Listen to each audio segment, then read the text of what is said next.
Split the bamboo in the morning, dry it till night. Shape and bend it nice and tight. Cross the strands to form a pattern, coat in silk, and you have a lantern. That's how you remember how to make a show lantern. Did you get all that, Qiqi?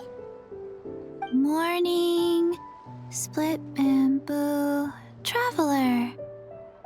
Then get silk, make Paimon. What? No, that doesn't even rhyme. Look, it's them. Hey, Yao Yao! Hey, Qiqi! Whoa, traveler! Paimon, you're here! Happy lantern rites! What you up to? I'm teaching Qiqi to make Shao lanterns. It's a real test of finger dexterity, so it'll help keep her nice and loose. Yes, I do finger exercises to be a nimble zombie.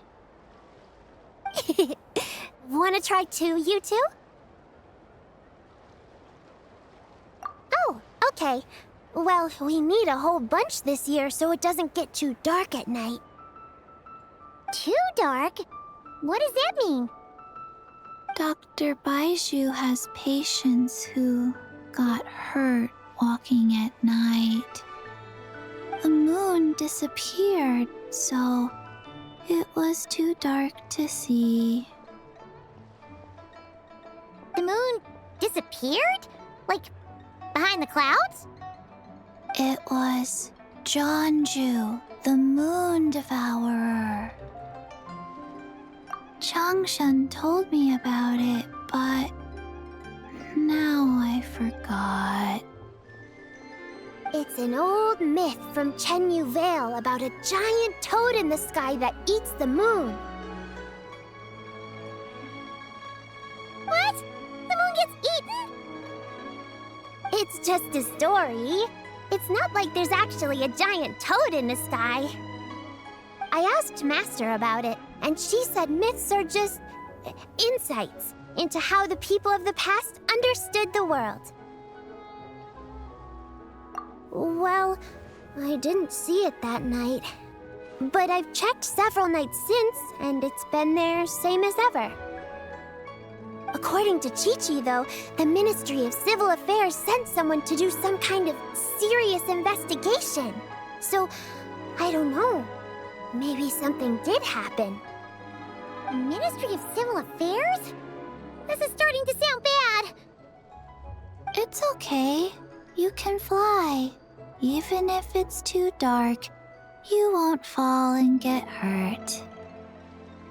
Yeah, exactly.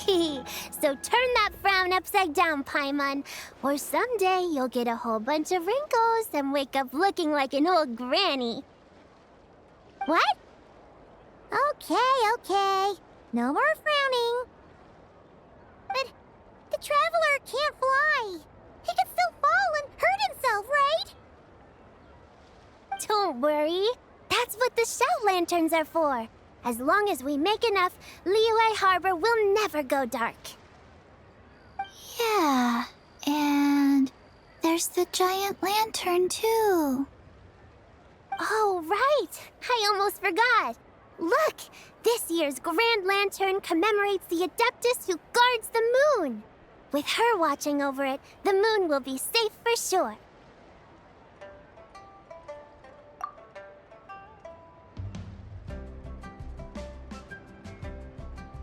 A white horse? Wait! So that's the White Horse Adeptus? Yeah! Legend has it she used to live on the moon. So if it were ever in danger, I'm sure she wouldn't just stand by and watch. Huh! We've heard of the White Horse Adeptus before, but we never heard the part about her living on the moon.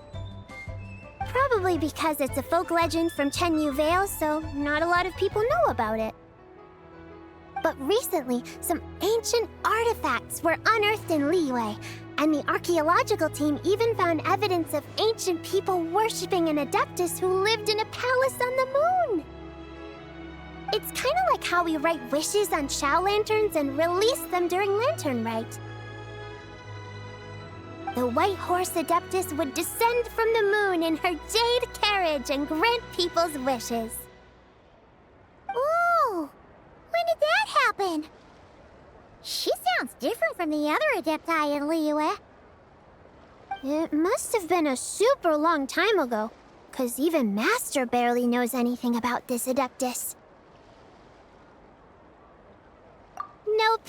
Kinda unbelievable, right? Yanfei said the white horse adeptus might even be a made-up legend, just like Janju the Moon Devourer. Yeah, a made-up horse and a made-up toad. You're mistaken, children. The white horse adeptus really does exist. Oh, Mr. Liu from the Baiju guest house. But how do you know that for sure? Have you ever wondered how the guest house got its name, Yao Yao?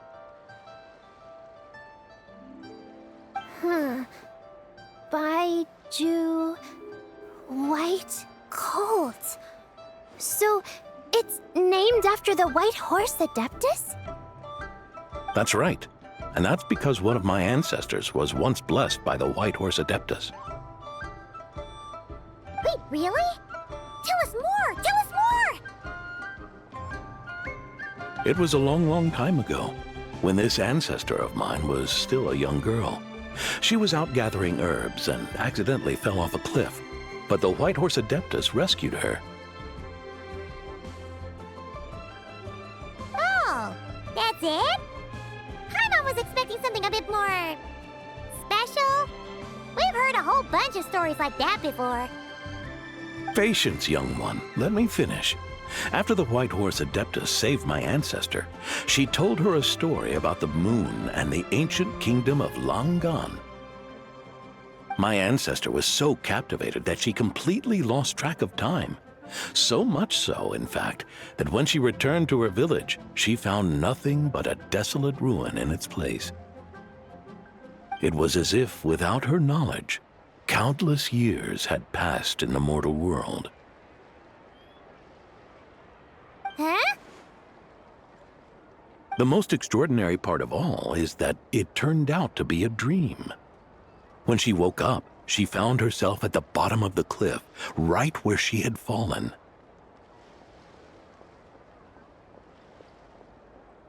Other than her medicine basket, now filled to the brim with rare herbs, it was as if nothing had happened, until out of nowhere, a horse's whinny echoed through the air, and when she looked up, she saw a pristine white horse leaping over the cliff.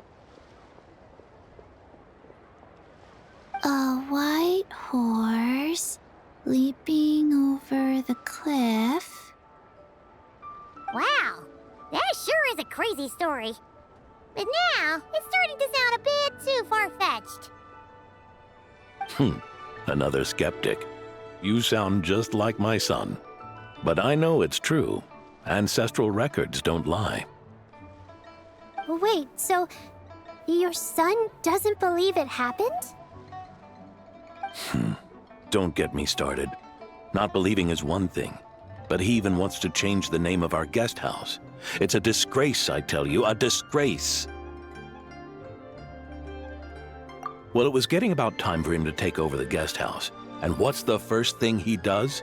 Starts going on about how the name doesn't attract enough customers and how we're losing business to Wangshu Inn. Can you believe that? As if Baiju Guest House and Wangshu Inn aren't miles apart from each other. Oh, what about something like the Geo Lord's Rest? Paimon bets that would get people through the doors. Geo Lord's Rest. I like that one. This isn't about getting people through the doors. This is about disrespecting our ancestors. Oh, White Horse Adeptus, my wish is this. Let your divine power be known. Teach my foolish son the error of his ways.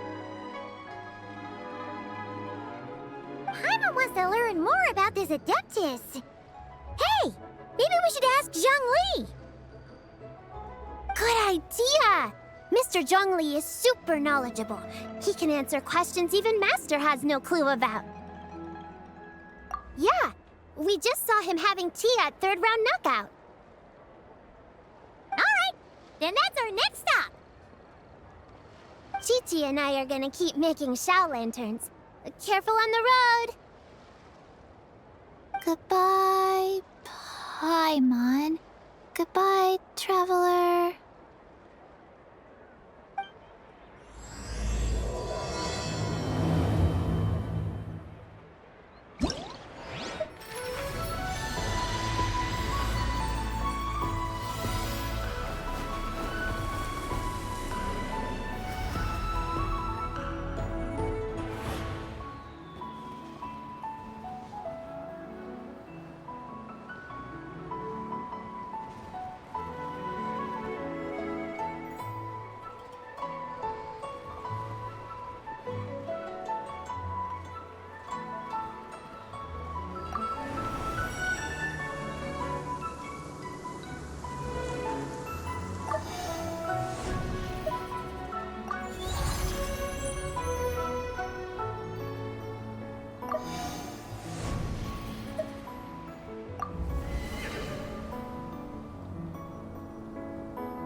Mr. Zhongli is having tea at third round knockout.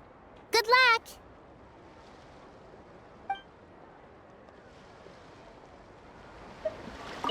Morning. Split bamboo. Traveler. Oh no. I got it wrong again. May the White Horse Adeptus bless us and watch over our business.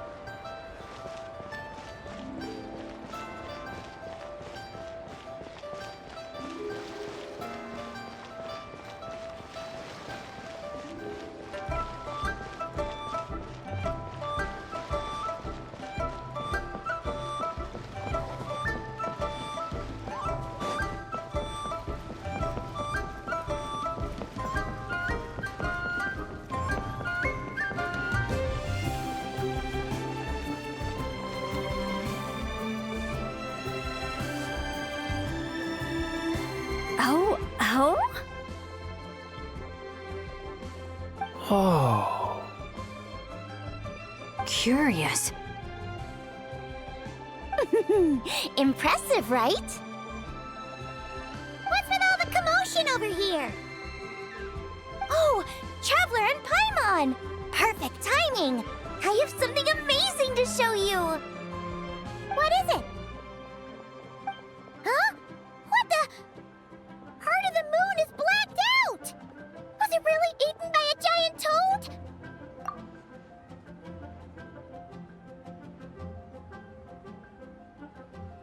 Huh. I didn't expect you to know the story of Zhongli the Moon Devourer, Paimon. Don't underestimate Paimon. She learned a whole bunch of things in Sumeru. But Zhongli the Moon Devourer is a Liyue legend. Well, knowledge knows no borders, so there. You're right about that, Paimon. But this dark circle doesn't look anything like a toad to me. A toad's egg, maybe? But that's about it. Oh, wait, Traveler! ruler. You've been in Nodcry, right? The people there worship the moon goddess. So you should know what's going on here. Really? Not even in a place where people worship the moon? Huh. Oh yeah!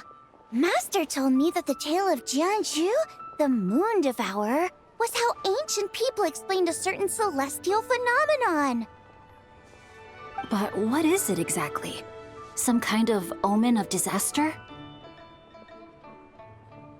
How so? Oh, but in this picture, the moon is being covered from the center. So this can't be a normal eclipse.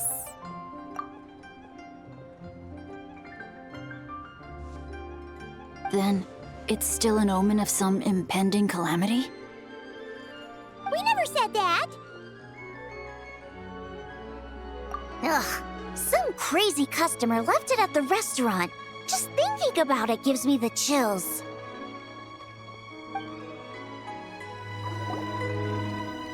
Attention, everyone! As the auspicious festival season approaches, I have an announcement to make. I, Lu Xiong, am on the verge of becoming one of the most renowned archaeologists in all of Liyue Harbor. No, scratch that, in all of Tibet. Even though I never trained at a prestigious academy, I've still managed to dig up tons of treasures. And I understand practically a whole dictionary's worth of big words, too. Like my pops always says, no pain, no gain. And I haven't had it easy, that's for sure. So, it's definitely my turn to make a name for myself. What's the deal with her? No idea. Maybe she ate a bad batch of perch stew? What? You don't believe me? I'm telling you, I dug up treasures from the ancient nation of Langan. I even got a picture of Zhongli devouring the moon. Langan? Zhongli? What is she even talking about? Sounds like she's a few perches short of a stew, if you know what I mean. So what if blackback perch stew is my favorite? Stop talking about me like I'm not here.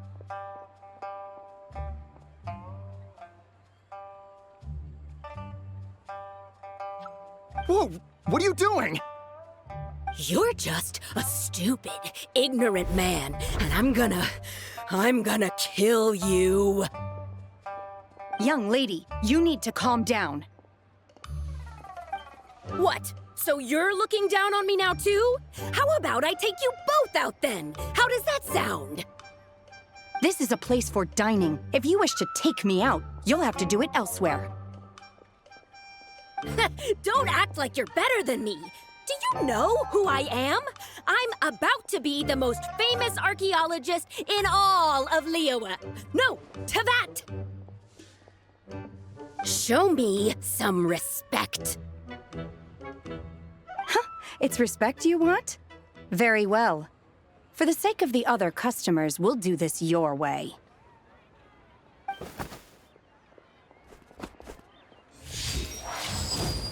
What? So Shen has started the fight? She had no choice. The woman pulled a shovel out of nowhere and started going crazy, flipping tables left and right. She even injured 2 other customers. Shenna did what she had to do to restrain her, then took her to the Ministry of Civil Affairs. Thank goodness Aunt Shenhe was there. Or who knows what might have happened. Yeah. I started cleaning up after all the commotion, and that's when I found this photo. I thought it might be the one she dropped, so I rushed over to show someone. She said she took a photo of Zhongli the moon devourer. This must be it. Can we really trust what she said, though? Clearly, something is going on with her. Paimon's got a point. It sounds like she wasn't acting right at all. How do we know she wasn't possessed by some kind of evil spirit?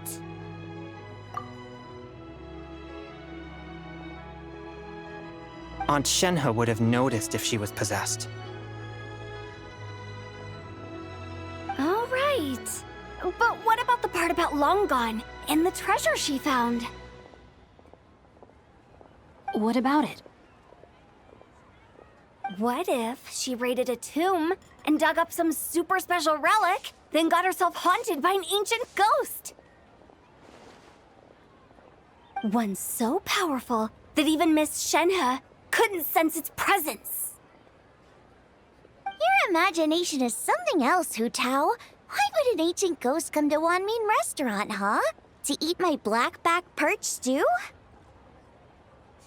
Hey, it could happen. I'd want to eat your food if I was a ghost. Wait a second. She mentioned the ancient nation of Long Gone, right?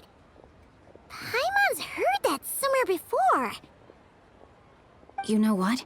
My brother mentioned that some ancient artifacts were unearthed in Liyue recently. Mostly colored glass, fine jade, and bronze relics. Some of the text inscribed on them has already been deciphered. There were some poetic verses, but the word Long Gone popped up as well. So, does that mean this Long Gone place is real? Still, Paimon knows we've heard the name somewhere before. Do you remember, Traveler? Right! His ancestor heard about it from the White Horse Adeptus. The White Horse Adeptus? Oh, so you must have been to see the giant lantern already. Yep. And it turns out that the White Horse Adeptus is super mysterious, too. Even Madame Ping hasn't met her. Wait, I thought she was the gold-eyed Celadon mare of the 8 Adepts. That's just the interpretation you believe in, Hu Tao. There are other theories out there, too. The elders of Qingce village believe that during the Archon War, a white horse leapt from a clear spring, transforming into an Adeptus who aided Rex Lapis in battle.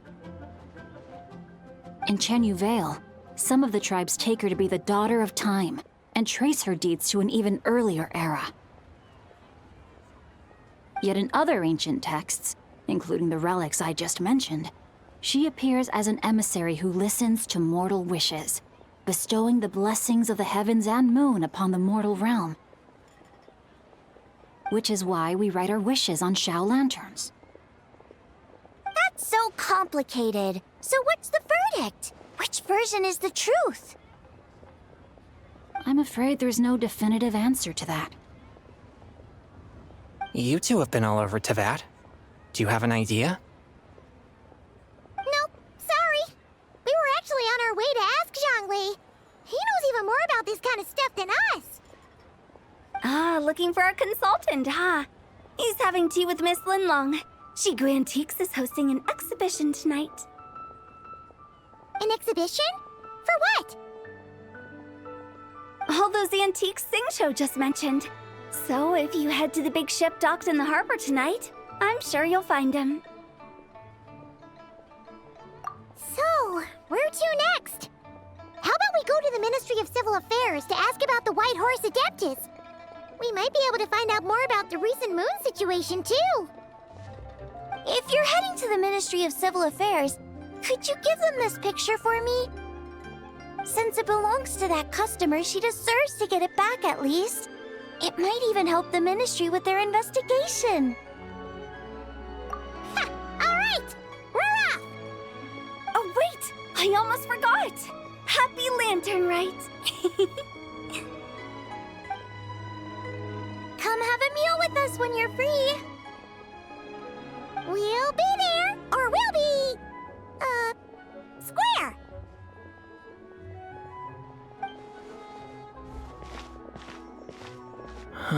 Thinking about it now, could it be possible that photograph was a fake?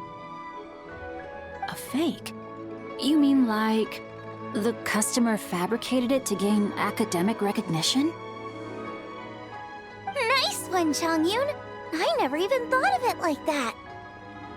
How about we go check out that place tonight? I know exactly where it is.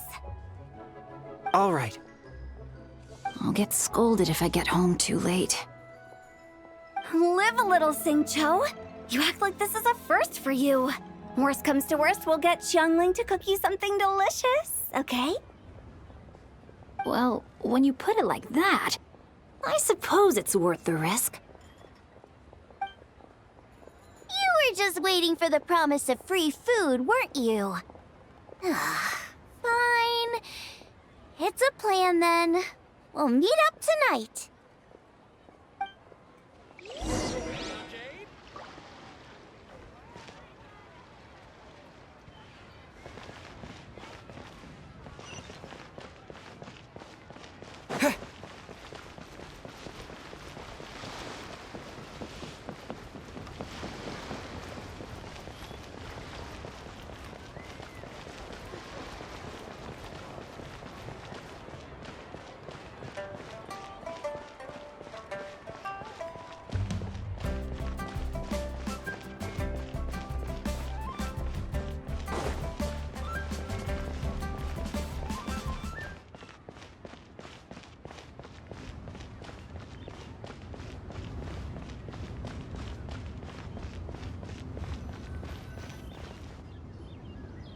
Your grandfather is of the same opinion, Miss Lanyan?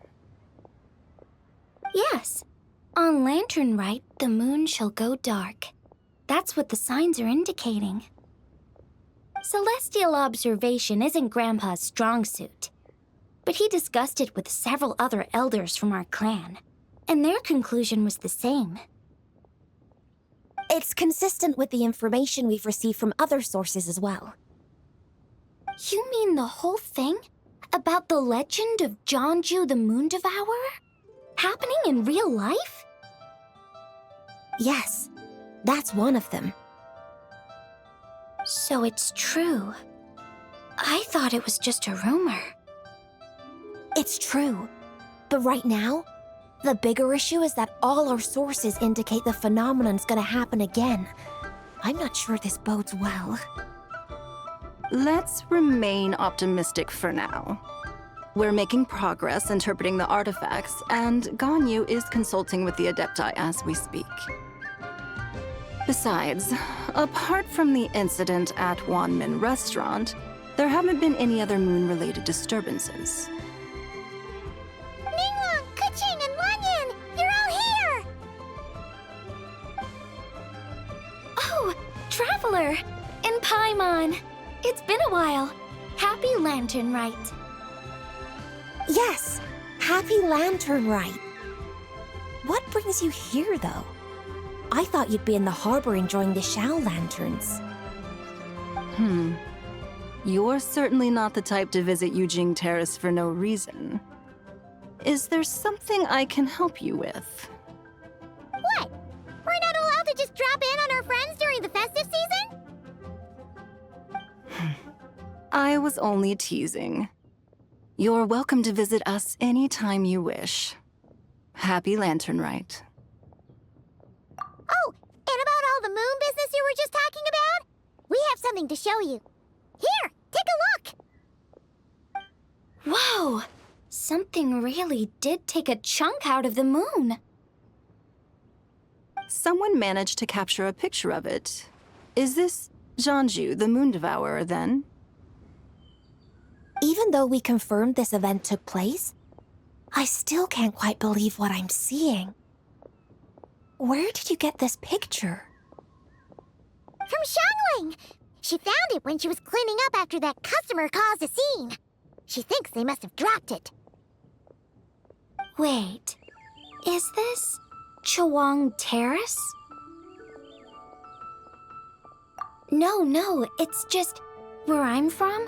It said that Chawang Terrace was where the ancient people of Chenyu Vale communicated with the heavens. And in this picture, the moon happens to be right above Chawang Terrace. I was just surprised, that's all. It's probably just a coincidence. That's interesting because the ancient people of Chenyu Vale migrated there from the chasm area. The chasm? So, that place is involved too?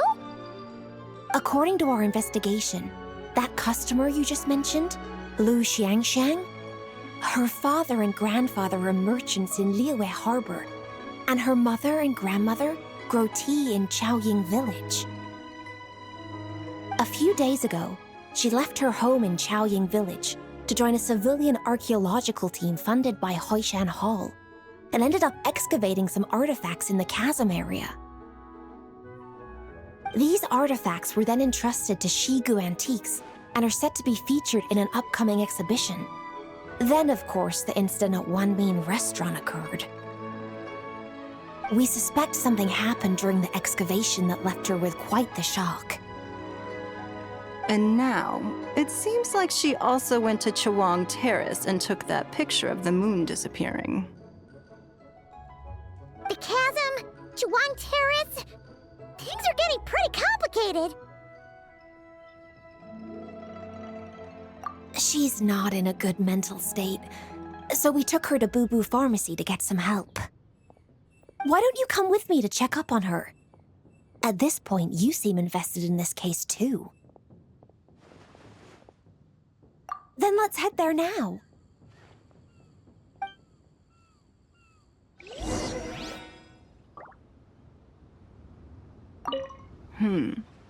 Now that I see this picture, it looks less like a piece of the moon was eaten, and more like something is obscuring it. But what sort of thing could block out the moon? While the Neuvillette stand guard, evil shall never prevail.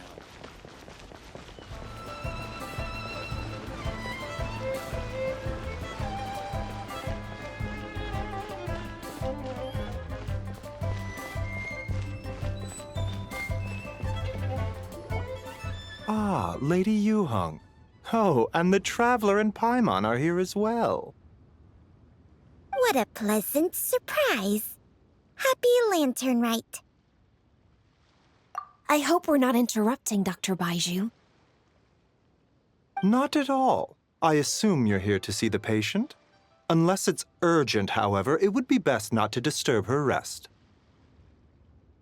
It's quite unstable. She's even more agitated than when she first arrived. And she refused to cooperate when we tried to check her over. I had no choice but to prescribe a calming draught and to have her rest for 2 days. So she's getting worse? That isn't the news I was hoping for. It's just a precaution. Based on an earlier conversation with her, it seemed more like a fixation than anything else. She hasn't lost her mind. That's right. When we asked about it, she kept insisting she was going to be famous far and wide. Well, it might not be far and wide, but she certainly made a name for herself around Yujing Terrace. Even some of the Qixing know who she is. Not often, that's for certain. From my initial assessment, the patient appears to have experienced some sort of shock, and whatever it was seems to still be haunting her. But what could have caused such a thing? The relics from the chasm? Or the moon above Chawang Terrace that night? Come back in 2 days, and you might just have your answer. I suppose that's all we can do for now. We'll take our leave then, Dr. Baizhu. Of course. If you need anything else, don't hesitate to stop by. Speaking of those relics from the chasm, aren't they being featured in an exhibition tonight? That's right. Are you planning to attend? Yeah! We wanted to have a talk with Zhongli anyway, and now Paimon's even more curious about these relics. I would, except every item in the exhibition had to be registered with the Ministry of Civil Affairs, so I'm afraid it's been spoiled for me. I reviewed them all myself. There are some rather peculiar artifacts, that's for certain. We're still working on decoding the ancient text that appears on them. Yeah! The word jade appears a whole bunch, doesn't it? Huh? How did you know? Shincho told us. He said there were some ancient poems on them, too. He's quite well informed, isn't he? Well, he's right. We believe they're direct references to the ancient nation of long gone. As for the other text, instead of regular poetry, it seems to be more like ceremonial language used to worship the moon and the gods. The moon and the gods? Well, looks like it's almost time for the exhibition. You two should head over. There's an usher at the harbor who will lead you to the venue. Not at all. The exhibition is free to the public. The people of Liyue have a great respect for our history and are eager to learn from it. Plus, the exhibition is being organized by Linlong, the owner of Shigu Antiques. As far as I know, it's been a long-time goal of hers to hold a cultural exhibition of this scale, where people can learn all sorts of information about the past. Guess we're in for a real treat tonight, then! Yes, have a great time. There's still more artifact decoding work I need to finish, so we'll have to part ways here. After seeing the picture you brought, there's a few ideas I'd like to follow up on. You're hard at work even during festival season? Ha! You haven't changed one bit, Ka-ching. I'm simply fulfilling the responsibilities of my position. That's all. All right, I should get going. See you later.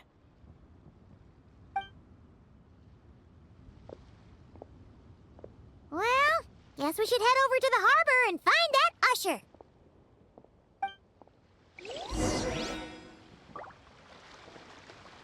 Please, show me your prescription.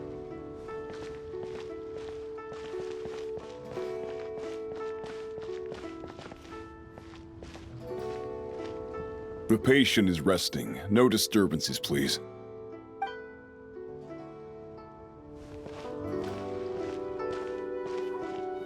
The patient is resting. No disturbances, please.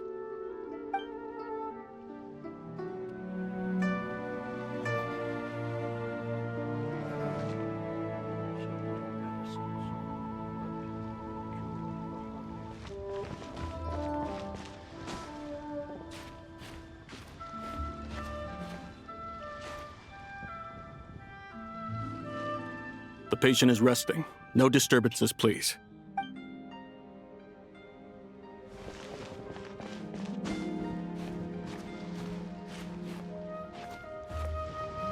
The patient is resting. No disturbances, please.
If you're looking to talk to Lu Xiangshang, you should come back in 2 days.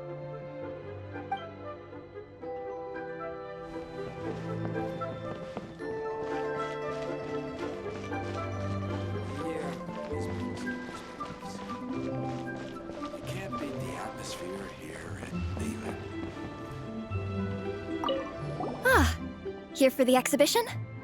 I can take you aboard. After you. Whoa!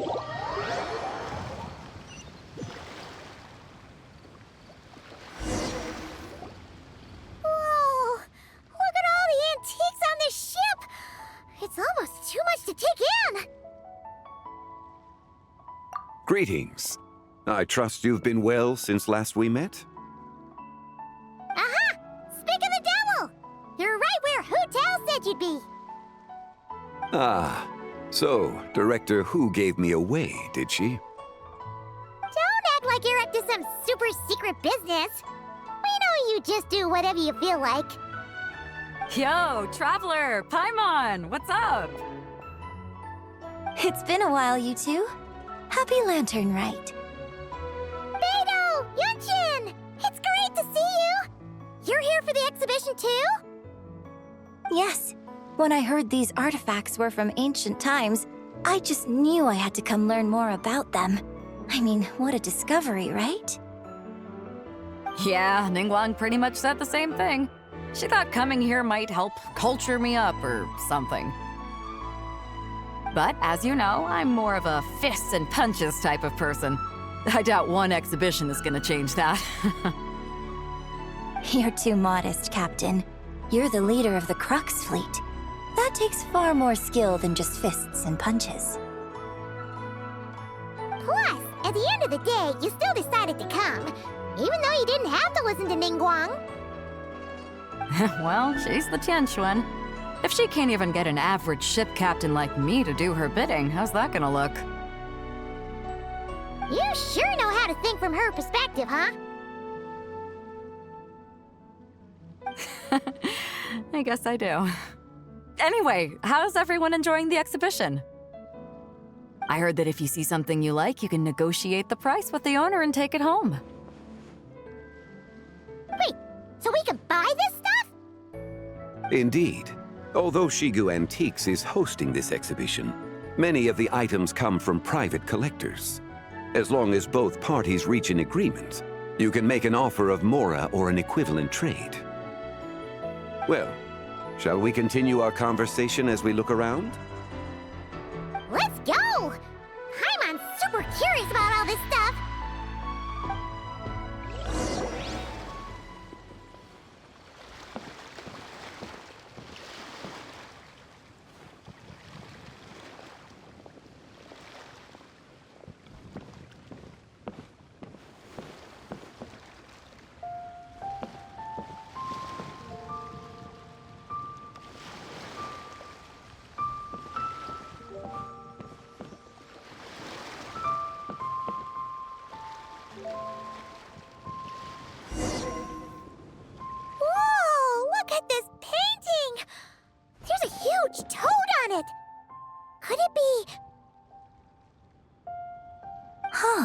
This material is quite unusual.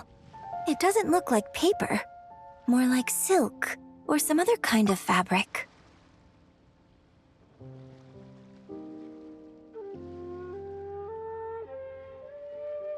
Yeah, I was thinking the same thing. Well spotted. This is a painting of Jianju, the Moon Devourer, made primarily with mulberry silk. Such craftsmanship is rarely seen in modern-day Liyue. Ha! Jianju the Moon Devourer! Paimon knew it! That toad made it super obvious. What's that? A new dish at Wanmin restaurant? No! It's a kind of lunar eclipse. You heard about how the moon disappeared recently, right? Oh, yeah. You're saying a toad did that? That's what the legend says. So, nothing to do with food then. Noted. And the figure next to the toad, is that the white horse Adeptus? From the stories I've heard, her palace lies on the moon.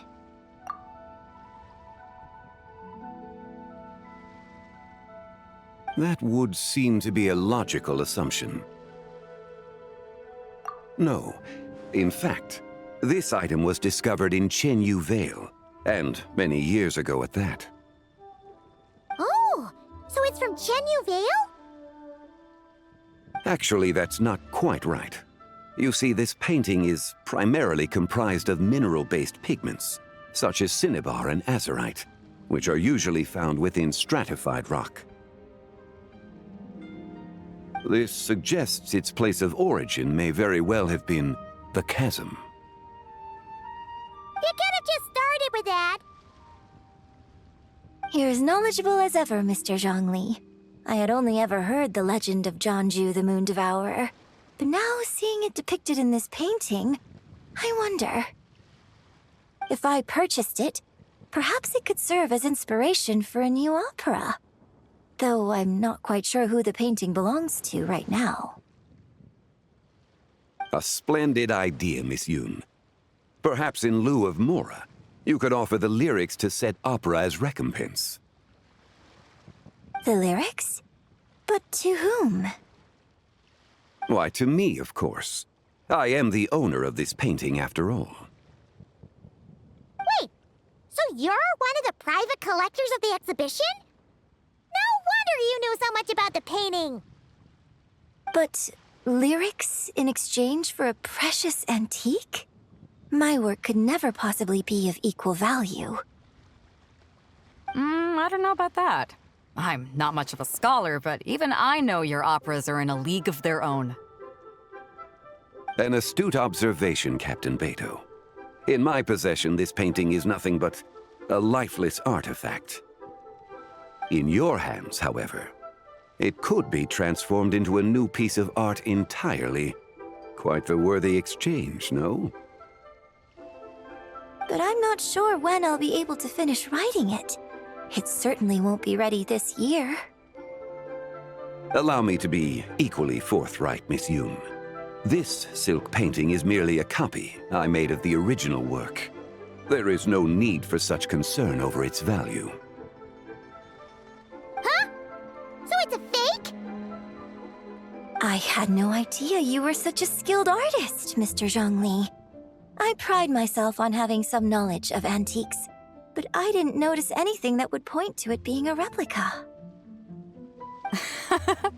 You never cease to amaze me, Mr. Zhongli. You flatter me. All that said, Miss Yoon, you must accept. Truly, I insist. Huh. He's gone from handing out fake Mora to fake paintings now, huh?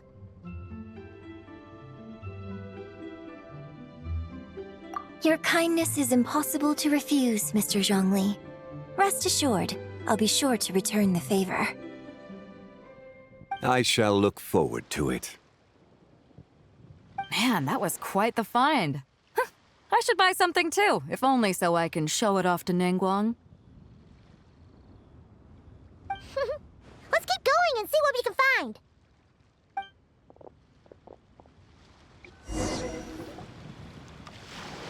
Wow. This bronze war chariot is really something. It must have quite the story behind it. I've never seen anything like it before. Do you know what this is, Zhongli? Ah. I heard from Miss Linlong that a carriage made of Celadon jade was unearthed in the chasm. A copper canopy, a body adorned with flowing clouds and geometric patterns. Yes, this must be the one. A precious piece indeed. This thing's gotta be thousands of years old, right? Crazy to think people back then were capable of such intricate metalwork. Too often, we view the past and future through the lens of the present. Objects that fascinated us as children seem crude later in life. And that's only after a few decades or so of separation. If one were to stretch time across hundreds or thousands of years, one might discover that time is not always a force that pushes things forward. It would seem the people of that era managed to create a remarkable civilization in their own right. Makes me want to get my hands on this even more. Nangguang's gonna be so jealous, don't you think? Has this war chariot caught your eye, Captain Beto? Oh, you must be Linlong from Shigu Antiques. Nice to meet you. This exhibition has been amazing so far. Well, that's all thanks to supportive patrons like you and Mr. Zhongli, of course. As for this war chariot, it was discovered by an archaeological team sponsored by Huishan Hall. The price comes in at 90 million Mora. How much? 90 million? Woo, looks like my eyes were a bit too big for my wallet. Quite a bargain. A bargain? 90 million more I could feed Paimon for like 1,000 years! And if you actually went on an eating spree that long, perhaps you'd be considered an antique worth that kind of mora, too. What, 90 million? Nuh-uh! Paimon's worth way more than that! Well, if Mr. Zhongli thinks it's a good deal, I'm sure it's worth it. Beto's putting way too much faith in Zhongli. What if he's only here to drive up sales? I'll take the chariot, Miss Linlong. Someone will come by with the payment. Quite the discerning eye you have, Captain. After the exhibition ends, I'll have someone deliver it to the Alcor. Actually, could you send it straight to Yujing Terrace? I'd like for the Tianquan to see the proof of my discerning eye for herself.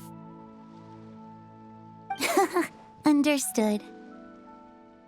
Great! Yunjin and I both found something. What about you three? Want to keep perusing? And don't worry about the mora, it's all on me. Nobody's going home empty-handed tonight. I appreciate your kindness, Captain, but I'm afraid I have some private matters to discuss with Miss Linlong. In that case, don't let us keep you, Mr. Zhongli. Right this way. Traveler, Paimon, perhaps you would like to accompany me. What? So you can show us another bargain antique that's so far out of our price range it's not even funny? Other people are always demanding Mr. Zhongli's time, but it's quite rare for him to extend an invitation himself. I wouldn't pass up this opportunity if I were you, Paimon. Yeah, just don't forget to come aboard the Alcor for a drink later. Yeah, guess you're right. Taking a quick look isn't gonna cost us anything. Let's go!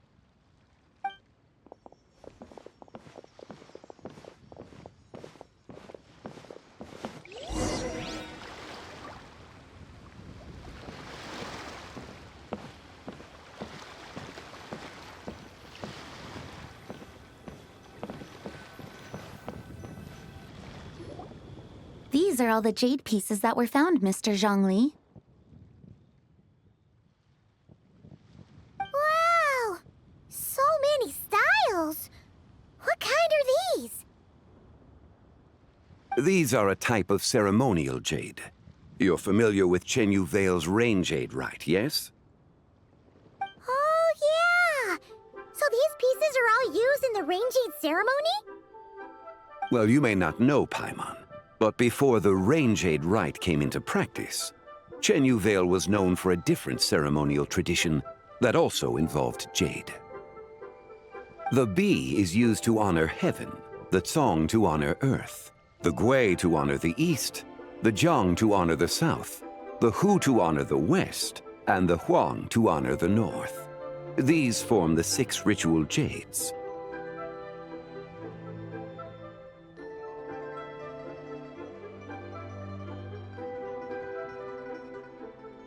It's unfortunate, however, that Miss Linlong's set is missing both the gui and hu pieces. I know. These jade artifacts are from such an ancient time. It's proved difficult to track them down, even for our establishment. No matter. You happen to have precisely the piece I was looking for.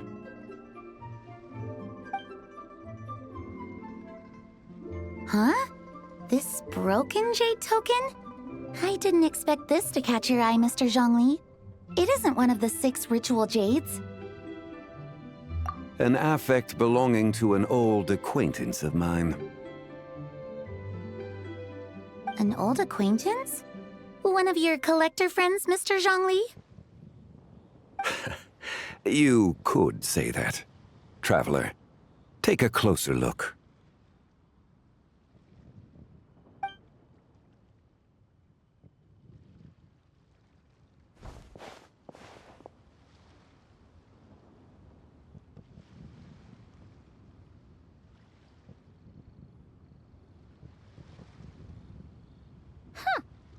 doesn't look all that special to Paimon. Just seems like a broken artifact. Indeed. It's been thousands of years since the moon has appeared in such a form. So, in the past, the moon wasn't always full. Then, could this missing chunk be from when Zhongli devoured part of the moon? It's worth looking into. Your insight is invaluable, Mr. Zhongli. I had no idea how special this piece was. Since it has caught your interest, allow Shigu Antiques to cover the cost. Oh, that is far too generous, Miss Linlang. Not at all. I've always wanted to give people a chance to appreciate these snapshots of history. So holding an exhibition like this has been a lifetime wish of mine. And it never would have been possible without your help, Mr. Zhongli. I merely put in a good word with a few acquaintances of mine. And it had a profound impact. Without your recommendation, I doubt half of these collectors would have come to the exhibition. So, on both a personal and professional level, I owe you my thanks, Mr. Zhongli. Wow! Zhongli actually did something useful for once.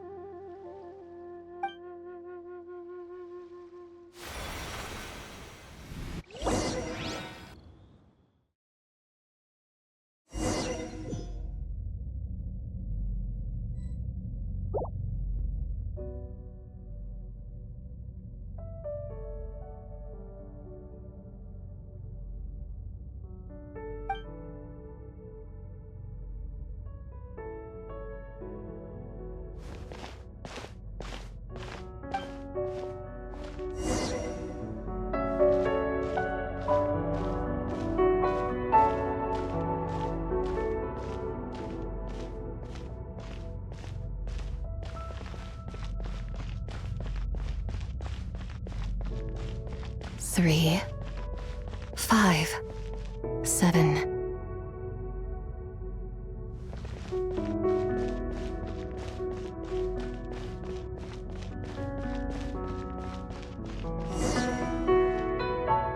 Eleven, 13, 17. 19, 23, 29.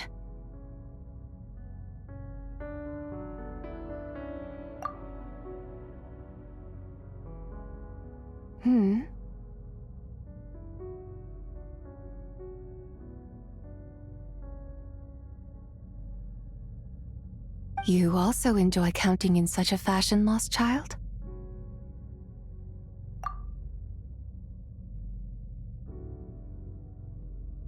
The same loneliness as them. It seems to exist in your heart as well. Me? I'm sorry, I don't remember. The shadow of the moon? Or a dream of time?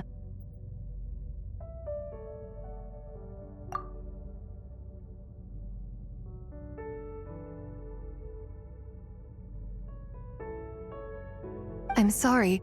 No one has asked me such things before. I've been here for so long. There is much I have forgotten.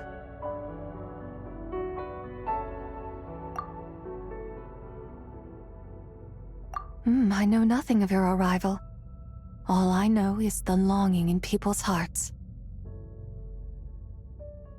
Yet, I sense the moonlight's guidance within you, child.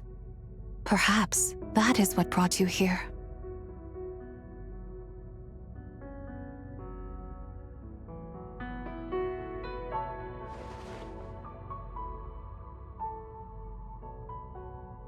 You seem confused. Perhaps I can help in some way. The path home is... that direction. I believe someone told me that before. but I was never able to reach the end. You should take a look. No need. It would seem my time has already run out. Farewell. May the moonlight ever shine upon you.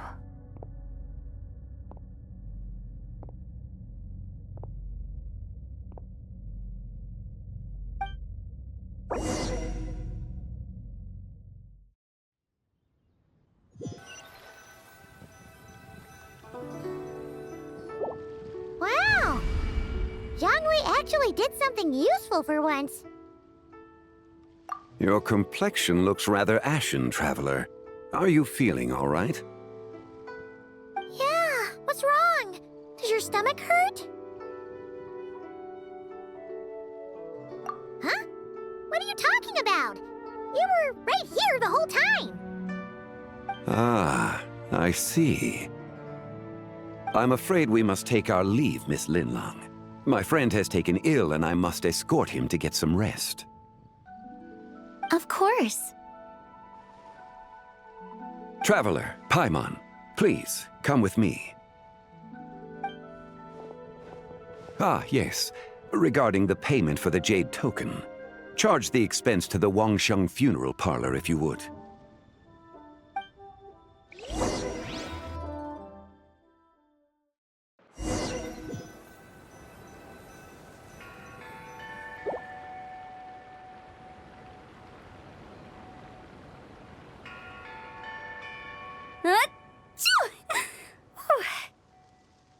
Guess someone's thinking of me. Huh, but this late at night? Must be that consultant of yours. I bet he's out there spending all year more at the exhibition. Yeah, he'd be the perfect employee if he just knew how to rein in the spending. But never mind him. Let's focus on the moon. We gotta see if it gets eaten tonight.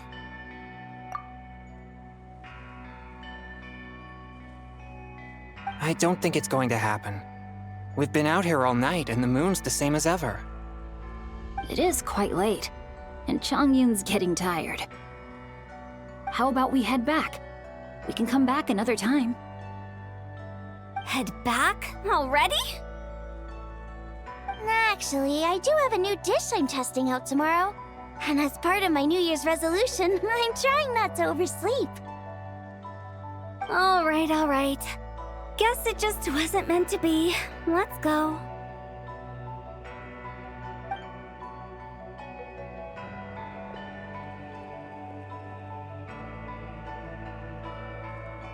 When the sun's out, bathe in sunlight. When the moon's out, bathe in moonlight.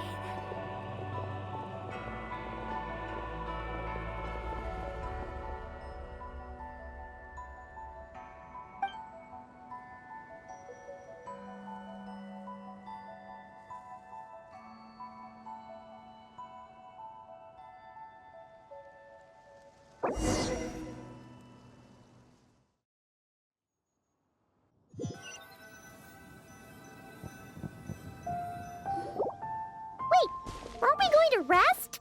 Why did you bring us here? Because I imagine the traveler would like to know what just happened to him. Oh, right. Paimon's confused, though. She could have sworn you were there the whole time. Oh, how is that possible? It sounds like his spirit formed an inexplicable connection with the being in that space. Ah, you suspected from the beginning, didn't you? Indeed, the being you met is the fabled White Horse Adeptus, and the original owner of this jade token. Her name is Zibai. Wait, does that mean she's inside this token? No, she does not reside within this token, but rather within the moon's shadow. This token is merely a medium. Word has it you accomplished quite the feat in Nodcry. You and your friend brought the Frost Moon back to Teyvat. Tell me, did you ever wonder about the other moon? The one that hung in its place for thousands of years? We never really thought about it, but it must have been a fake, right? A fake moon! Indeed, it was false. Its true nature, nothing but a projection of the moon. It also happens to be the prison that confines Zibai to this day. Wait, the White Horse Adeptus is trapped inside that projection? Then we need to rescue her! But the moon in the sky right now is the real one, right? Where did the fake moon go? And why can't Paimon see it? With the return of the true moon, the shadow naturally lost its place in the heavens. Now, it is disintegrating bit by bit. It's a process that comes and goes. When it occurs, it looks like the moon is being obscured by a black shadow. But when it stops, the shadow disappears and becomes invisible to the eye. So, you're saying there's an invisible fake moon blocking the real moon right now? Indeed. Okay, this is not what Paimon was expecting. My hypothesis is that people's wishes could be what trigger the periods of disintegration. After all, when you experienced that episode just now, it was precisely when Miss Linlong spoke of her own wish. Wait, is that because the White Horse Adeptus answers people's wishes? The legend must be true then. So, that means the more wishes we make, the faster the fake moon will disintegrate, right? Then it won't be long before the White Horse Adeptus is free! Quite the contrary. After countless years trapped inside, the two have merged into one. When the moon shadow is gone, Zibai will cease to exist in this world. Oh no! So, by bringing the moon back, we actually hurt the White Horse Adeptus? Do not burden yourself with such thoughts. Because of your actions, a promising opportunity has presented itself to us. Let us not forget, what is crumbling is also precisely that which imprisons her. Yes, and that is why I invited you here tonight. Your connection to that broken jade token confirms that you can do what I envision. However, while I had hoped to receive your assistance, this matter could have significant ramifications. I must admit a certain reluctance to implicate you in more of Teyvat's secrets. Often, the deeper one's knowledge of such matters, the harder it becomes to extricate oneself from them.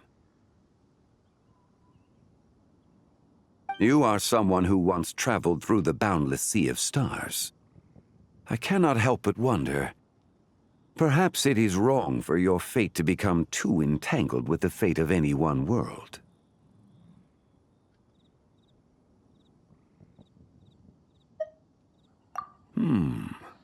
Such is your conviction, then. Since journeying beyond Liyue, you have had ample time to reflect on these matters, it would seem. Very well. The first secret I must reveal is that Zibai has long since passed away. The being within the Shadow Moon is merely one of the 3 deadly selves she severed before her death. Wait, the White Horse Adeptus is dead? Weren't you supposed to tell us how to fix this? Now it just seems even more impossible! Please, remain calm, Paimon, and allow me to explain. The 3 deadly selves is a practice used by those engaged in spiritual cultivation. The intent is to sever the three vice-laden mortal selves to reveal one's true, pure self beneath. However, Zibai's three selves are more complicated in nature.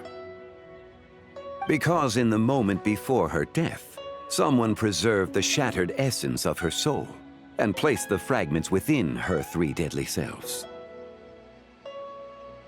If we retrieve the three fragments of her soul, there is a chance we can restore her presence in the mortal realm. So that means we can bring her back to life? Yes, provided we retrieve the fragments of her soul's essence from the three deadly selves.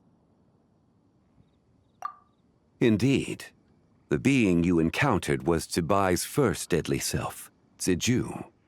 After Zibai's death, she ascended to the heavens and became one with the Shadow Moon. The essence that resides within her is a heavenly soul, also known as Taiguang. Thus, this self is the closest to Zibai's true nature. That said, because she is trapped within the Shadow Moon, we have no choice but to seek out the other two soul essences first. Then we can unite them as one. Her second deadly self is called Ziji. After Zibai's death, she fell into a slumber deep beneath the earth in what is now known as the Chasm. The essence within her is the Earth Soul, also known as Shuangling. She is the self that inherited most of Zibai's memories and wisdom. The chasm? So, do we have to go there to find her? That won't be necessary. I sensed her presence on the jade carriage from earlier, the one at the exhibition. It's possible the return of the Frost Moon awakened her, and she emerged from the chasm alongside that batch of ancient artifacts. Wait! That must be why you agreed to help with the exhibition! To investigate the artifacts! Indeed. So in truth, Miss Linlong was the one who helped me. The third deadly self is Zichao. The essence within her is the human soul, also known as Yojing, Zibai's shade. Thus she is the most free-spirited among the three. She lent me her aid during the Archon War 1,000 years ago. But later, as her powers waned, she retreated into the mountains. I imagine finding Zichao should prove the most troublesome, so I shall take it upon myself to track her down. So, we need to find the second deadly self, right? But where do we even start? Locating her should not prove difficult. In life, Zibai was fond of mortals, and as the self who inherited most of her memories and wisdom, Ziju should be the same. It's possible she has possessed someone, and is meandering the bustling streets of Liyue Harbor as we speak. Possess someone? Wait! Are you thinking what Paimon's thinking, Traveler? What if she raided a tomb and dug up some super special relic, then got herself haunted by an ancient ghost?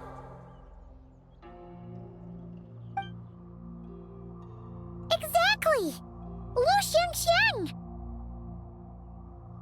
It seems you have a lead in mind already. She'd still be at Boo Boo Pharmacy. She was super agitated when she first got there, so Baishu gave her some calming medicine and told us to come back in 2 days. Do you think it could be her, Zhongli? It's quite possible. The deadly selves are impure beings that can easily influence mortal minds. A sound plan. Well, I should get started on my own investigation then. But you're leaving already? I must. Zichao went into hiding after the Archon War. If I am to have any success tracking her down, and there's no guarantee, I should start sooner rather than later. But there's still so much you haven't told us. Horse Adeptus actually is, and how she died in the first place. Not to mention who it was that preserved the fragments of her soul. Should our endeavor prove successful, then naturally those answers will follow. If not, speaking of them would be rather meaningless.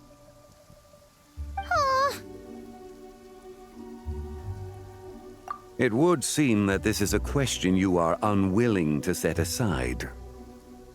Very well. I shall tell you.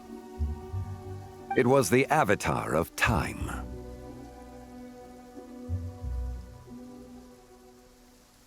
Ah, so you know of her existence. The ruler of time saved her soul. Indeed. Preserving what remained of Zibai's soul in the moment before her death. Only the power of time could be capable of such a thing.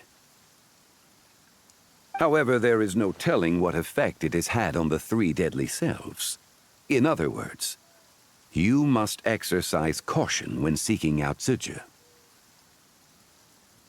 On the night of Lantern Rite, countless Shao lanterns, and the wishes written upon them, will be released into the sky. I estimate that this event will trigger the Shadow Moon's collapse. When that happens, the cage that confines the first deadly self will open. That is our moment to act, but also the moment where all could be lost. For if we fail to retrieve the other two soul fragments in time, Zibai's resurrection is hopeless. As I mentioned before, the answers to your remaining questions should come in time, providing our efforts bear fruit. Let us hope that all proceeds smoothly in the days to come.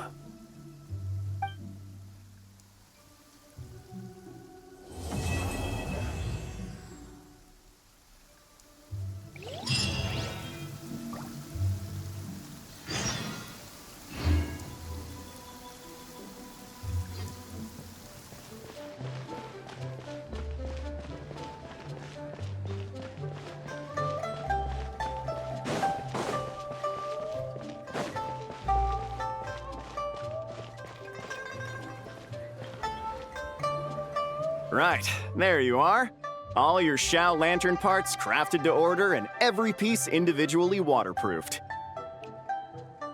Each is wrapped in 5 to 6 layers of oil paper, so you could toss them in a pond to soak for a week or so and they'd still be fine. My thanks for your diligence. Rest assured, I shall compensate you for your labor and expenditures in full. Oh, come on, my good fellow. No need to be so polite. Doing business means always putting the customer's needs first and foremost. Oh, right. How'd you find the tea you bought last time? Could I interest you in some Qiqi Adept tea as well? We just got a new batch in, freshly dried, top-notch stuff, every leaf. I see. If there's a discount, then... Hold it right there, Neuvillette. You can't go buying stuff just because they say there's a discount. Traveler, Paimon? Now this is a coincidence. I had just been wondering if you had come to Liyue Harbor for the festival. I wish you a happy lantern rite. Hey, were you buying Shao lantern parts just now? And you even had him waterproof them. So, does that mean... Yes, I intend to give these to the Melusines. They have never seen such lanterns before, and I'm sure they'll enjoy them. I would still like to buy a few more to hang outside the Palais Mammonia. However, doing so would create a dilemma. Would it not be unfair that the Palais Mammonia is the only place with Shao lanterns? Perhaps I should return and have the gestionnaire make a bulk purchase, so Shao lanterns can be hung over the entire Court of Fontaine and Fortress of Meripede. If you let the gestionnaires handle it, we'll be lucky to hang up any lanterns they buy before next year's Lantern Rite rolls around. Also, point of caution, Your Honor. It might not be the best idea to hang them in Meripede. They won't fly high within our walls, and I doubt many of the wishes the inmates will write will have a chance of coming true. They're unlikely to wish for anything in the public interest anyway. Let's try and keep the lantern's reputation clean. Yeah? And as for the good wishes worth making, I've already sent them soaring on the inmates' behalf. All right. Happy Lantern Ride, everyone. Don't mind if I address you as a group. It's the thought that counts anyway.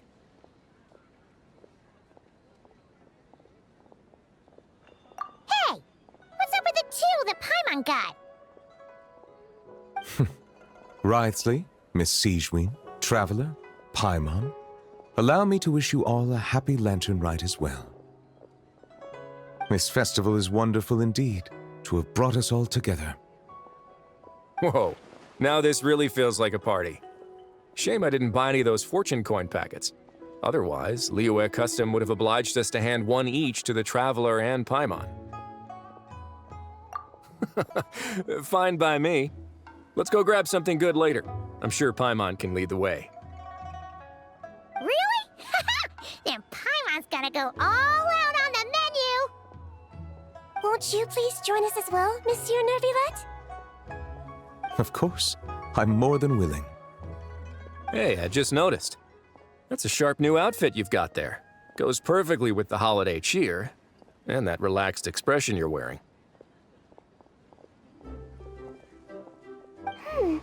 Monsieur Neuvillette, looking at the weave and the ornamentation, if I'm not mistaken, this is Melusine handiwork. Huh? You can tell? Yep.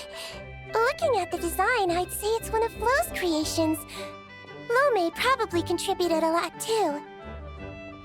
Anyway, it's dashing and elegant, and suits Monsieur Neuvillette well. Indeed, this is a most precious gift the Melusines have given me.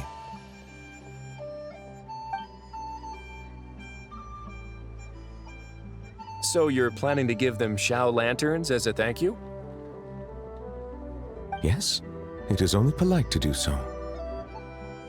You can expect another thank you gift from them, then. Yes, I suppose they will do that. Fair enough. Gifts are gifts, after all. If your office starts drowning in them, though, you can send the overflow my way. My head nurse here is excellent at taking care of Melusine gifts. Leave it to me. I'll preserve their sentiments perfectly. But first, why don't we find another place to stretch our legs? Liyue is a beautiful place and has a flavor completely unlike anything we're used to in Fontaine. And I'm not just talking about the tea, mind you.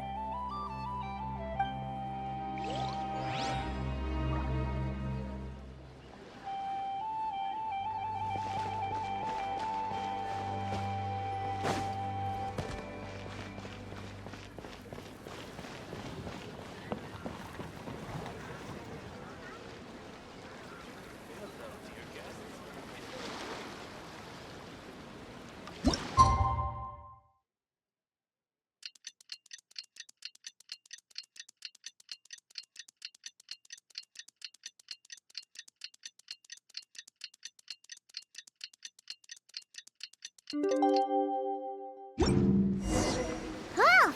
Should we head to Boo Boo Pharmacy today? Fingers crossed we learned something useful.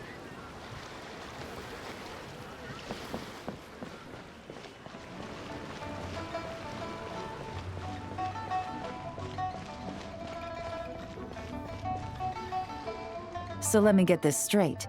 The patient disappeared right as you were delivering the medicine. I know it's hard to believe, but that's exactly what happened. It's true.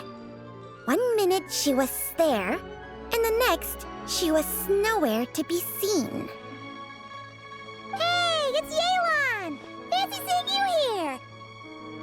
Oh, is this a bad time? Not at all. Just a small roadblock in the case I'm working. Mingguang asked me to investigate a patient named Lu Shangshang.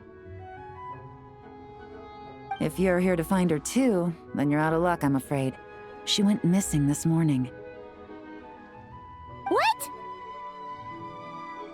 According to Dr. Baiju, the patient vanished right under his nose.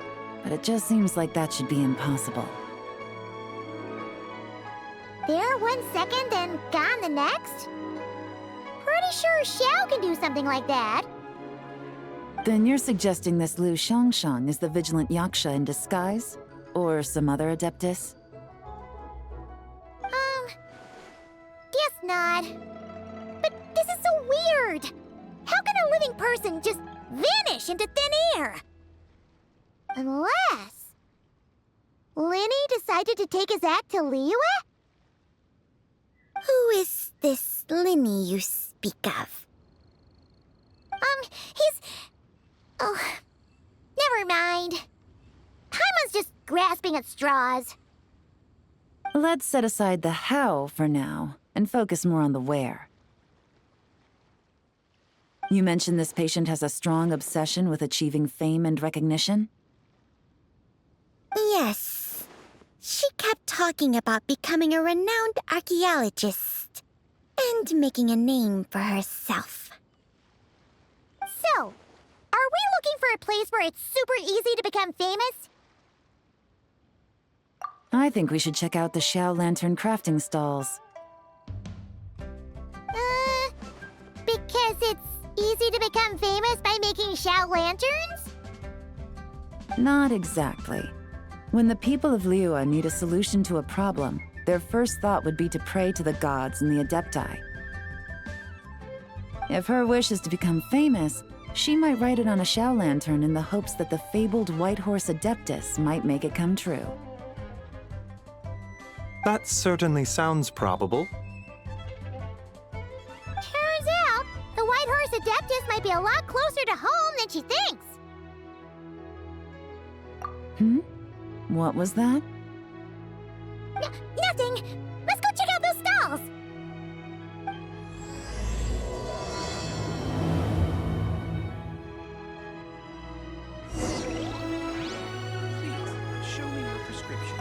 Is it possible I was just imagining things? But I saw it too. We can't both have been imagining it.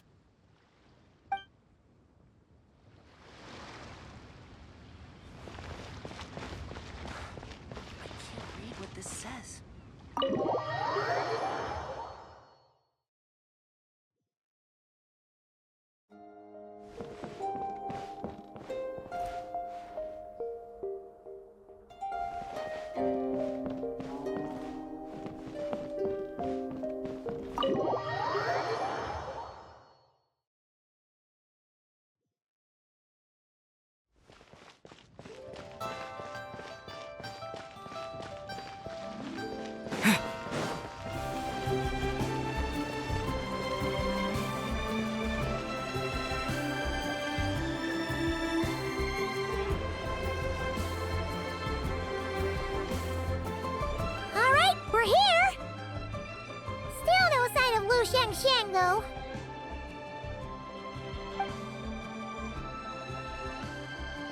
As long as you're patient enough, Paimon, you'll find that hunting down people is no different from hunting boars. We need to blend into the environment, or we risk alerting the target. So as far as everyone here is concerned, we're just ordinary tourists. Oh, okay. If we need to blend in, then let's make some Xiao lanterns and write our wishes down, like everyone else. What's your New Year's wish, Yelan? I haven't given it much thought. Oh, and it can't be work-related. You gotta take a break once in a while, right? You're always staking out this suspect, tailing that criminal, hunting down this gang or that. Which is super amazing and all, but it's gotta be exhausting. Really getting into this, huh? You said to blend in, right? Come on! It's all part of the act! So you gotta think of something! Then, I suppose, it'd be to go traveling, the next time I get the chance. Traveling? That's our bread and butter! Wanna join us? Thanks for the offer, but my desk is piled high with reports on your exploits. And that's not quite the kind of traveling I had in mind. I was thinking more the lie down and do absolutely nothing kind of travel. Ah, something a bit more easy and breezy, right? Hey, wait! We know just the place! The Easy Breeze Holiday Resort in Netland!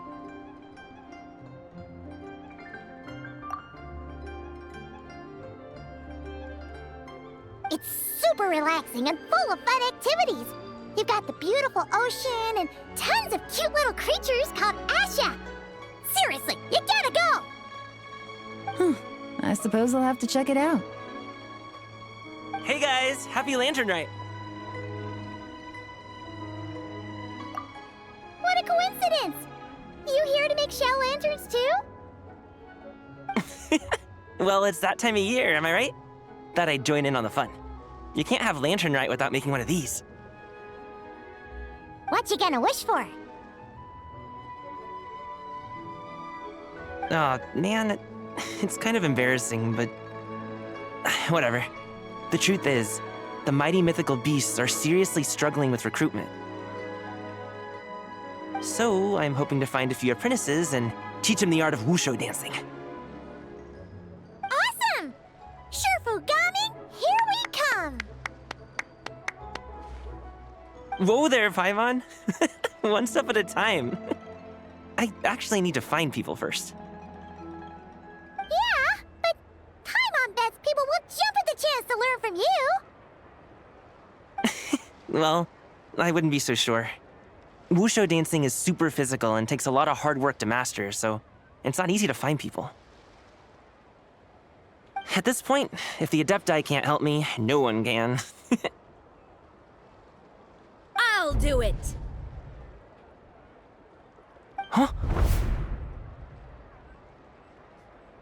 You just said you wanted an apprentice, right?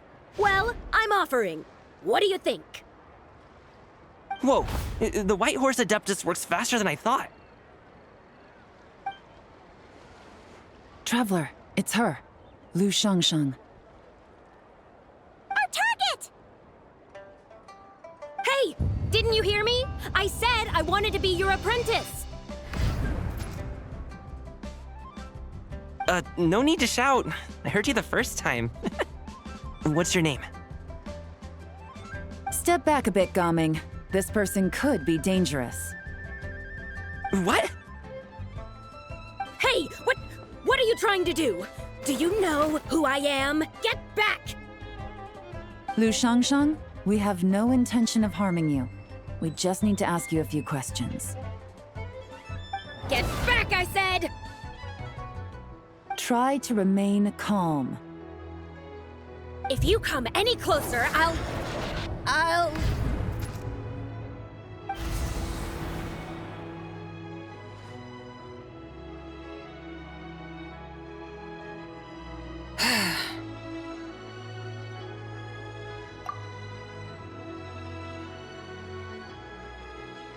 Little wisp of a being. How are you able to see me? So what if I am? Leave at once!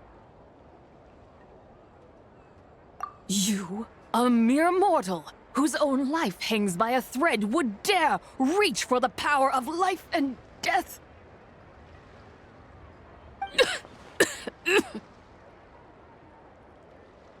Unless you wish to be condemned to eternal damnation, you would do well to abandon this foolish endeavor.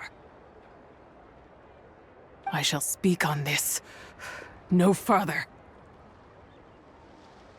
Don't come any closer.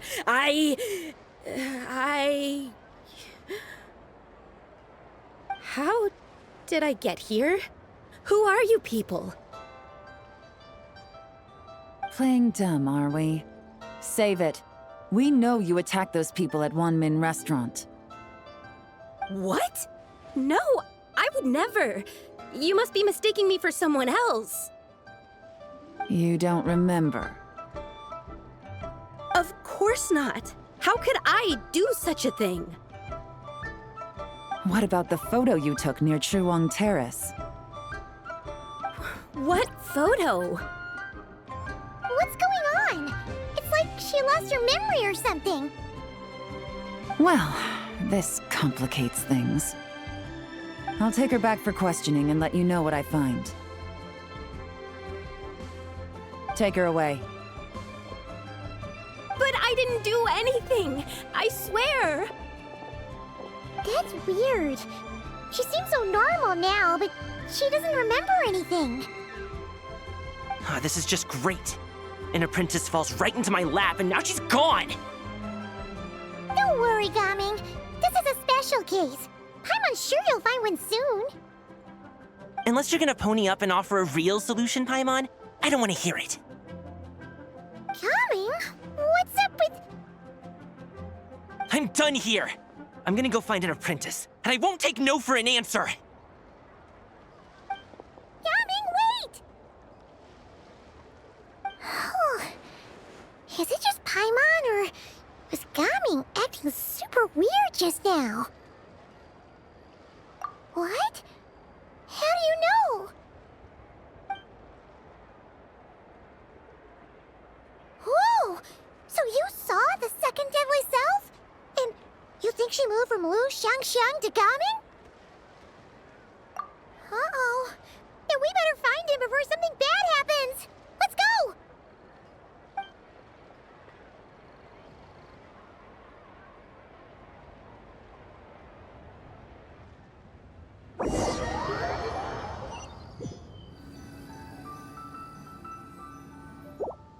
Alas, why must Cloud Retainer inflict such woe upon us, Mooncarver? By the order of Rex Lapis, we were supposed to make haste to the harbor to stand watch. Yet we arrived late, for you, in your inscrutable wisdom, chose that very moment to tend the mint. It is no wonder Cloud Retainer banished us to the wilderness in anger. A pity only that I, blameless as I am, was made to share in the punishment. Blameless indeed. You speak as if it was not you who decided to plant all that mint in the first place. Yet now, in its wretched state, overrun by blight and vermin, you would turn away? Utterly heartless, I say.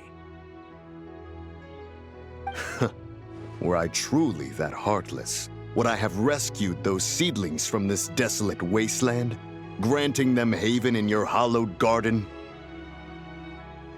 Alas, if blame must be laid, let it fall upon Cloud Retainer for failing to recognize the virtue of our plight.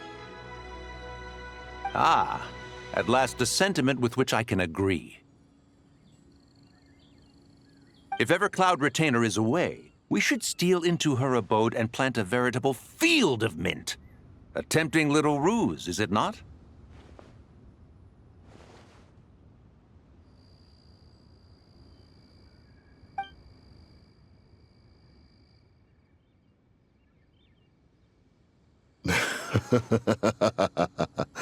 Positively ingenious.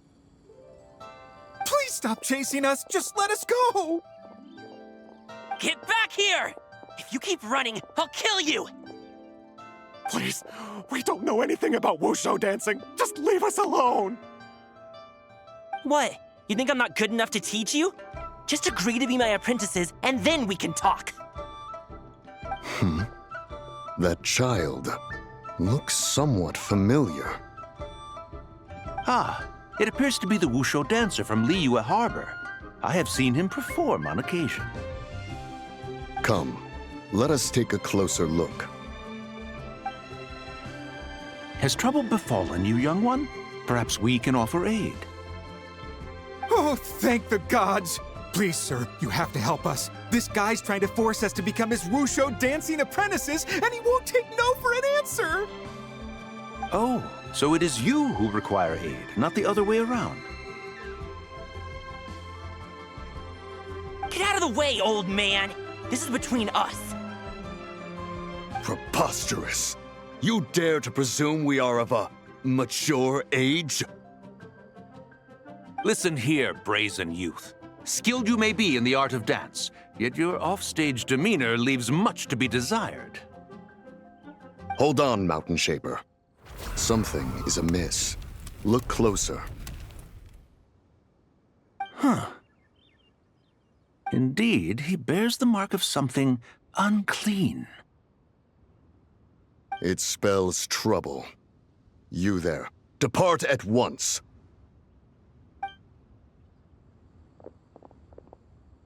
Hey! You drove off my recruits, old man! You'll just have to take their place, even if you're a bit on the decrepit side. Many years it has been since a being has dared speak to us in such a manner. Now let us see what evildoer has sought to use you as its puppet, young one. You two, you're adepti! Does that strike fear in your soul? Whoa! 2 adepti recruits just fall right into my lap? That white horse sure knows how to grant a wish. Coming! Slow down! Wait for us! Jeez, take a hint, will you? I told you to stop following me! Traveler, Paimon, keep your distance from this youth. Evil has taken a hold of him. We know! It's one of the White Horse Adeptus' deadly selves! She's possessing Gaming! The White Horse Adeptus' deadly selves? Could it be that Rex Lapis called us to Liyue Harbor for this very reason? Hey! What are you two whispering about over there? Who's gonna be first apprentice and who's gonna be second? It doesn't matter! I'm not the kind of Sufu who plays favorites. Insolent spirit! Be gone from this child at once!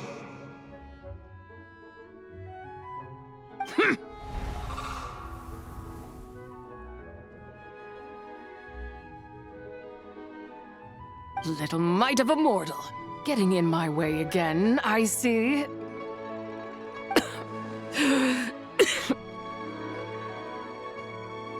That is no concern of yours. No. Only by doing it myself will I find peace. Otherwise, rage will consume me. If I lose control, all will turn to dust. The curse of time. The memories this body holds. Come no closer! This is your final warning.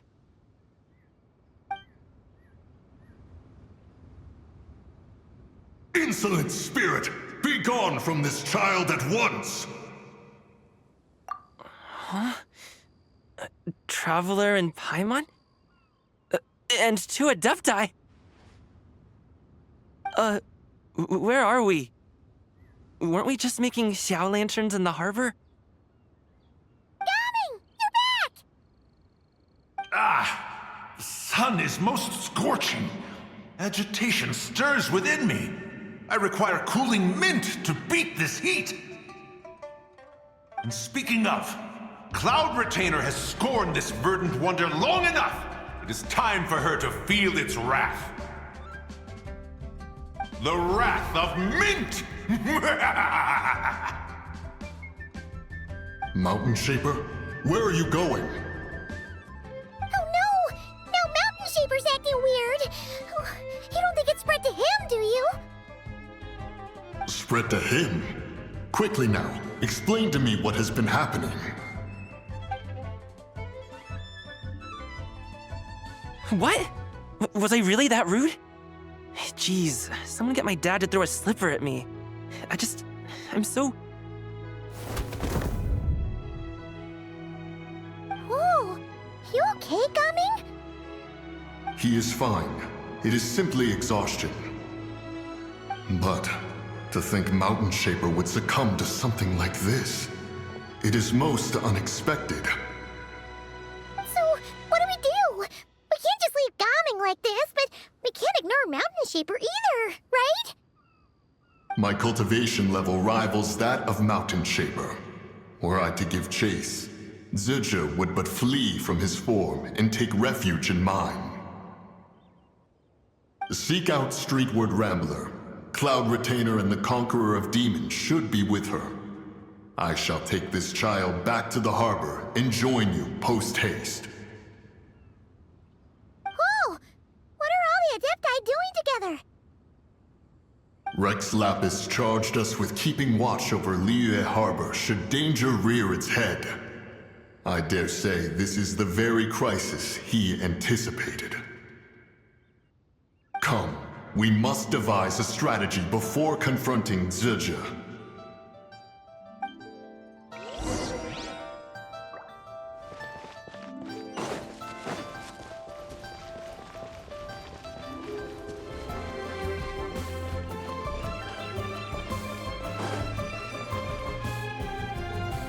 The White Horse Adeptus? You mean the mysterious white mare that aided Rex Lapis during the Archon War? Even if it's not her, there must be some connection. She always avoided us back then, and I never knew why. Rex Lapis's recent trip seems to be related to this person as well. Xianyun! Madam Ping! Xiao! Great! You're all here! Ah, Traveler. It has been quite some time. Oh, happy lantern right, Paimon. You're as lively as I remember. I trust things have been well. Sorry, Madam Ping. No time to catch up. Something terrible has happened. What is it? Has Mountain Shaper gotten himself into trouble? Mooncarver is here with you, but he is not.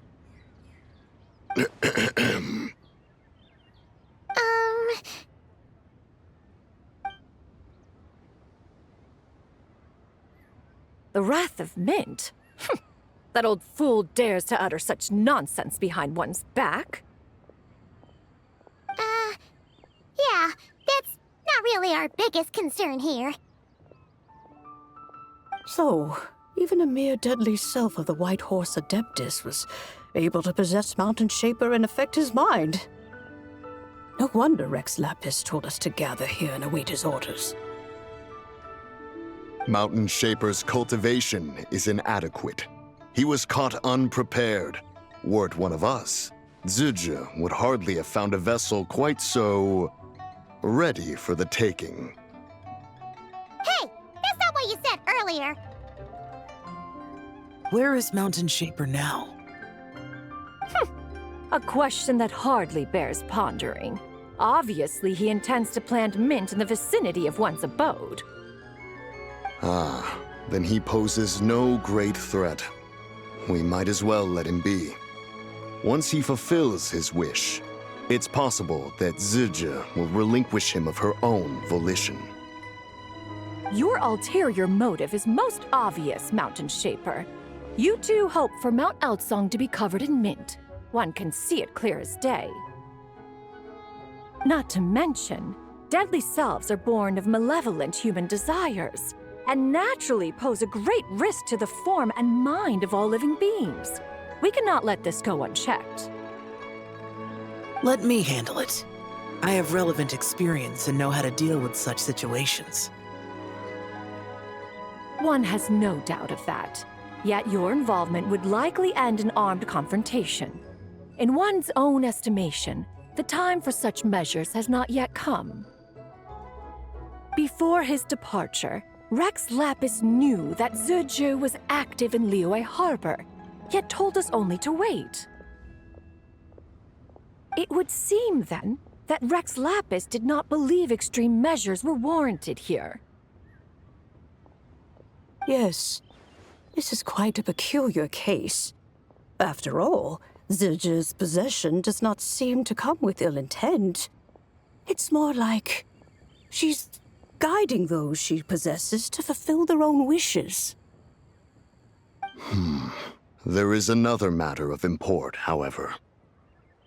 I sense tremendous resentment emanating from her. What could be its source to render her so unable to find peace? She was talking about the White Horse Adeptus memories, right? From what the traveler said, it seemed like she was about to explode with rage. But why? With Rex Lapis away, if we wish to understand that which occurred in the past, we shall have to ask her directly. She also mentioned the curse of time. What could that be about? Perhaps erosion. Indeed. We are of the same mind. I heard that ancient clans in the mountains once regarded the White Horse Adeptus as the daughter of time. It seems there was some truth to that, after all. The daughter of time. Cursed by time? Time does not treat everyone equally. The longer you dwell in this world, the more it takes from you. Then what do we do? One has devised a solution. Based on what you have told us, it seems that Zhezhi is in the habit of leaping to a different host when provoked. One's plan is for us to block all escape routes while you confront Mountain Shaper, forcing Zhezhi to reveal herself. Then, if prior experience stands, she will have no choice but to possess you. However, not only are you able to sense it, you are also unaffected by the peculiar state of stasis. In other words, in that moment, you would have the chance to either subdue or persuade her. That is akin to walking straight into the lion's den.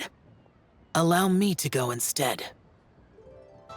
Yeah! Isn't this plan a bit too risky? Why doesn't Paimon try first? After all, even if she got possessed, it's not like she would pose a danger to anyone. Paimon's wishes aren't all food-related, you know. One would not suggest this course of action if one had any such reservation. Time and again, the traveler has proved immune to Zhezhi's influence. Consider for a moment why that might be. Oh yeah! That's what the first deadly self told you, right?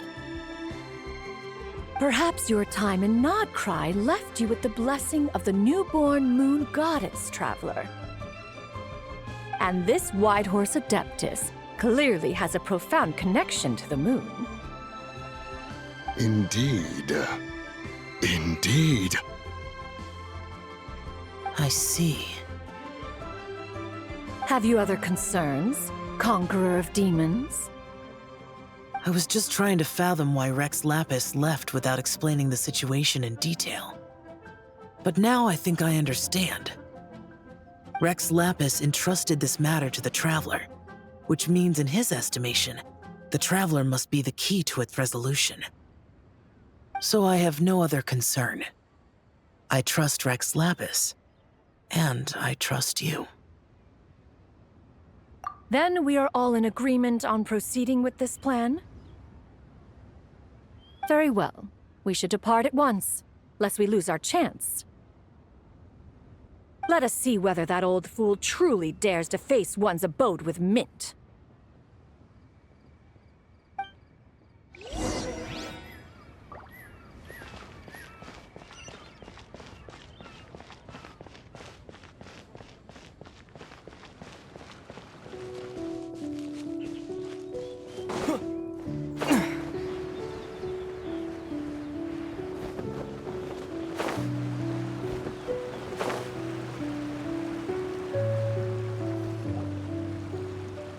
One mint, 2 mint, let us plant a whole slew of mint!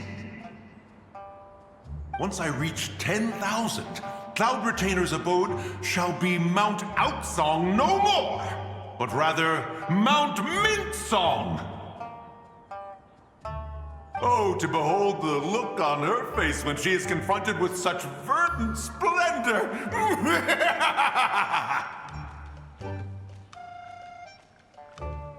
Mountain Shaper, you dare disturb the tranquility of one's abode! Do not take personal offense, Cloud Retainer. He is not in control of his faculties. Exactly. Let it go this once. Zhizhi is the one driving him to do this. Huh? But Zhizhi just helps people fulfill their own wishes and desires. Not now, Paimon. Oops. Sorry, Mountain Shaper. Paimon might have just thrown you under the bus. When he wakes up, we shall have words. Everyone, to your positions.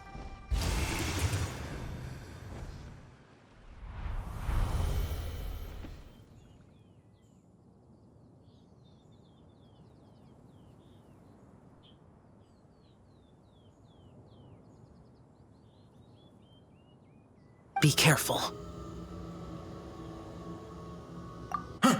A pest? I must catch it. Again!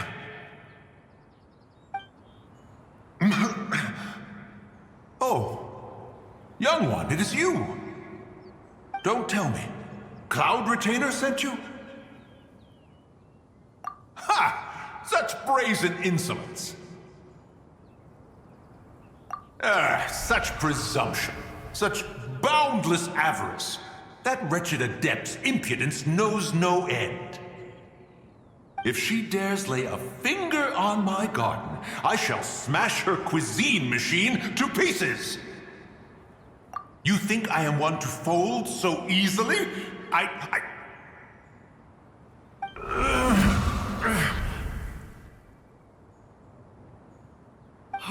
Insolent mortal!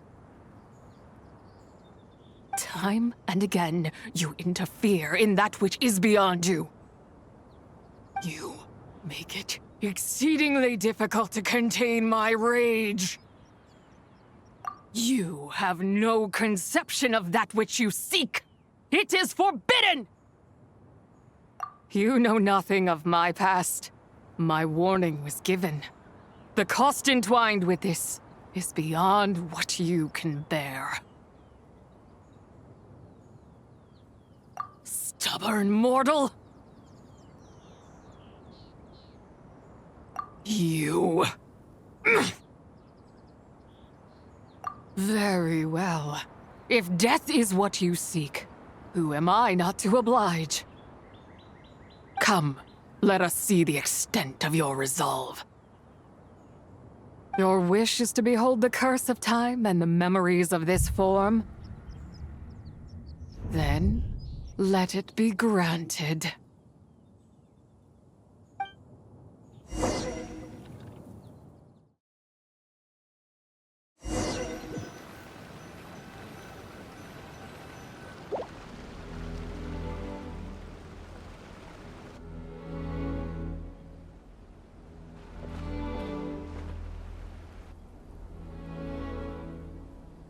You who seek death, stand before me. My prison.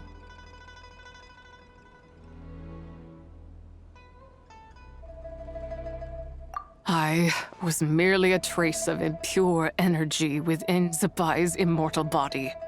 When her soul was shattered, it should have been the end of me. But then, the one who governs time descended from on high and froze the moment of her death. And so, I remain in this world, unable to find release. A mortal who knows of her existence and would dare to speak her name. Who are you? Help? No, there is nothing we can do for each other. Her power, the one who governs time, it has surrounded me ever since.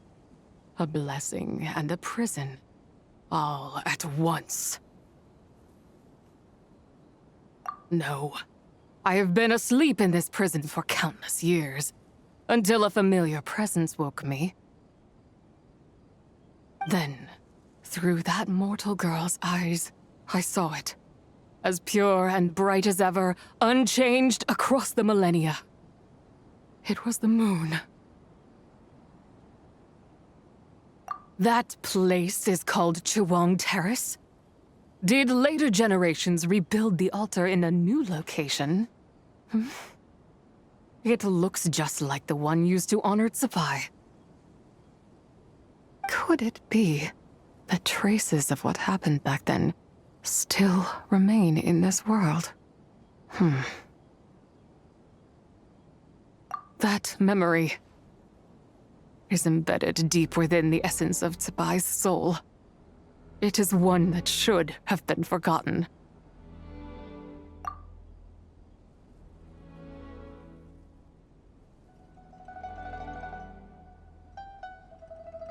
Yet, it is precisely that which haunts my every waking moment, fuels my rage, and denies me a modicum of peace. Now you, a mere mortal, come to seek that which is forbidden. So, let us see whether the fire that fuels your ambition is a hero's wisdom, or a fool's courage. I shall relinquish control over this body's curse, and let it devour everything within sight. Run as fast as you can, lest this prison become your grave. Look, it draws near. The river of time, come to sweep all into oblivion. A torrent of tears for the dead and departed. I shall wait for you at the end, mortal. Evade being swept up in its waters, and I will show you everything. Fail, and we shall sink into oblivion together.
I did not expect that you would make it to the end.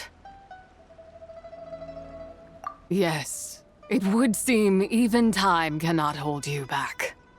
In that case, perhaps this truth is one you can bear. Come, let your wish be granted.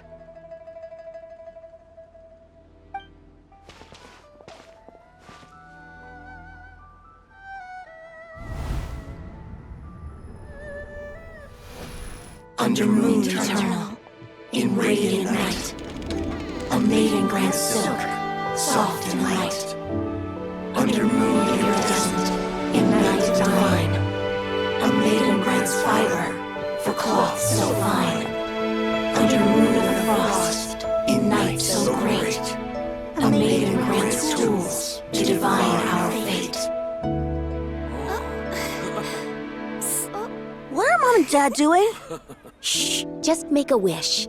The kind Adeptus on the moon is listening.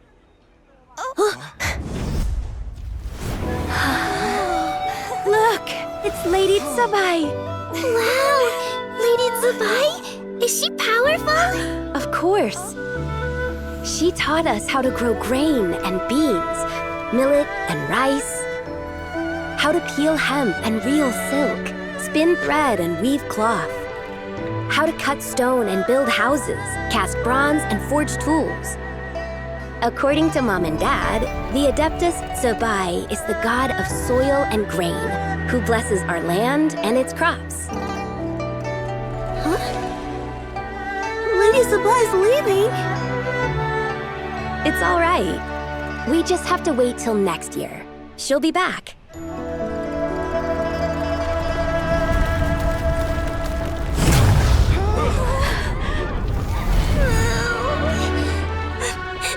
Mom and Dad are gone.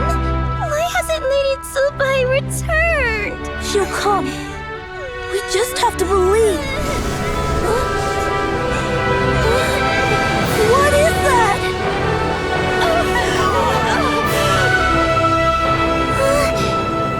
Lady Zibai abandoned us. All places tainted by the abyss need to be purified. That includes Long Gone. And what of its people? You know what will happen. You are but an emissary to the mortal realm. This is Heaven's will. There is no need for guilt, and no place for hope. I wouldn't dare. But the people of Langan honor me, worship me, pray to me. If I do not answer, the guilt will be too much to bear. And if you do, you will meet the same end. Then as their god, I shall die among them.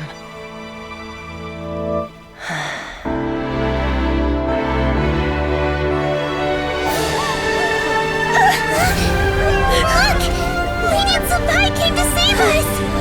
I knew she wouldn't abandon us! Run!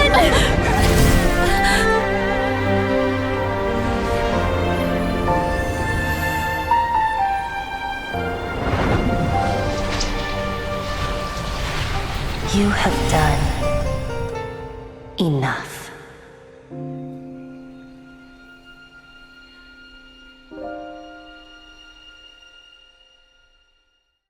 Now you know the truth.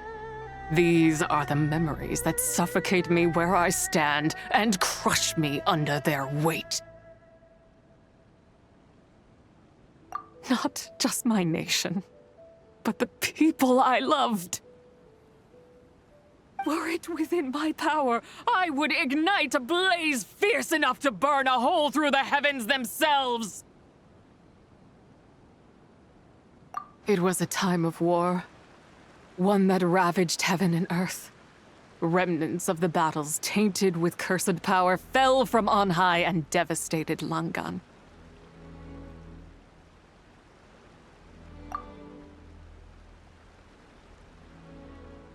The heavens decreed that the tainted filth had to be cleansed, no matter the cost. If I just had more time, I could have helped more people to escape. But it wasn't enough. I just needed a bit more, and they all could have survived.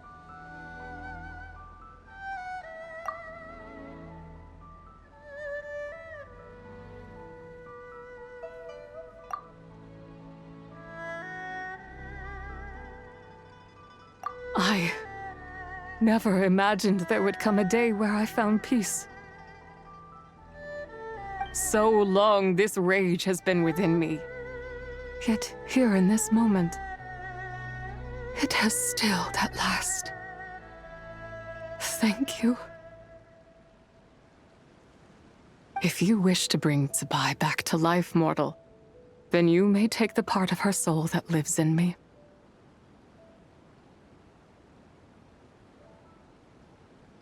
Just remember, from this moment onward, the fate of Langan's fallen rests on your shoulders, and that cannot now be changed. As I said before, I am but a remnant of Zibai's adeptal form, a manifestation of her wrath that was not meant to linger in this world. By taking away this fragment of her soul, you take away my shackles as well. So, let it be done. Ah, it's your turn to grant one of my wishes, is it? Very well. In regard to my fate, and that of Langan's fallen, I know there is little I can demand of you. However, should another raise a war banner against the heavens someday, let my name be set upon its cloth. I ask for this, and nothing more. Now, take what you came for. I was a lone moon, shrouded and dimmed in cloud-veiled night. Now darkness breaks, free and unburdened. I reclaim my light.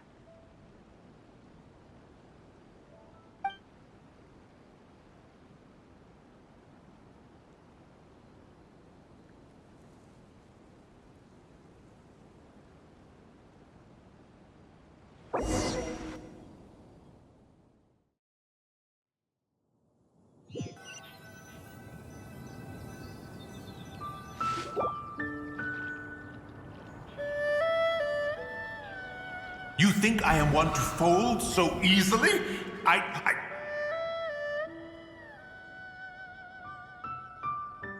Ah, young one. What brings you here? My, what exquisite mint seedlings. Was it you who planted them? I had not taken you for one so versed in the horticultural arts. I must insist that you visit Mount Hulao. There is much we could learn from one another. Ah, but this is Cloud Retainer's abode. She does not appreciate the verdant wonder that is mint.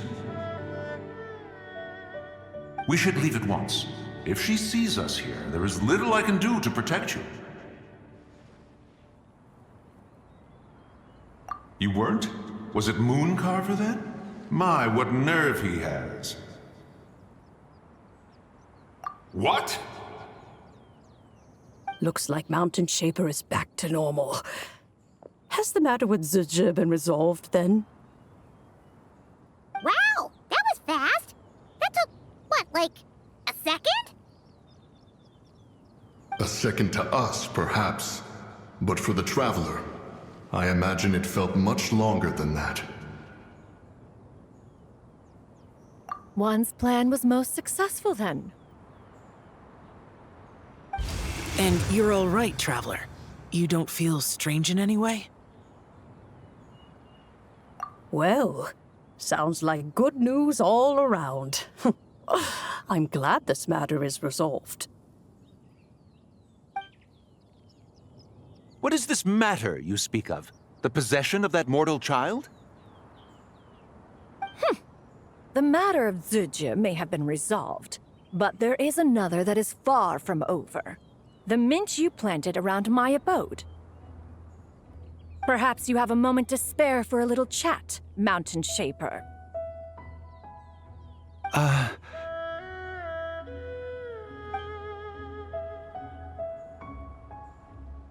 You seem reluctant to talk in detail about what happened with Zhiji.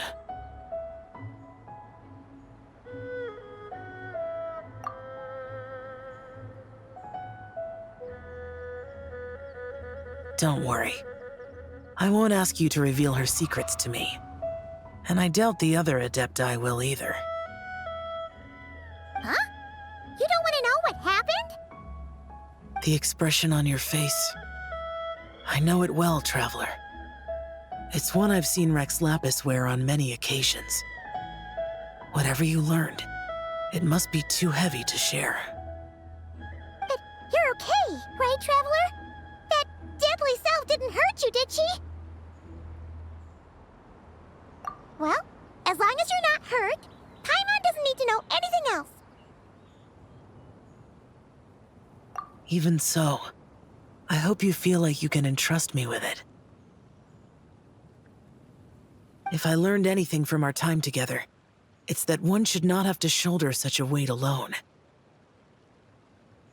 Not to mention that certain knowledge brings danger in its wake. I would never want you to feel forced to be the sole keeper of such secrets. Yeah. Kinda like how one person can't finish a whole slime, you know? Better to grab a bunch of friends and get it all together. Exactly! Wait, no! Paimon's just saying we've got loads of friends who'll be more than willing to lend an ear.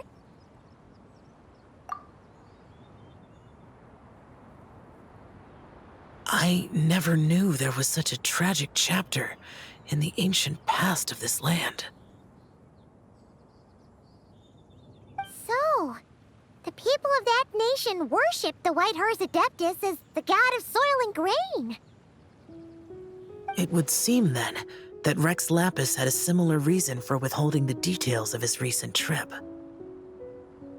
I've often wondered if he had companions to stand by him before we met, or if he was forced to face things alone. Regardless, Lantern Rite takes place in 2 days. Let's meet back up again there. If there's no news of Rex Lapis by then, we'll have to come up with a plan. Fingers crossed it all goes well.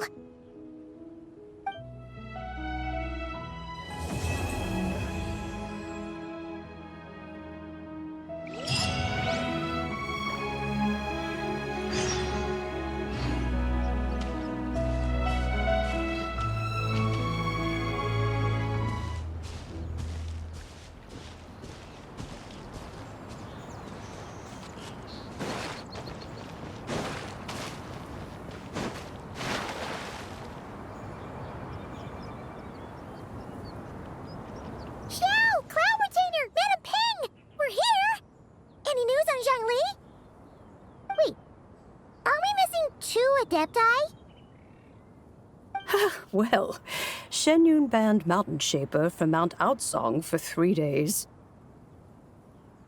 Oh, then what about Mooncarver?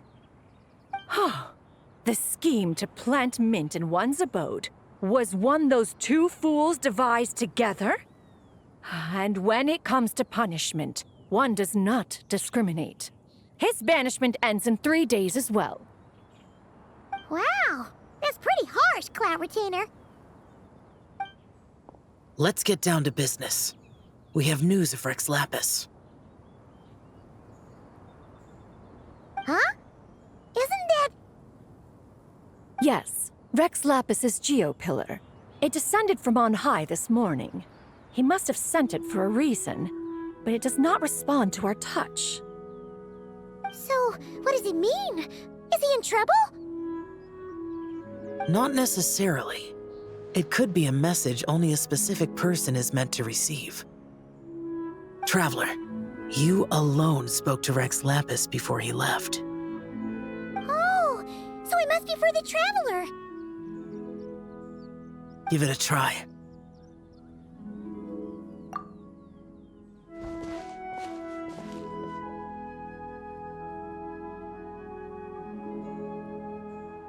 Come to the spring on Mount Qingse. I have left an entrance for you.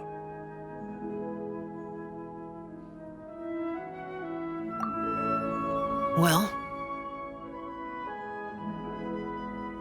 Just as one surmised, it seems that Rex Lapis will not countenance our involvement in this matter.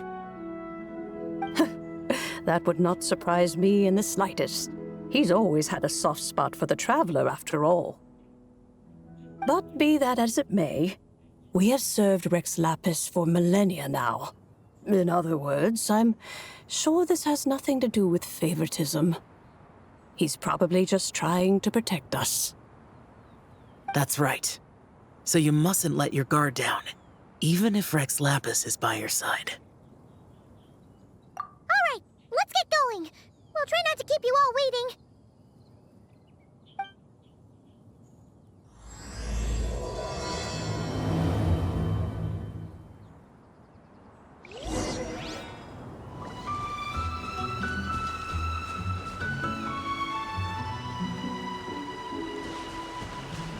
Keep your eyes peeled. They should be around here somewhere.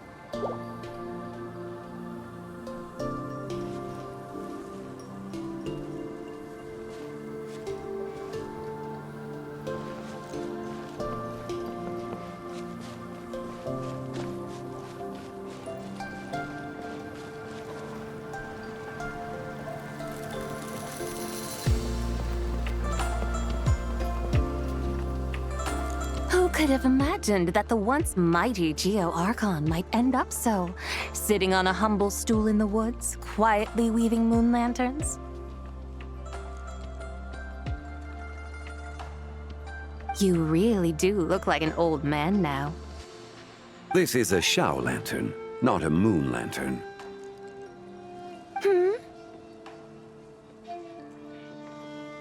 In ages past, when the gods waged war and the world was in turmoil, these lanterns were lit to guide fallen warriors back to their homes. Had you tarried in the mortal realm for but a little while longer, you might have become quite accustomed to them.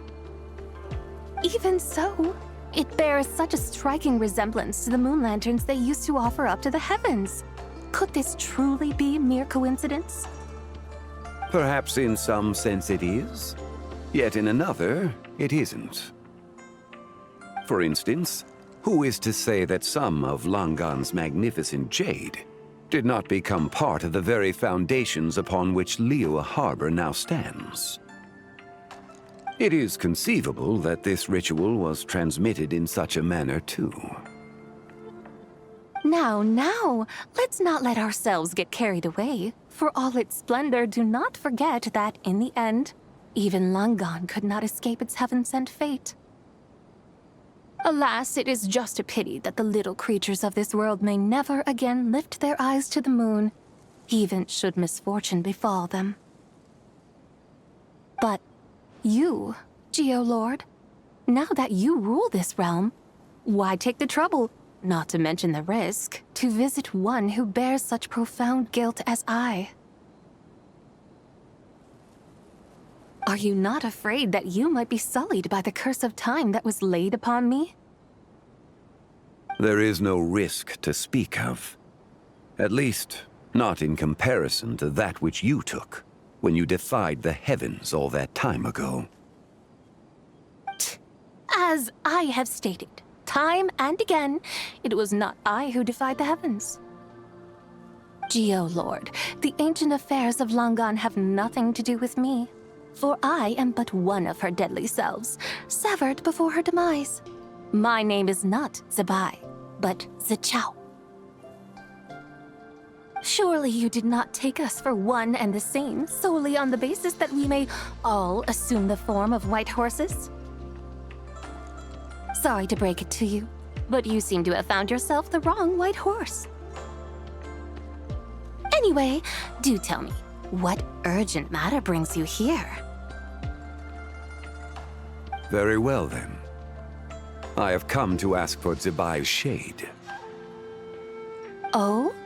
So, the Geo-Lord has set his sights upon Zibai's human soul. And what is it that you intend to do with it? The world outside is changing. With the new moon's birth, the confines of the shadow moon are gradually disintegrating. In other words, the heavenly soul is set to return. Consequently, strange phenomena have manifested within Langan's former domain, leading to the earthly soul's reappearance as well. The last of the trio, the human soul, is in your possession. Most intriguing. My intention is to gather all three together, so that an old friend may finally make her return. I must admit, it seems that some remarkable affairs are coming to pass in the outside world. Yet there is one thing you seem to have overlooked, Lord of Geo. Back in the day, it was you that freed me from that painting. And afterwards, I took up arms in your name. Together we first subdued Chenyu Vale, then brought peace to Mount Qingse. It was for this cause that the contract between us was made. But now that the debt has been repaid, what cause have you to expect my aid? Zibai and I have long been friends. Given not only that you were manifested from a corrupt desire within her divine form, but that you also possess a fragment of her soul, how can you purport to be the wrong White Horse? I think you'll find that we are now as separate and distinct as any two beings ever were. What once shone with radiant purity has long become dust. What you see is no longer what it was. Oh, great Lord of Geo, should this still be unclear to you, I bid you take your leave. It seems that the fault lies in my own lack of consideration. As you wish. I shall let this matter rest. Wait! One moment, if you will. Should this not be your opportunity to propose a new contract? The part where you make me an offer I simply couldn't refuse? Even those puny mortals know how to haggle when striking their bargains. Should you, the famed god of contracts, not likewise strive for success through negotiation? Come now, enough with the posturing. It's time to name your price. Very well. I had, in truth, prepared a new contract for your consideration. I knew you would not come before me unprepared. Yet, you should know that I want for nothing, for I live in the mountains, carefree and untroubled. Occasionally, I even find sport in teasing the mortals who stumble into my presence. Then why persist in telling them those ancient stories? I speak of what transpired before the sky collapsed and the earth sank into itself. That is merely my way of passing the time. And what of it? Would any believe, much less remember, the ramblings of a mountain hermit? Those tales have long since spread throughout the mortal realm. Who? Should my words prove insufficient, I invite you to see the world for yourself. To this end, I have found you a pair of trusty guides. The lantern rite is presently underway in Liyue, and should prove quite intriguing for you. So this, then, is the contract you have prepared for me? Indeed it is. Think of it as a contract for a one-day festive excursion. Surely you do not hope to offer this in exchange for Zibai's shade. The foundation of my very existence for a little excursion seems a little steep, wouldn't you say? Why not see for yourself? You can always decide afterwards. The final determination, of course, shall rest with you. Is that so? Then perhaps this deal might not be entirely off the table after all. Where then are these guides of which you speak? Hey, it's Zhongli! Oh, we've been looking for you everywhere. We thought you might have gone missing. You're here. So these are my guides. Well, well. They certainly look the part, I'll give you that. Guides? Oh, you poor innocent little creatures. The benevolent Lord of Geo has soaked you to me, which means that for the rest of this day, you belong to me. Sold us to you? Just what have you gotten us into, Zhongli? The situation is not quite as dire as that would sound. I ask only that you accompany my Adeptus friend, on a tour of Liyue? I would suspect that depends on how well you entertain me. Entertain you? Let us start with this Liyue harbor of which I have heard so much. Nowhere is quite so fascinating as a place teeming with little mortals. How come this Adeptus sounds so different from what Paimon imagined? Okay, we'll take care of it. Get ready to find out why they call Paimon the best travel guide in all of Tibet.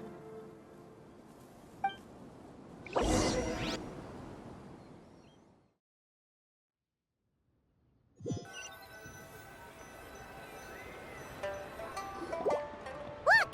We've arrived at Liyue Harbor! Not only is it Tibet's busiest port, it's also the beating heart of Liyue. So, dear Madam Adeptus, where would you like to go first?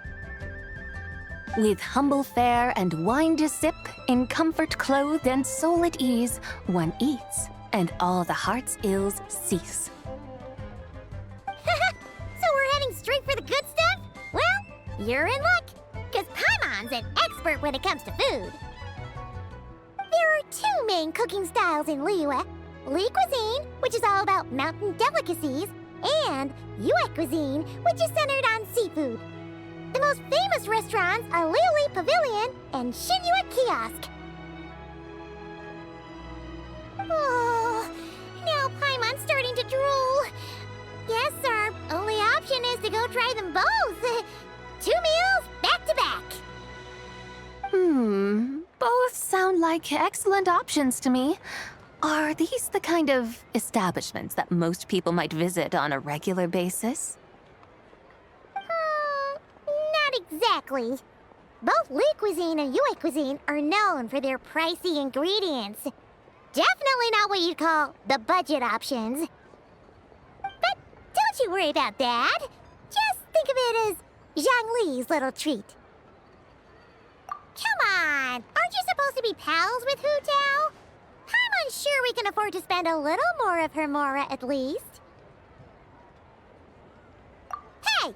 All Paimon wants is to provide our Adeptus with the best possible experience here. Don't you want that too?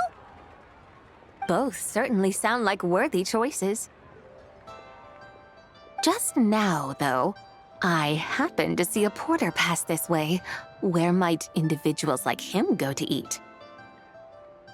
A hungry porter, huh? Oh! Paimon knows just the place! Yep. Nothing fancy-schmancy there. Just tasty dishes made with simple ingredients and a variety of different styles. Most importantly, it's great value for money, too. No wonder everyone loves it, huh? Oh, and the owner happens to be a good friend of ours, too. One mean restaurant. Yes, even the name itself feels lively and down to earth. All right, let's make it our first stop. Yippee! That's a great choice, too. Alrighty, let's head over there right away. Paimon can't wait to dig in. Wamin Restaurant, here we come.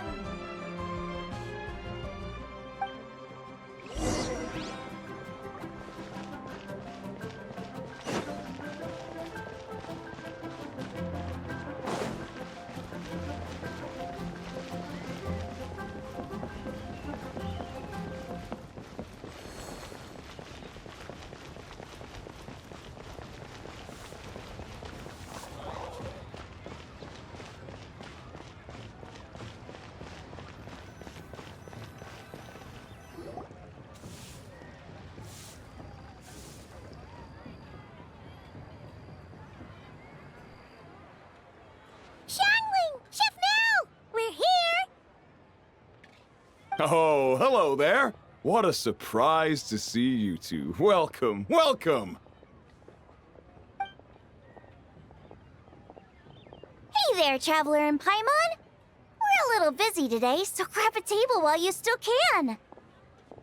But I don't think I've met this lady before. Is she a new friend? You could say that. Oh, I see. Well, hey there. A friend of the traveler's a friend of mine, too. Don't worry, we'll take good care of you.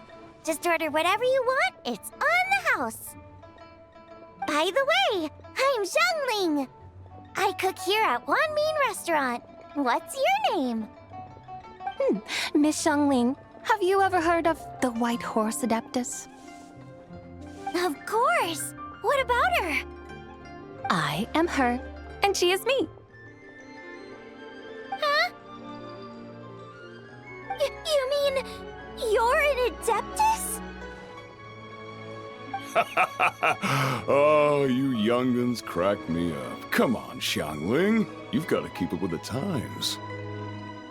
Haven't you heard of cosplay? It's like a role-playing game where you dress up as famous characters and pretend to be them.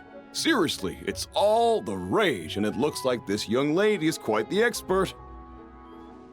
Your friends sure keep their fingers on the pulse, huh, Traveler? Wow, Dad. Didn't know you were so tuned in. But how come I haven't heard about it? You gotta listen to our customers. Didn't I tell you to spend less time chasing after wild vegetables and more time making friends? You're even more out of touch than I am. Hey, I like making friends too. Isn't that what I'm doing right now? Anyway, even if it is just a costume, is it alright if I still call you White Horse Adeptus? Of course it's all right, because that's exactly who I am. Okay. I can see you're really committed to the role. How about I call you the real White Horse Adeptus instead? In that case, you can call Paimon the real traveler. Yeah, right. You could have at least switched outfits.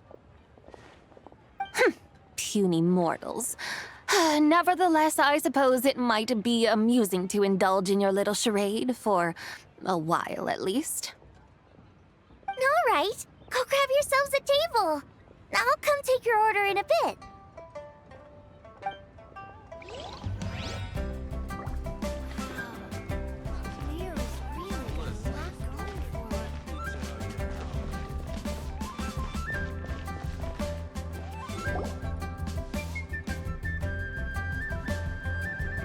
Hello.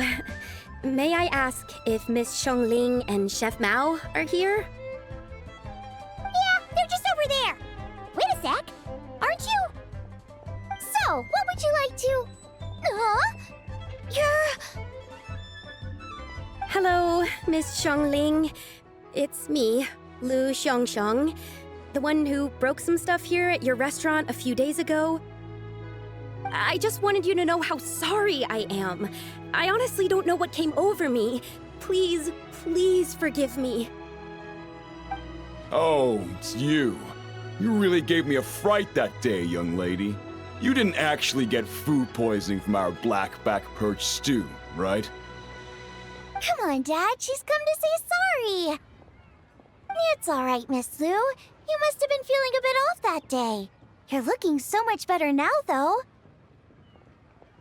Why don't you grab a table, too? This one's on the house. No, I couldn't possibly. Hey, it's totally okay. We all feel under the weather sometimes, especially when we're away from home. Go on, find yourself a... yikes.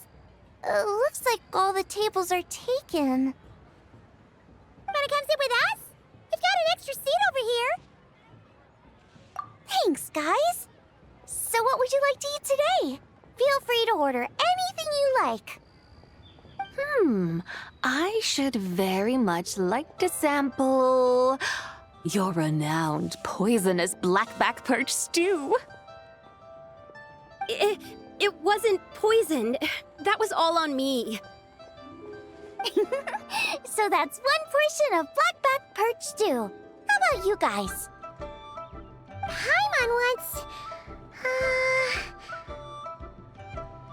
Sure thing! Looks like Paimon's having trouble making up her mind.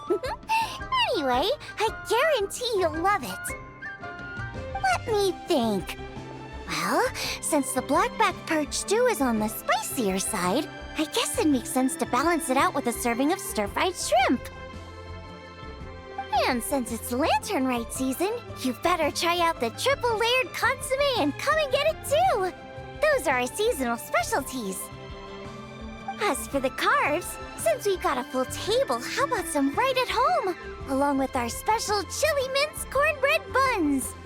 Trust me, you won't be disappointed. Then for dessert, I'll whip you up some Lucky Snow Delight. I just came up with it a few days ago, and I can't wait for you to try it. Wow! Sounds like quite the feast! Looks like Paimon's in luck today! Am I the only one who thinks that's way too much? Not at all. Don't worry, I know what I'm doing. And to top it all off, our star dish, Adeptus Temptation. You should know that we don't often serve this here at Wanmin Restaurant. But since this is my first time cooking for the White Horse Adeptus, I'm pulling out all the stops. Okie dokie, just sit back and relax. I'll have your dishes out in no time. Hold on. Did I just hear Miss Xiangling mention the White Horse Adeptus? You did indeed. And you're looking right at her. That's a joke, by the way. She's cosplaying. Oh, I see. Phew, almost believed you there for a moment. Tell me, little one, what business might you have with the White Horse Adeptus? It's a long story. Basically, a while back, I took part in an archaeological dig over at the chasm. While we were there, we discovered a number of relics. Our findings show that they date back to the era of Long Gone, an ancient nation whose people are said to have been the ancestors of some of the modern-day inhabitants of Chenyu Vale. And why might such matters concern the White Horse Adeptus? Because some of those relics not only seem to contain textual references to her, but even depictions of what she looked like. There have long been legends claiming that the White Horse Adeptus was a deity of that era, but there are plenty of other theories out there too. If I could just locate some more detailed records, I'm sure we'd be able to find out so much more. So you're into history? Well, to tell you the truth, I actually joined the archaeological team by sheer accident. But once I'd started down this path, I knew that I wanted to make something of myself. Recently, though, things seem to have taken a turn for the worse. Still can't believe I caused such a mess and even ended up hurting someone. Oh, so you're considering becoming a martial artist now instead?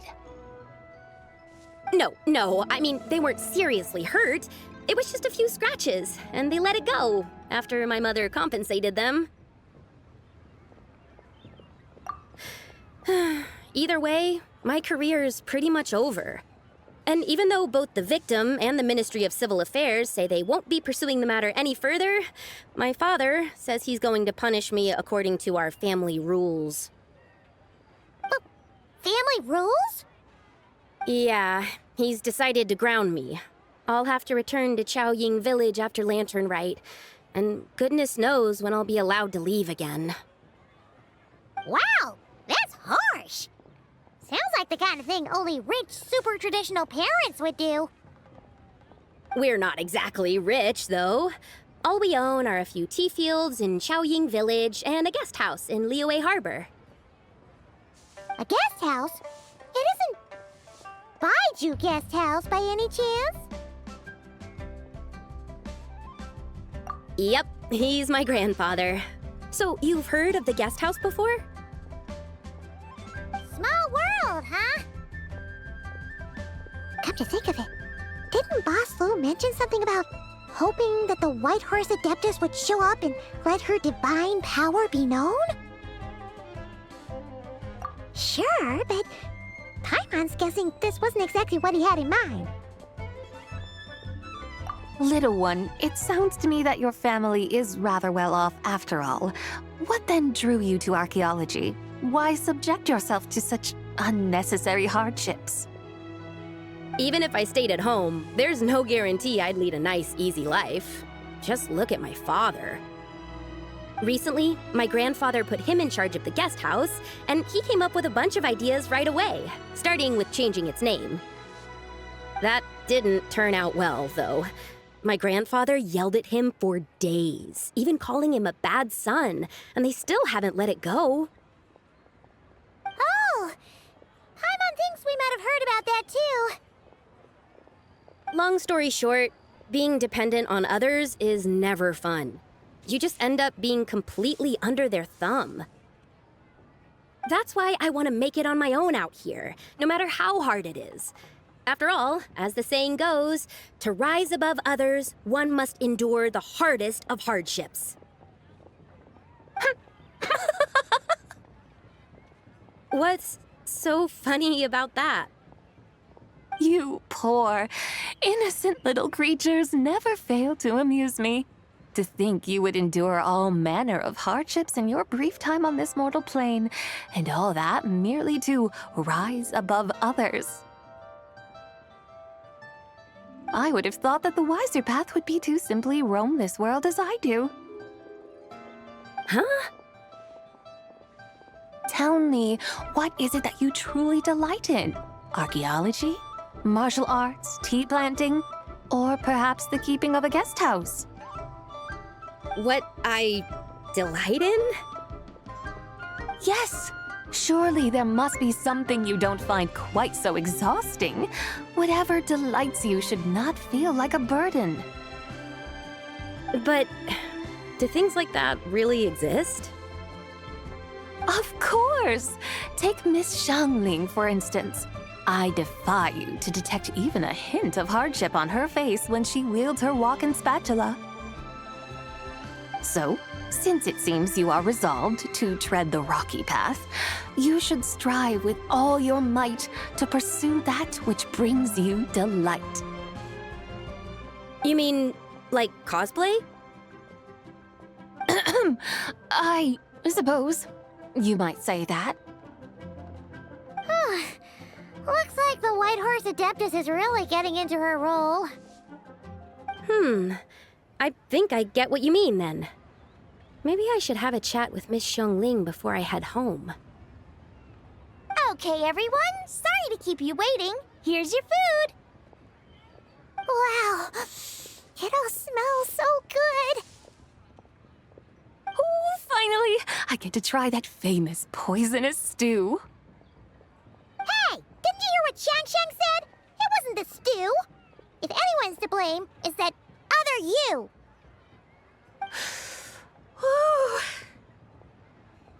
What's up? How fiercely this mortal fare burns upon the tongue!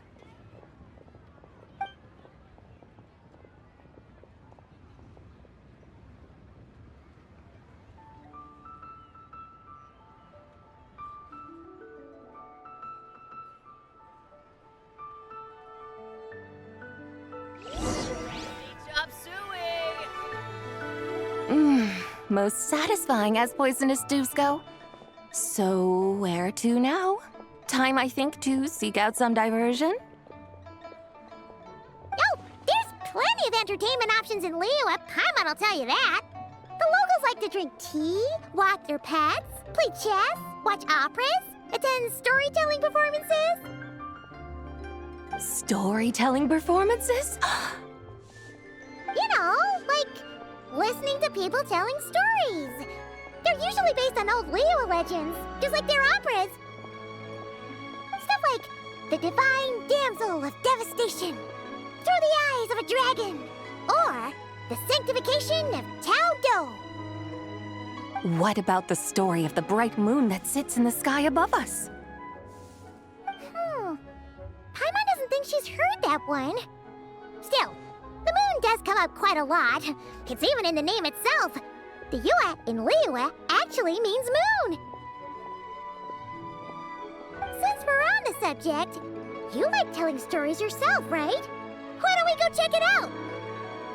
In that case, I'll have to trouble the two of you to lead the way. Awesome! Let's go! Third round knockout, here we come!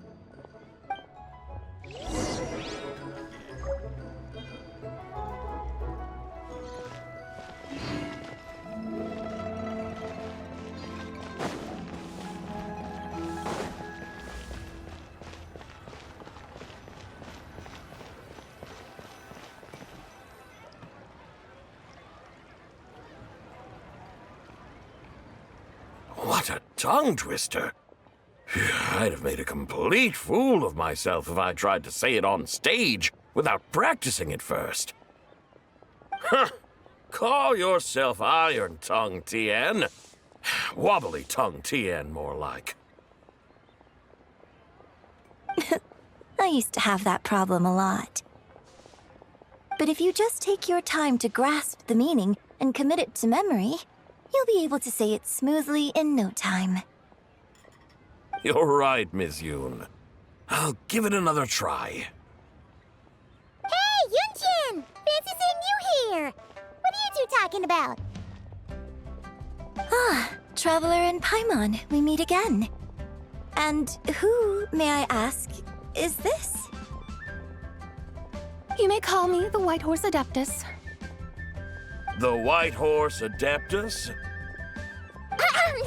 She's not really an Adeptus. I see. Well, it certainly looks like a lot of fun. Oh, funny you mention it. This type of thing is actually something I'm quite familiar with. Once, to perform Through the Eyes of a Dragon, I decided to imagine that I was Rex Lapis himself.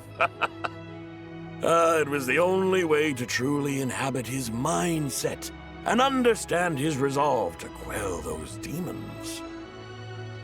Sounds like you just wanted an excuse to feel all big and powerful. Hey, that's... You just don't understand how inspiration works. You're one to talk. Paimon's traveled all over with the Traveler, and she's seen things that would make your jaw drop. All right, then. Since you claim to be so knowledgeable, why don't you prove it by reciting an ancient poem? An ancient poem? Which one? Ha! See?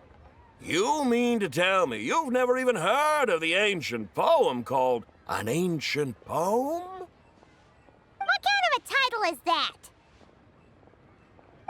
Quit teasing, Paimon. We only just found out about that ourselves. He's talking about the writing on those ancient relics. When we first saw it, we couldn't figure out what it all meant. So in the meantime, we decided to just refer to it as an ancient poem. However, thanks to the painstaking work of the scholars who were tasked with decoding it, it seems like that's exactly what it was. Or rather, an ode offered in veneration of the moon and the White Horse Adeptus. Oh yeah! Didn't Qiqi mention that before? It's got something to do with Longon, right? That is correct.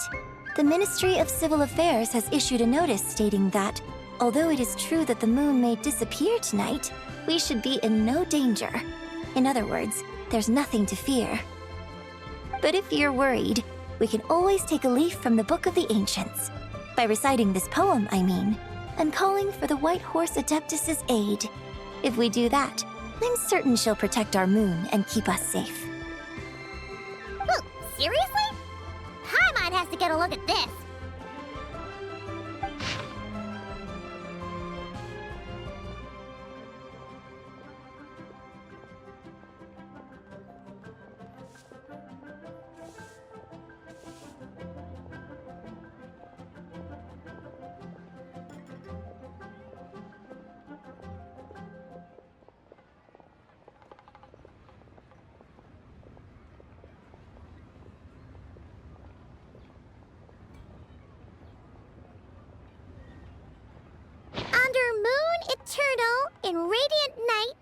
A maiden grant silk, soft and light? What in Tibet's that supposed to mean? Under moon, iridescent, in night divine. Blah blah blah, something cloth so fine. Something about fields being plowed, something else about seeds being sown from the earth. Seriously? What is this? The fields are plowed, the seeds are sown, and from the earth, life is grown. Whoa! You did that without even looking! Bravo! Bravo! We have an expert in our midst. Looks like this young lady really does know her role inside out. If I didn't know any better, I'd have taken her for the real deal. That's because I am the real deal. That's the spirit. This is exactly the kind of mindset I was talking about. Behold, mortals, I am none other than the indomitable Rex Lapis himself. Kneel before my godly splendor. Believe me, young lady, I know exactly why you do it. Back in the day, I was just like you. I must say you are rather amusing as mortals go. Miss White Horse Adeptus, it is a great pleasure to make your acquaintance today. I have some questions regarding the poem, and I was wondering, perhaps, if you might be able to shed some light on it? You want me to explain the full meaning of its verses? Your guidance would be much appreciated. Fascinating. Tell me, do all the people of Liyue still express such reverence for the ancient ways? Well, it's true that we hold a deep fondness for our history, but it is hardly our only pursuit. One of my good friends, for instance, is even more devoted to the modern Fontanian art of rock and roll. Exactly! And don't forget, great practitioners of the role-playing arts walk among us too. People like me and you, young lady. Yes. So rather than placing too much emphasis on our reverence for the ancient ways, it might be better to say that here in Liyue, 100 passions bloom, each with a voice of its own. I see. Then, I suppose it wouldn't do any harm for me to enlighten you. In truth, it is but a simple poem of blessings. Its meaning is this. As the eternal moon rises in the night sky, a maiden adorned with lustrous jade descends upon the earth. She blesses the kudzu vines and mulberry leaves, so that they may be used to make coarse cloth that is nevertheless soft, light, and comfortable to wear. As the iridescent moon rises in the night sky, a maiden adorned with lustrous jade descends upon the earth. She blesses the kudzu vines and hemp, so that they may be used to make fine, luxurious cloth. As the frost moon rises in the night sky, a maiden adorned with lustrous jade descends upon the earth. She blesses the mugwort and artemisia, so that they may be perfect for divination. So she really did come down from the moon? She shows the people how to use the plow and spade to purge the land of weeds, till the soil, and heap up the earth to make it fertile. Then with the hoe, she teaches them to sow their grain, bestowing the promise of life upon every seed. She blesses the millet and the beans, ensuring that their stalks and vines stretch forth without end. She graces the wheat and the rice, so that their heavy heads are filled with plump, glistening grain. Sounds like she's a real pro at all this farming stuff. The fruits of the field are harvested and brewed into sacred wine for honored guests. This we reverently present to the divine maiden, with every ceremonial step flawlessly observed, so that she may witness the depth of our piety and respect. Oh, divine maiden, how can your graceful presence in the sky not seem like that of a fairy descending from the heavens? Oh, divine maiden, how does your pure and radiant form not resemble the guardian spirit of our land? I send my heart's desire, ascending to the heavens, beseeching you to grant us good fortune and blessings in the coming year. Huh? So, that's what it's supposed to mean? I find myself speechless. Moved beyond the power of words to convey. Oh, young lady, you have shown me the heights to which a true role player might aspire. A truly remarkable performance. I did not anticipate that anyone could unravel this poem with such depth and clarity, and so soon after the Ministry of Civil Affairs noticed, too. I'd even begun to consider myself somewhat versed in the matter, but as they say, there's always someone more knowledgeable out there. Allow me to extend my thanks to you, Miss Whitehorse Adeptus. You are far too humble, young one. I must confess, it is I who have been surprised, not only by you, but also by this Liyue harbor of the present day. Ah, so you're not from Liyue. And what, may I ask, has surprised you about it? Oh, it's nothing really. Just some old memories scattered here and there. Very well, my guides. I suppose it is time we set forth on the next part of our excursion. I'd like to go see that wharf now. What say the two of you? No problem. We'll take you wherever you want. Oh, leaving so soon? Before you go, allow me to introduce myself. I am Yunjin, director of the Yunhan Opera Troupe. May I ask your name in return? My own name is scarcely worth mentioning, but since you asked, perhaps I'll tell you the title of that poem instead. Huh? So, it isn't actually called an ancient poem? Of course not. Its real title is Odes of Long, Zibai. Odes of Long, Zibai. All right then, until we meet again.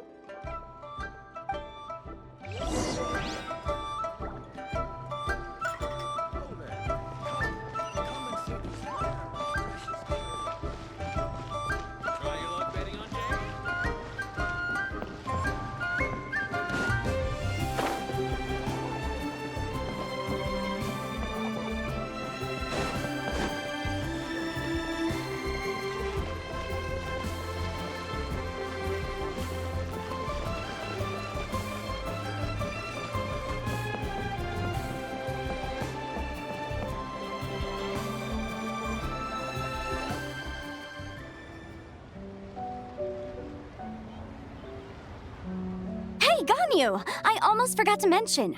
On my recent trip to Nodcry, I came across something really fascinating in the Frostmoon Scion's library. I found records in their collection of another divine envoy living on the moon. A divine envoy on the moon?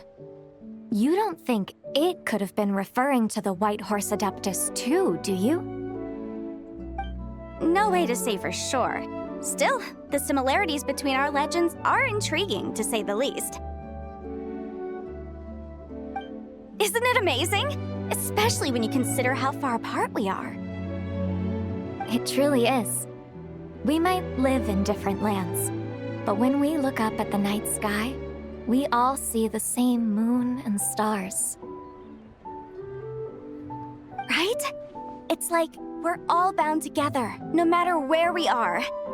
When you think of it like that, it's almost as if our friends from other nations will be right here celebrating with us. Isn't that a wonderful thought? No wonder you were so excited to go see the giant lantern when you first got back. Sounds like you're a real fan of the White Horse Adeptus, huh? I guess you could say that. Just a pity she's so elusive. Even Granny's never met her, you know? Maybe she really is just a legend after all. Hey, Yanfei and Ganyu! Trust Paimon. The White Horse Adeptus is as real can be. Huh? Oh, look! It's the Traveler and Paimon! Feels like I haven't seen you two in, like, forever. Happy Lantern Rite. It's so good to see you again. Hey, you two. Happy Lantern Rite. Did I hear you right just now, Paimon? Does that mean you've actually seen the White Horse Adeptus? She has indeed. And now, so have you.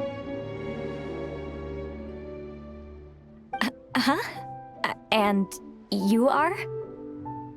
Why, who else? The White Horse Adeptus, of course. Could you maybe start with something else next time? You're the White Horse Adeptus? That's right. Allow Paimon to introduce you to our new friend, Zichao. She's been low-key obsessed with cosplaying the White Horse Adeptus ever since we met her. I see. Well then, greetings, Miss Zichao. My name is Yanfei, and recently I've been low-key obsessed with learning everything I can about the White Horse Adeptus. I'm sure the two of you will get along like a house on fire. Oh, and by the way, I'm Ganyu.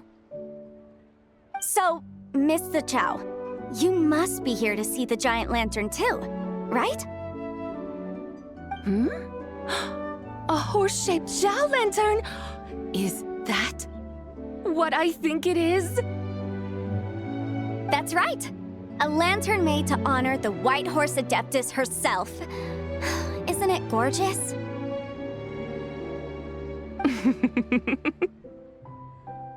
Huh? What are you laughing at?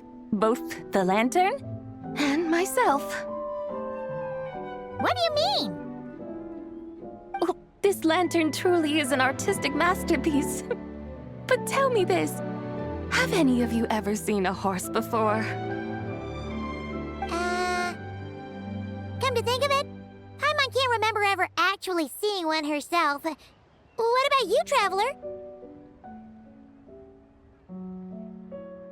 Oh, this horse appears to be mid-trot, but it has adopted what is called a lateral gait, where the legs on one side of the body move together in unison. A rather rare sight indeed.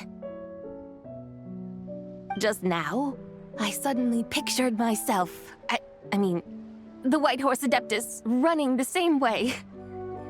The image was so absurd, I could barely contain my mirth. Oh, really? I never knew that. You learn something every day, huh? Oh, come on! It's basically a giant piece of fan art! Who cares if it's different than the original? I was merely laughing at my own ignorance. I came here thinking that the White Horse Adeptus's tale had been long forgotten. Yet here I am, gazing upon a lantern made in her honor. Well, you couldn't have been more mistaken. There are so many tales about the White Horse Adeptus, I'm starting to lose count. Just off the top of my head... Just so you know, Yanfei, we've heard it all like a million times before. Aha! But there's one thing I can guarantee that you haven't. Huh? You mean like a new chapter of her stories come to light? Mm-hmm. And I heard it from Ganyu just yesterday. Hey, why don't you share it with the others? Sure, no problem. Where to begin? Do you guys still remember what Liyue's Moon Chase Festival is about? Of course! It's a festival held in honor of the Stove God! That's right. But it took a really long time for the Stove God Festival to become what it is today. In its earliest form, it was actually an adeptal ritual known as the Moon Chase Rite. Paimon remembers Madame Ping mentioning that before, but She never explained exactly what it was. According to Cloud Retainer, the moon chase rite was originally a ritual meant for communicating with the moon. Communicating with the moon? But for what purpose? At first, Cloud Retainer wasn't entirely sure either, as it was always Rex Lapis who performed the ritual. Whoa! Rex Lapis did it himself? Must have been a really important ritual. That's right. Unfortunately, despite numerous attempts, they never actually received any response from the moon, which is why they eventually stopped performing it. But then, just yesterday, Qiqi took a picture of the moon being obscured by a dark hole to Cloud Retainer and asked if it had anything to do with the moon chase rite. The moment Cloud Retainer saw it, it suddenly dawned on her that the rite might have been an attempt to reach the White Horse Adeptus all along. Does that mean Zhongli's been trying to bring back the White Horse Adeptus all this time? So how about that? Bet you never thought there might even be a link between the White Horse Adeptus and the Moon Chase Festival. If Qiqi hadn't taken that picture to Cloud Retainer, we would never have known any of this. This is probably what Qiqi was referring to that day when she mentioned there were some ideas she wanted to follow up on. So, Geo Archon. All this time, you've been striving to awaken her. Huh? What do you mean, awaken? Nothing. What I truly meant to say was, this new insight you've provided has been truly eye-opening. Oh, by the way, my trusty guides, I've been meaning to ask, where in Liyue Harbor might one enjoy an expansive scenic view? Huh? We're off to the next stop already? But Paimon's barely done digesting that lore bomb just now. All the more reason to find the right spot to let it sink in. Oh, so that's what you're up to. A tour of Liyue Harbor? In that case, if you're looking for a spot with a panoramic view, I'd recommend Yujing Terrace. That's a great idea. Since the terrace is on higher ground, the sea view from up there's so much better. Great! Well, the lantern ride's about to start, so we should get back to Granny's now. Hope to see you all at the festival tonight. Oh, you're off too? All right then. See you both soon. See you soon.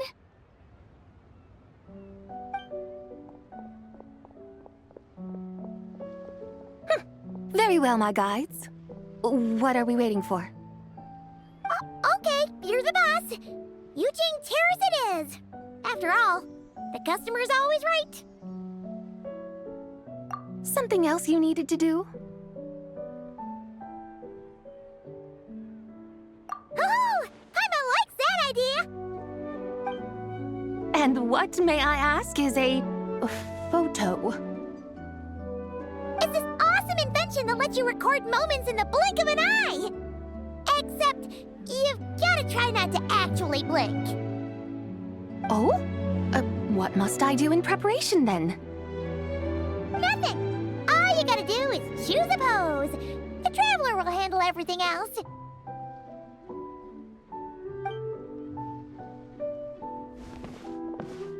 Come on, let's give it a try.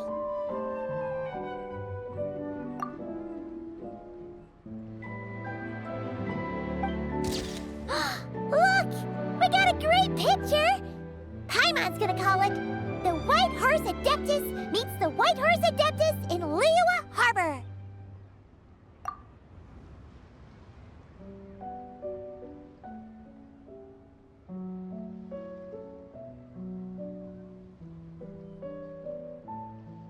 Huh. They've even discovered a way to preserve moments in time. Now I truly am curious to witness what else these mortals might accomplish. Very well, let us proceed. Eugene Terrace lies in that direction, does it not? Hey, wait for us!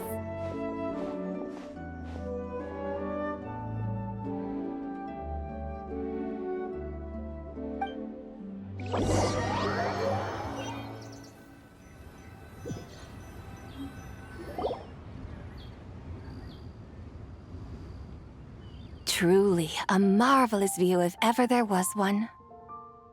It seems the charm of this Liyue harbor is only heightened by the sun's dying light.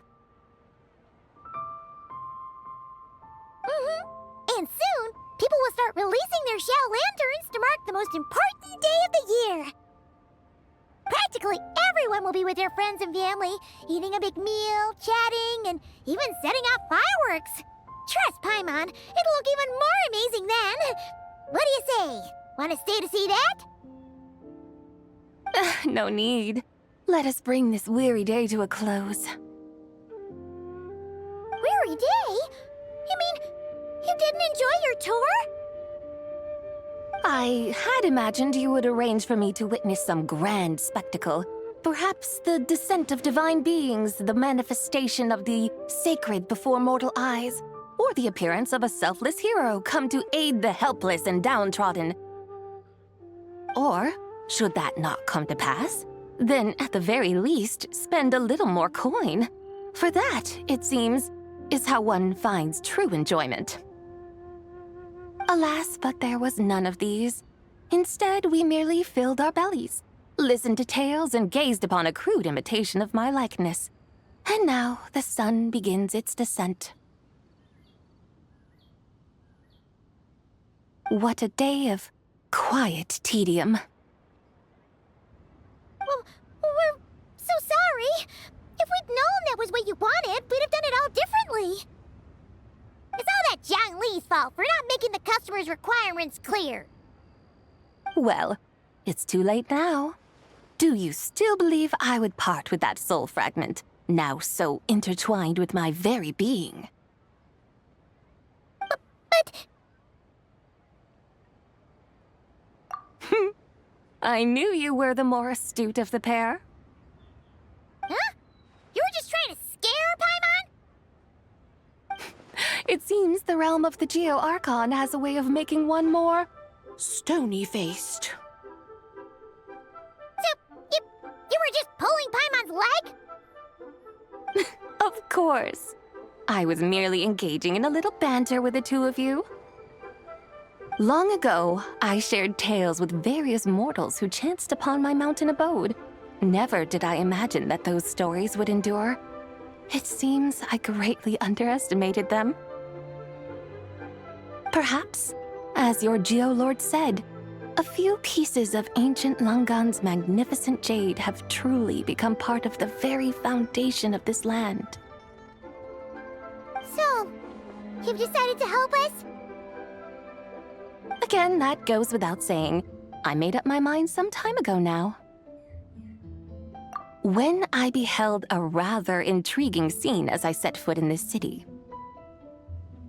I saw porters passing through the alleys, setting down heavy wooden crates from their weary shoulders. Peddlers pushing carts as the kites and lanterns upon them rustled gently in the breeze. I saw cooks cooking, actors acting, scholars reading, soldiers marching, children playing, elders resting, officials officiating, and the common folk absorbed in this or that, reveling in the simple joys of life.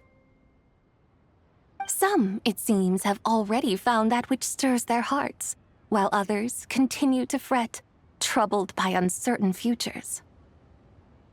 Yet, in this gentle and serene order, each holds fast to their anticipation, not only for the celebrations to come, but also for the first light of the morrow.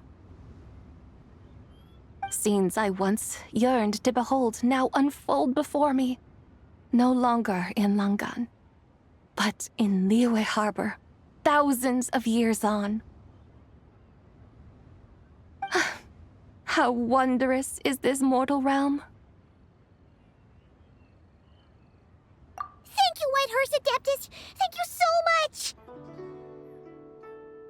Adeptus, adepti, perhaps the singular art in which we are truly proficient is that of sequestering ourselves within the high mountains. But once we leave our mountain refuge, we find ourselves drawn back to mortal ways all the same.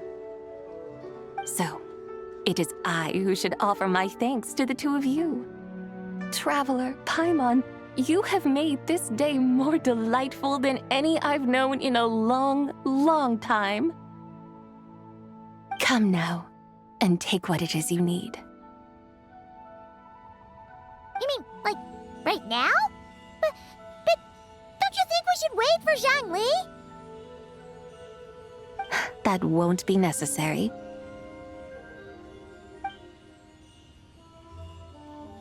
All things shall meet again in their time, for the waters know no rest, and the flowers their appointed season.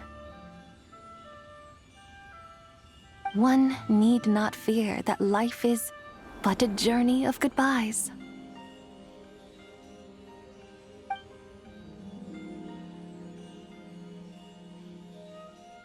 Is she gone?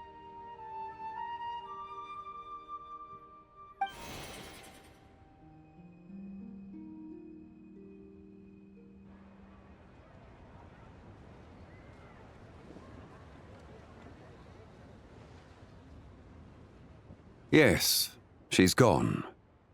A deadly self is formed from the body's impure vapors, so naturally it cannot survive long in this world. Had it not been sustained by the remnant of Zibai's soul, it would have faded away a long time past. Now that the remnant is gone, it has severed its ties to the mortal world. Zhongli! When did you get here? A while ago. Paimon would have thought you'd at least want to say goodbye. Though mountains endure, the ceaseless waters will, at last, wear away their sharp edges. Thus must I meet the marks wrought upon her by the ruler of time with great caution.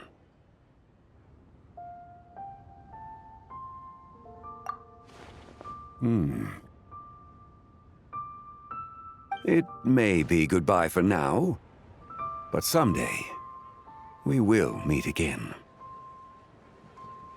Really? And when might that be? Who can say for sure? Years and years from now, perhaps. Or maybe tonight, at the lantern, right?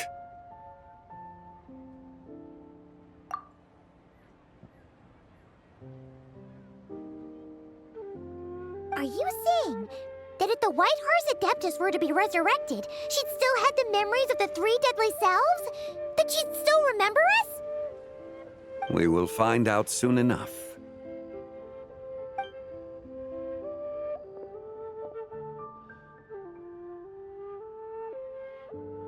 It is time.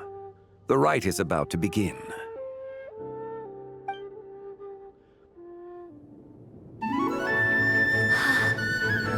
The rite is about to begin.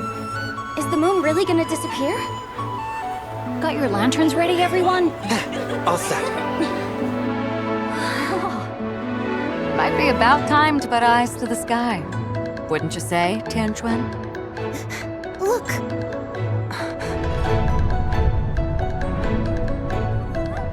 When the sun's out, eat the sun. When the moon's out, eat the moon! Whoa, is this the lunar eclipse? Under moon eternal, in radiant night, a maiden grants silk, soft and light. Under moon iridescent, in night divine, a maiden grants fiber for cloth For so you. fine. Under moon of frost, in night so great, a maiden grants tools to divine our fate. The fields are plowed, the seeds are sown, and from the earth, life is grown. The seedlings stretch, the crops do rise, and all unfolds before our eyes. Fruits are gathered, sweet wine is poured, These gifts we offer to our Lord. Pure as heaven, so fair and bright, she shines as his light in this dark night. And with her does this, wish take flight.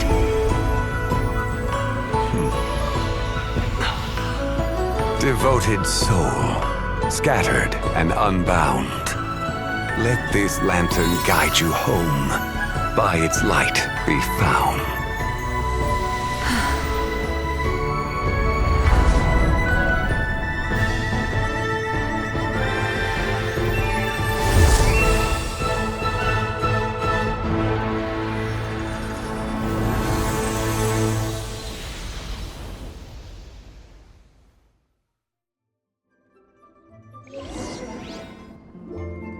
Did we do it? Do we finally get to meet the real White Horse Adeptus?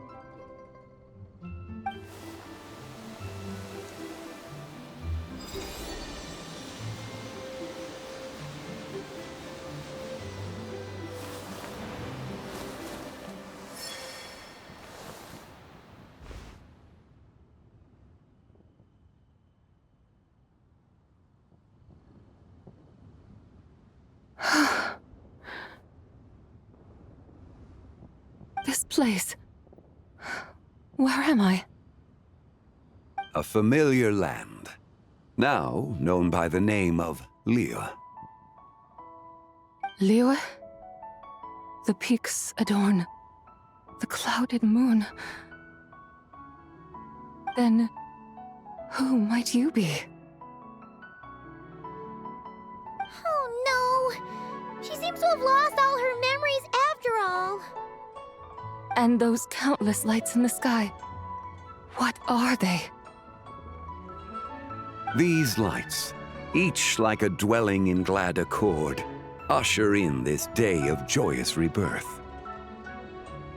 And whose rebirth might that be? That of my old friend, Zibai. Zibai? Yeah, that's you!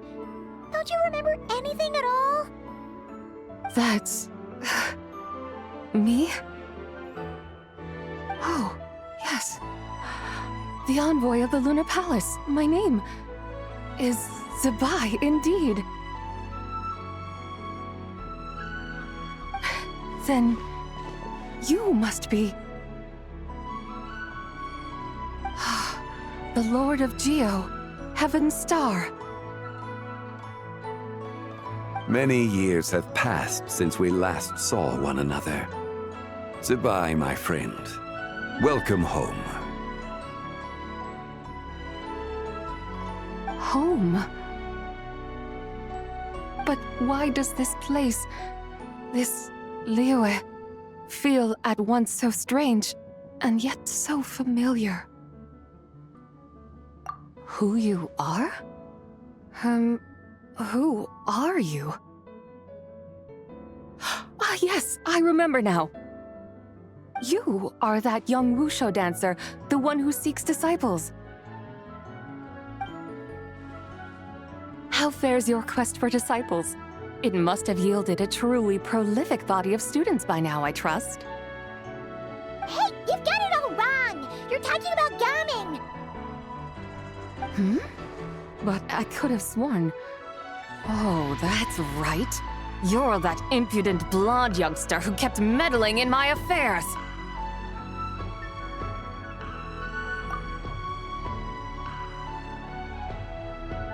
And to think you even had the audacity to presume yourselves worthy of being... What was it again? Ah, yes, of being my guides. How very wonderful to see you again, my most faithful and beloved guides. I trust all has been well in my absence? Well, she finally got it right. But that sudden mood swing felt even weirder. It's like her head's packed full of slimes. It is possible that her selves have not yet settled. After all, they've only just been brought back together. It may be some time before she fully recovers. Huh? You mean, kind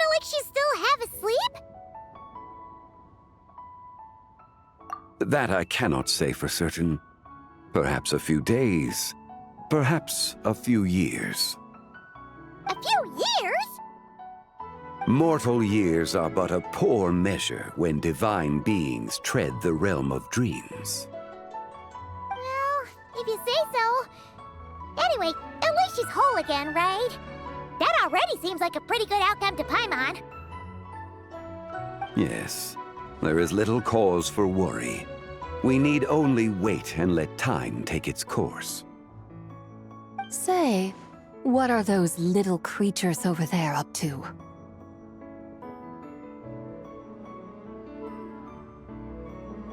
Celebrating Lantern Rite, of course. And those lights up in the sky? Those are all Xiao lanterns. This year, each and every one of them carries a little wish inside. Lantern Rite. Then, may I join in too? Of course! Why else do you think we've been running around like headless chickens these past few days? Tell you what, Traveler, why don't we take the White Horse Adeptus out to celebrate? Who knows? Maybe seeing some familiar faces might help her find her feet? Hey, Zhongli! You've got some time on your hands now, right? Why don't you come along with us? By no means a bad idea, Paimon. Oh, and Zibai, before Paimon forgets, when we meet the others later, remember to wish them a happy Lantern Rite. Happy, Lantern Rite? Happy Lantern Rite! Yes, happy Lantern Rite indeed. Well then, let's go!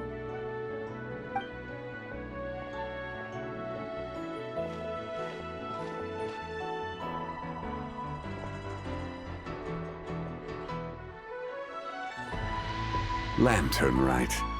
A night of joy, reunion, and moonlit blessings for all.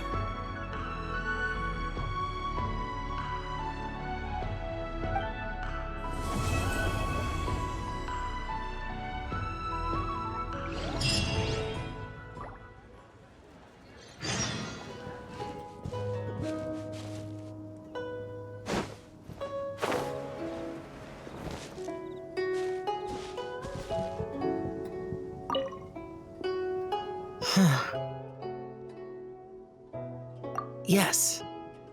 I saved someone from monsters earlier. She was carrying a frame and tools for making Xiao lanterns, and gave them to me as thanks. She also said this type of Xiao lantern can be modified however you like. So... yes, well, I tried my best. I suppose the next step is releasing the Xiao lantern.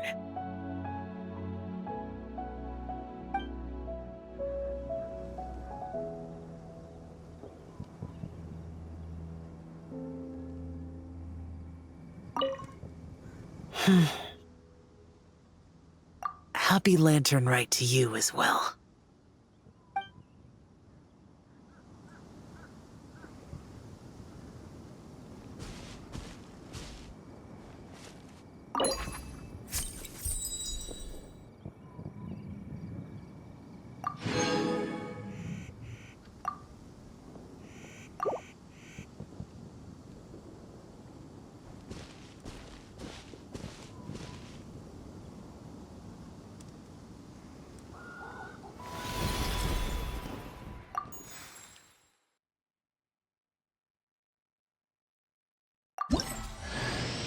I cut some bamboo today to make a special jade robe.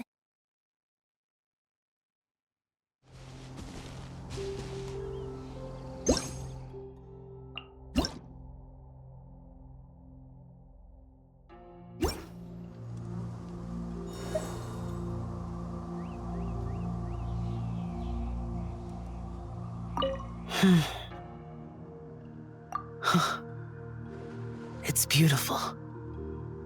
I hope the wishes it carries come true.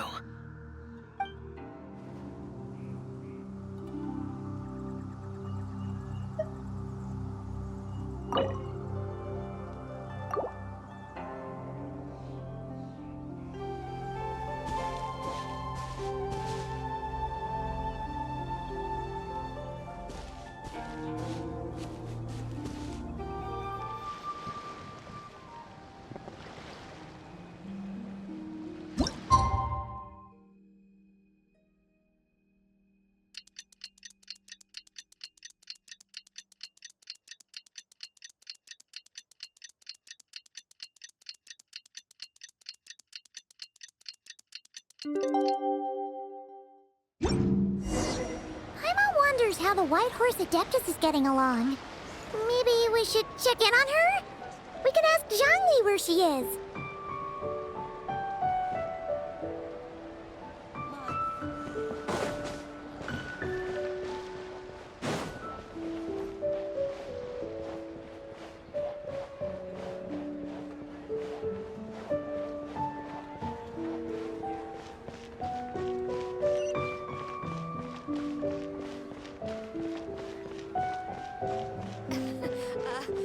Join the Adventurers Guild.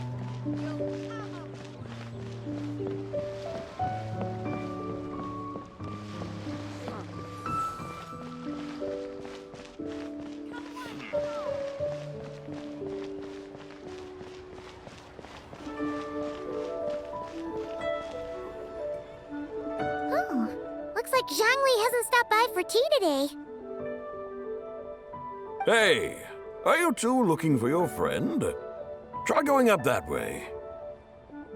Is Zhongli up that way? No, but that young lady who was dressed up as the White Horse Adeptus the other day is. She's your friend, right? I just saw her head toward Wanmin Restaurant. I was wondering why she was eating alone. But then you two showed up hot on her heels. Oh, what luck! We were just on our way to find her. But what's she doing at Wanmin Restaurant? I have no idea. I said hello, but she completely ignored me. She couldn't have forgotten who I am, right? I mean, we're kindred spirits, aren't we? Maybe she's still half asleep, but her brain might be a little fuzzy. Oh, that makes sense. I was wondering why her eyes were so red. Her eyes were red? Oh, that doesn't sound good. You young people, staying up all night because you think you're invincible. Look at your friend. Missing out on sleep so she can pretend to be the White Horse Adeptus. That's where that leaves you, you know. A word to your friend from someone who's older and wiser. She really needs some rest. Paimon won't be so certain about the older and wiser part. Yeah, what was that? Hurry along, then. Oh, and don't forget to come back and check out my Rex Lapis cosplay when you're done.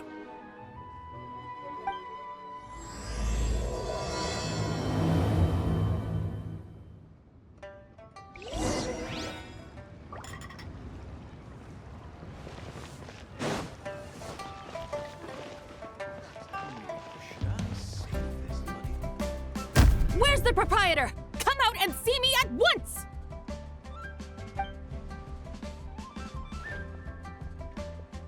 Xiangling and Chef Mao aren't here right now. What can I help you with? And who might you be? My name is Shenhe. I work here at Wanmin Restaurant. Shenhe. Shenhe. Are you that crane adeptus who loves planting mint? It's been a few days. Have you improved your gardening skills? Did you manage to cover the slopes with mint? Mint? I don't know anything about mint. But I am familiar with Qingshen and glaze lilies. Ha! Already casting mint from your mind. How can a practitioner of self-cultivation be so fickle, chasing after every new plant that catches their eye? I'm not sure I get what you mean. Are you delirious from hunger? Would you like something to eat? Shenhe! White Horse Zibai! So this is where everyone is! Traveler, Paimon. It's been a long time. Happy Lantern Rite. Is this customer a friend of yours? Don't mind her, Shenhe. She's just a little cranky because, she didn't sleep well last night and she's only just woken up. Look how red her eyes are. I see. In that case, Miss Zibai, I have a tonic here infused with Xingxin. It's cool and soothing when applied to the eyes. Would you like to try a few drops? Stop right there! Who are you two noisy children? Hey! Have you forgotten about us already? Guides. Yes, I seem to recall something about some guides. Ah, yes, now I remember. What luck! I was just looking for someone to show me the way to Ilong Wharf. Huh. Is she starting to come around? Someone requested my help in purchasing some tea leaves. I was informed they have discounted prices during the festival and that I shall get a good deal there. Tea leaves? This sounds like Zhongli's doing. He sure knows how to get people running errands for him. Your friend Rex Zhongli initially requested the most expensive tea, but then a young lady in a hexagram hat mentioned he'd burned through the Wangsheng funeral parlor's yearly expenses at an exhibition a few days ago. As such, he is only permitted to buy items that are discounted this month.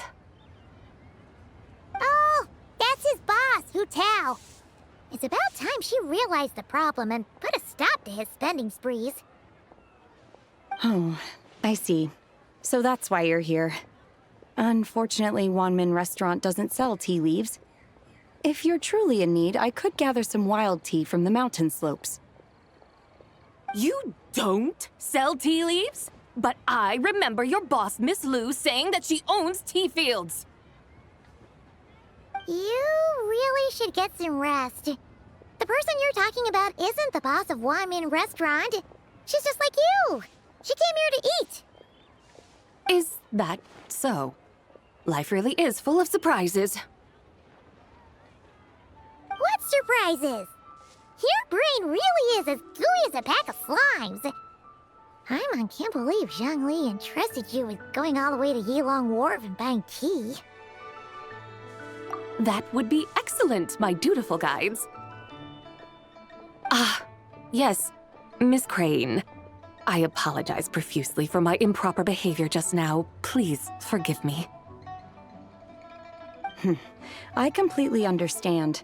Master often says that the human body is like a mechanism in need of regular maintenance.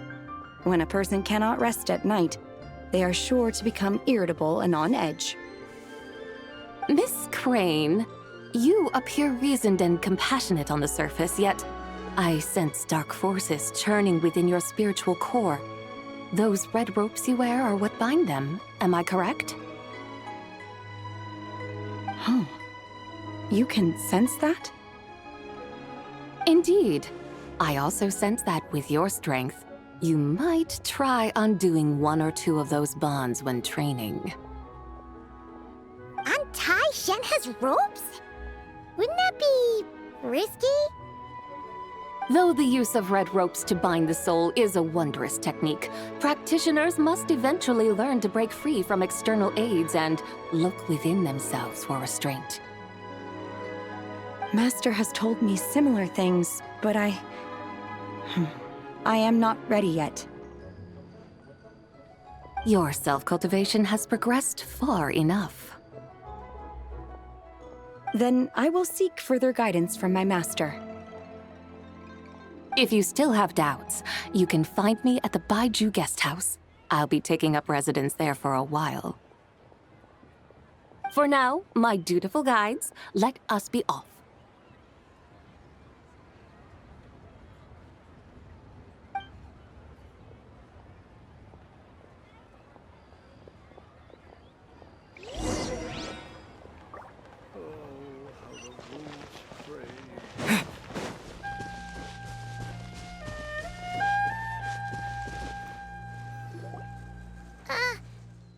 Yilong Wharf?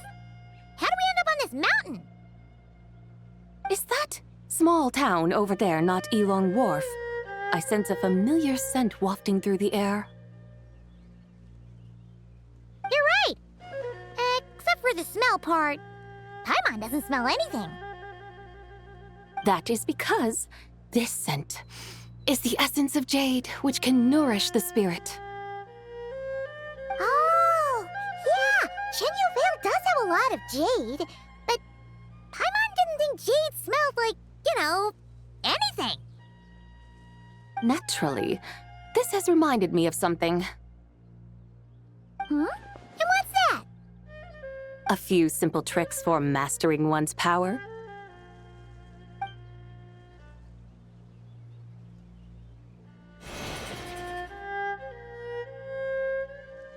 What is that thing?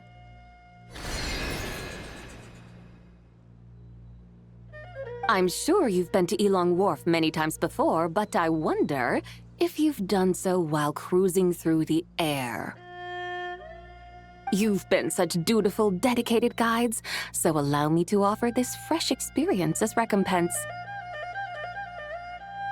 Please step in.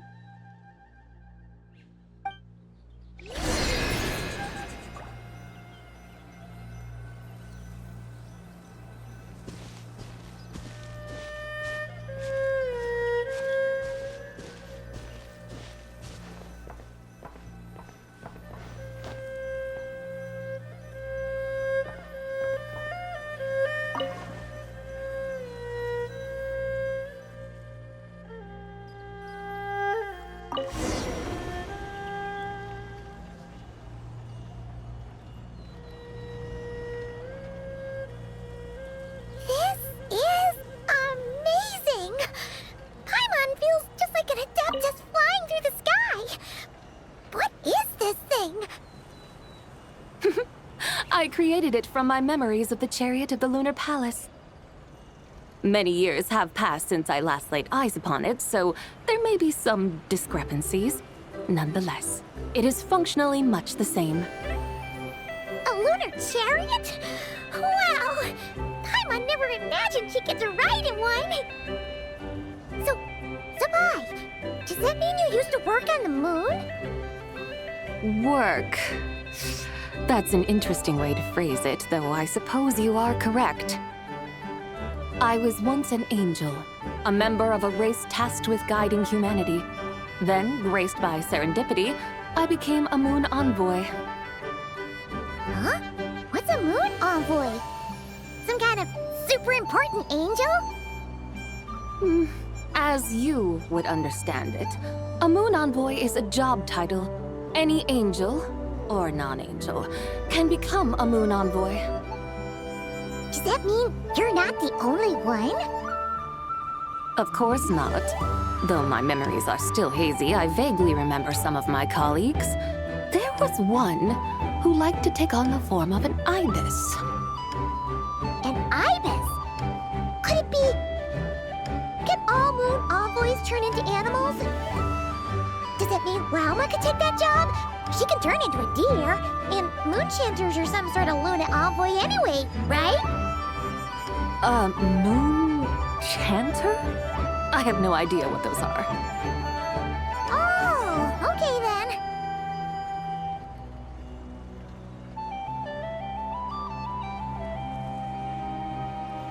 Look! Paimon thinks she saw a tea vendor over there! Very well. Let's take a look.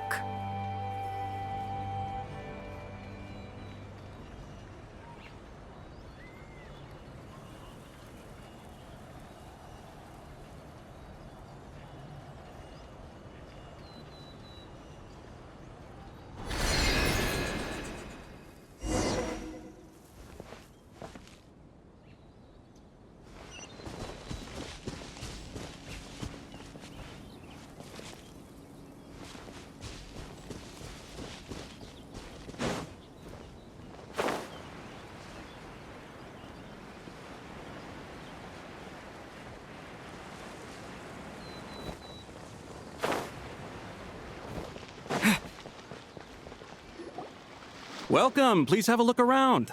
We only sell teas of the finest quality sourced directly from Chaoyang Village. Right now we're offering a special discount for Lantern, right? over there! Discounted tea!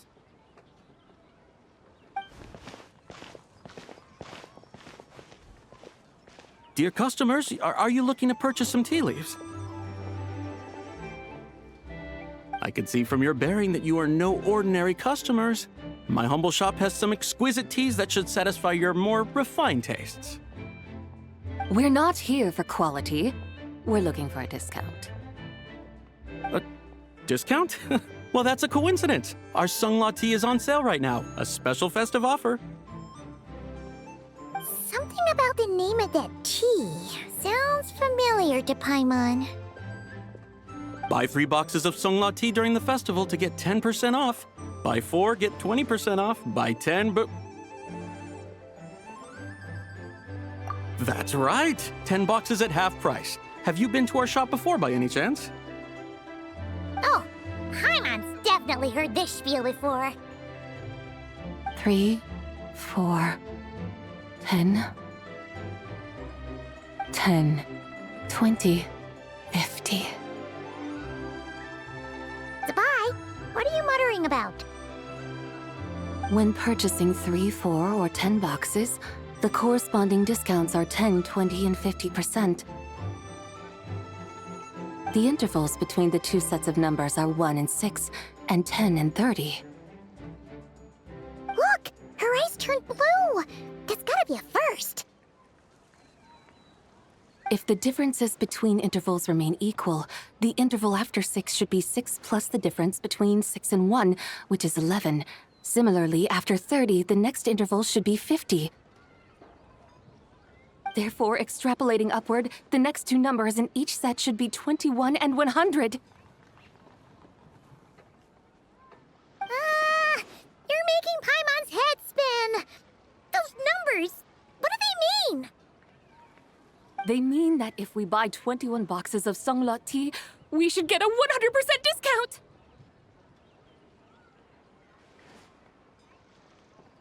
A 100% discount? You mean we'll get them for free? Oh, there was a pattern to the discounts. Is that right? The pattern we speak of is mathematics, little one. A pattern that is always right. That's amazing! You're a shopping genius, Zibai. But wait, something feels off here. I had no idea our shop's discounts were tied to the laws of nature. I've learned so much from you, dear customer. No need to thank me. Now, please give us our 21 boxes of free tea. Wait! What's the matter? Paimon just realized what it is that's not right. It took you long enough. We got the short end of the stick! Think about it. If we don't have to pay when buying 21 boxes, then if we buy even more, the vendor should be paying us money instead, right? Huh? Hey, Zibai, work this one out.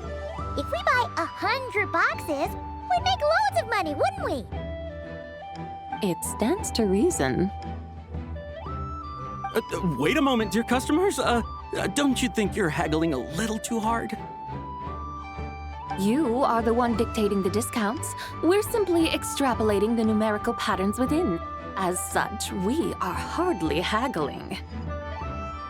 You have a point. However, that's right. I'm so sorry. I just remembered. My supplier didn't come today, so we don't have any tea after all. Such a shame. Terribly sorry about this. Awful luck.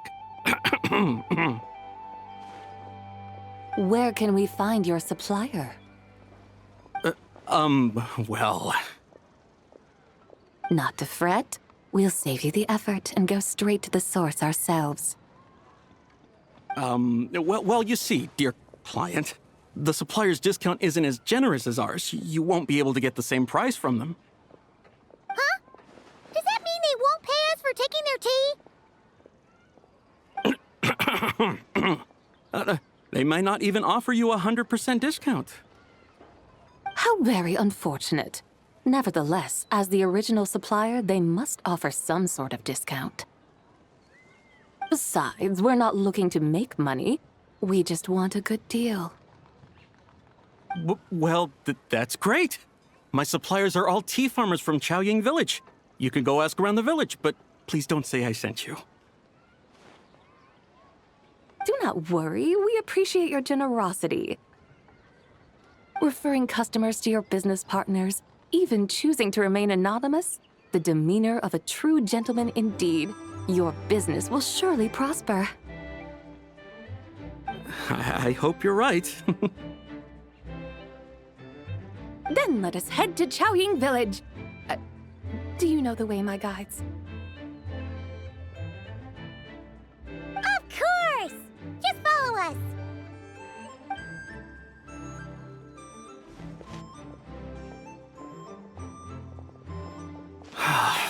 What otherworldly beings were those? Thank the heavens I managed to send them on their way. I should hurry home and pray to the White Horse Adeptus. May she bless me such that I never encounter such customers again.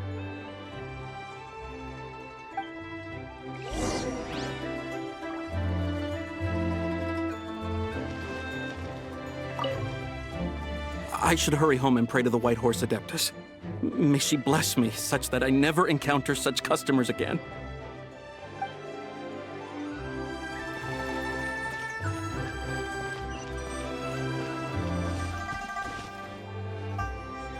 Here we are! Chaoying Village! The mountains and waters are pristine. They embody the beauty of heaven and earth. It's a good-looking place, all right. But it's hard to enjoy the scenery when Paimon can't stop thinking about all that tea-buying Mora we're missing out on. Should fate dictate, Mora will find its way to you sooner or later. Well, Morak certainly finds us often enough. He even sought us out in person this lantern rite. For now, let's look around and see if any tea farmers are selling their crop. We'll be able to see more clearly from up high. Let's take to the sky and enjoy the beautiful scenery while we're at it.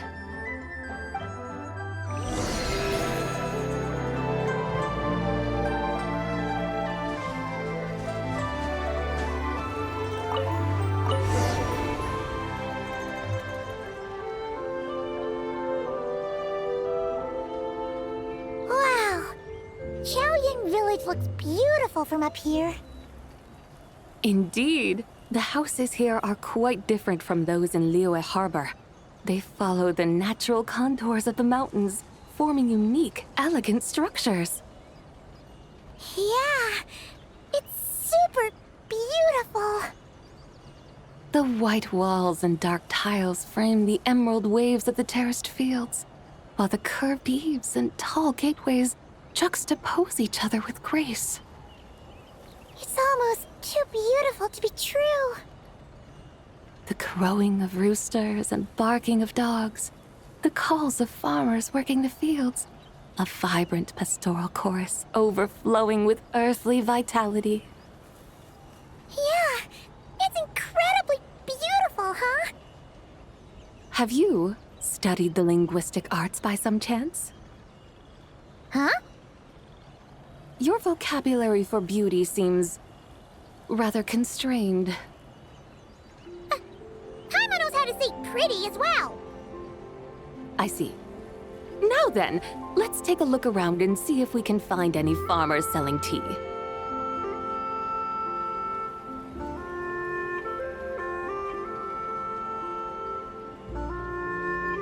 Look! There's someone in that tea field! And they look kind of familiar. Wait, is that Lu Shanxiang? And who is that? Oh, you'll remember her once you see her up close.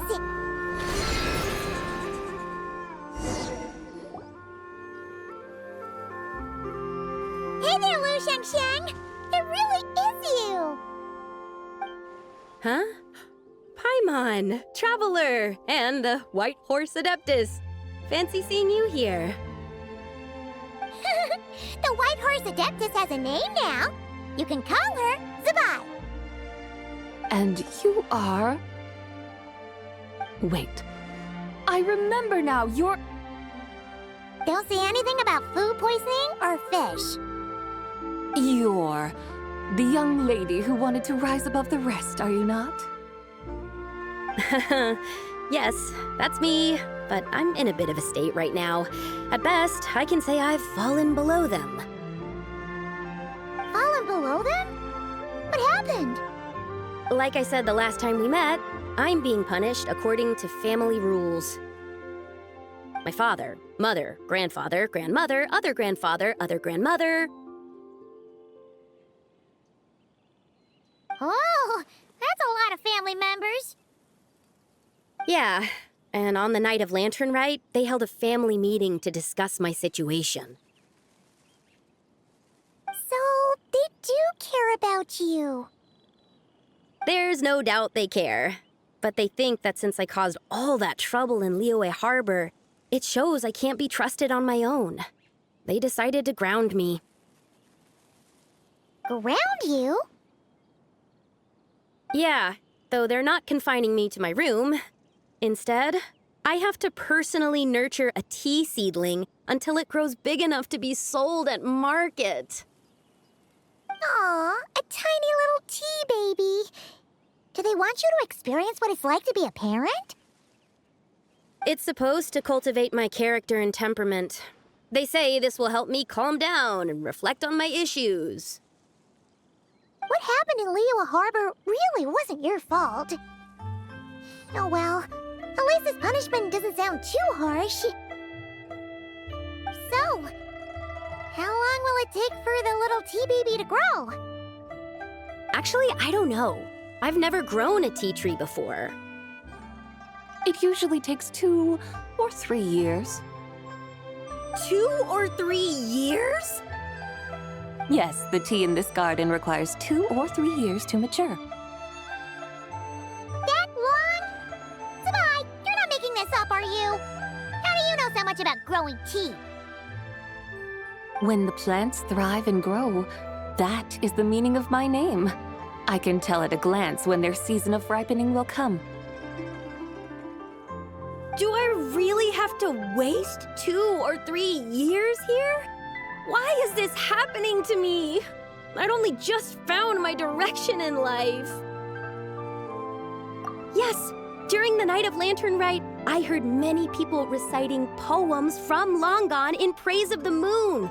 In that moment, I suddenly felt a great sense of pride. I mean, I helped excavate cultural artifacts from long gone, so I contributed to the revival of these poems too, right?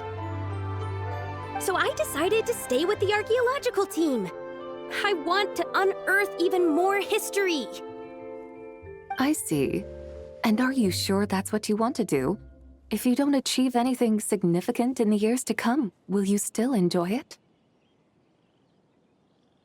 Yes, because archaeology gives me that boom shakalaka feeling.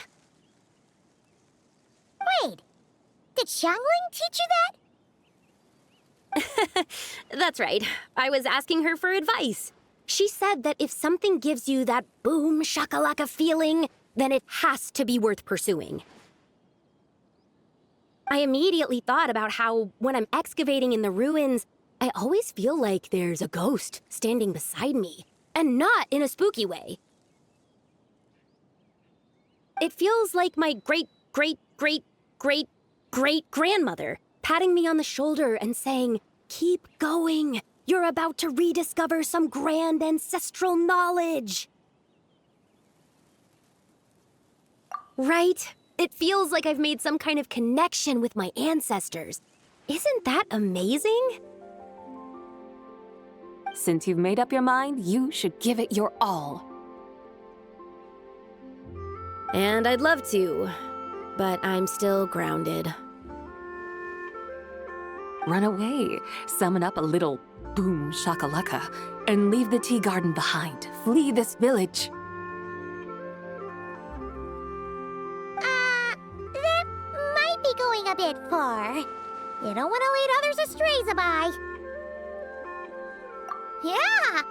Tell them about your great-great-great-great-great-grandmother. She must be the most super-duper ancestor to have ever risen above the rest, right? I'd be better off telling them about the White Horse Adeptus. After all, she's the supreme riser above the rest who saved my great-great-great-great-great-grandmother. Then it's settled. Tell your family that your decision has my blessing. Thank you, Zibai, but I don't think cosplay is going to work on them. They won't listen. They don't need to listen. You need only follow the rules they've set out for you. What do you mean? As I'm sure you know, some ancient texts refer to the White Horse Adeptus as the Daughter of Time. My family history contains such records, but what of it? If the White Horse Adeptus were to manipulate time to make your tea seedling grow overnight, then you'd be free, correct? Is that how it works? If the White Horse Adeptus were to really get involved, my grandfather would let me leave right away. But who really believes that she'd show up and help? It's not as if you have any other options. Why not try calling out for help? It won't cost you any more. Guess I might as well. I've got no better ideas anyway. White Horse Adeptus, if you can hear me, please save me from my predicament.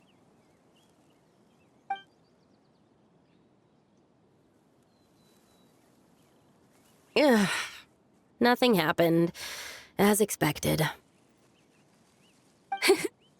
Perhaps the White Horse Adeptus has already heard your prayer.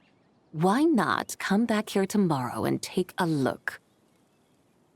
By then, the seedling you planted may well have grown into a thriving tea tree. Thank you, Zibai, for trying to comfort me. I do feel better now, kinda. But can't you really do something like that? Oh, it's getting late. Why don't you all stay at my house tonight? My family may be strict with me, but they're always welcoming to guests. That sounds great! Let's get some sleep and then come back here tomorrow to see if our tea baby has grown.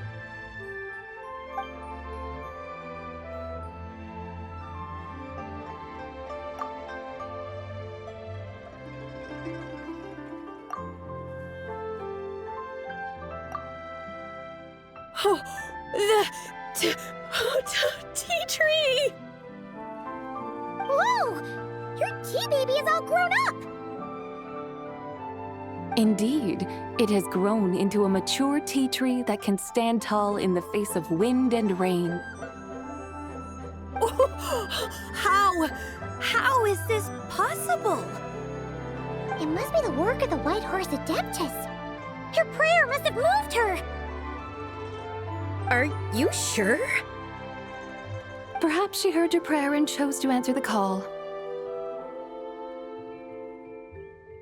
She once saved my great-great-great-great-great-grandmother. This time, she saved me. That's incredible! Your family must be blessed by the White Horse Adeptus. I guess so. I need to tell everyone the news right away. They'd better. Since this is the will of the White Horse Adeptus, I don't see how they could object. Go. And if you run into any more trouble, call out to the White Horse Adeptus just like yesterday. Thank you so much. Paimon really thought you were going to use adeptal energy to make the tea baby grow, Zibai. When an Adeptus exerts effort, consuming their energy, is that not using adeptal energy?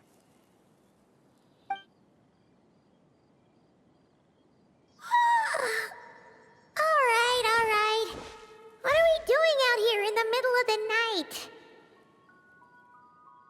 We're here to help Lu Xiangxiang fulfill her wish, of course. Can you really make the tea baby grow?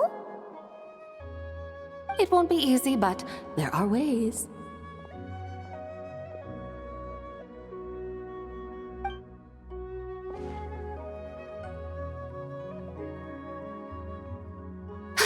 There, it's grown. Hey! You just transplanted a tea tree from over there! So, there's a mature tea tree here now, yes? Oh, yeah, but... And am I not the White Horse Adeptus? Well, yeah. Is this tea tree then not a manifestation of the White Horse Adeptus's will? You're not wrong. But again, there's something not quite right about this. Maybe this will become another mystical Adepti tale recorded in their family history. That would be marvelous. Paimon thinks so too. Hey, Traveler! Zibai seems to be doing much better now, don't you think? Oh! Paimon bets that's why Zhongli chose to send her on this errand. That's a great idea! We've already shown her Liyue Harbor, Yulong Wharf, and Xiaoying Village. How about we head to Qingce Village next? Qingce. That name sounds familiar. The scenery there is really pretty, too. It's the perfect sightseeing spot. How about we show you around? I must say, I have been mightily impressed by the mountains and waters of Liyue.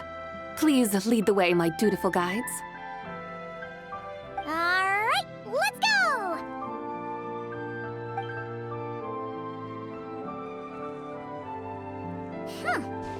Paimon can't help feeling like we've forgotten something. Pay it no mind. I've already forgotten more than you will ever know. Alright. If we forgot something, it can't have been that important to begin with. Qingce Village, here we come!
We should plant cucumbers. We should plant canolas. We should plant cucumbers. They're easy to sow. We should plant canolas. The flowers are pretty. What are you arguing about, little ones? We're deciding what to plant in our field once Lantern Rite is over. Yeah, Dad gave us a small plot of land to grow our own crops. He said we can keep all the more we get from selling them. We should plant cucumbers, right? Dad plants cucumbers every year. We should plant canolas! We can press the seeds for oil! It smells good and sells for a good price. Ah, an agricultural debate. This should be easy to sort out. Granny, are you a farmer? Could you tell us what to do? Granny? What did you just call me, you rapscallion? Oh no, her eyes are gonna turn red again. It's just... my granny smells really nice, and you smell nice too, so... Sorry. How about we call you Auntie instead? Auntie?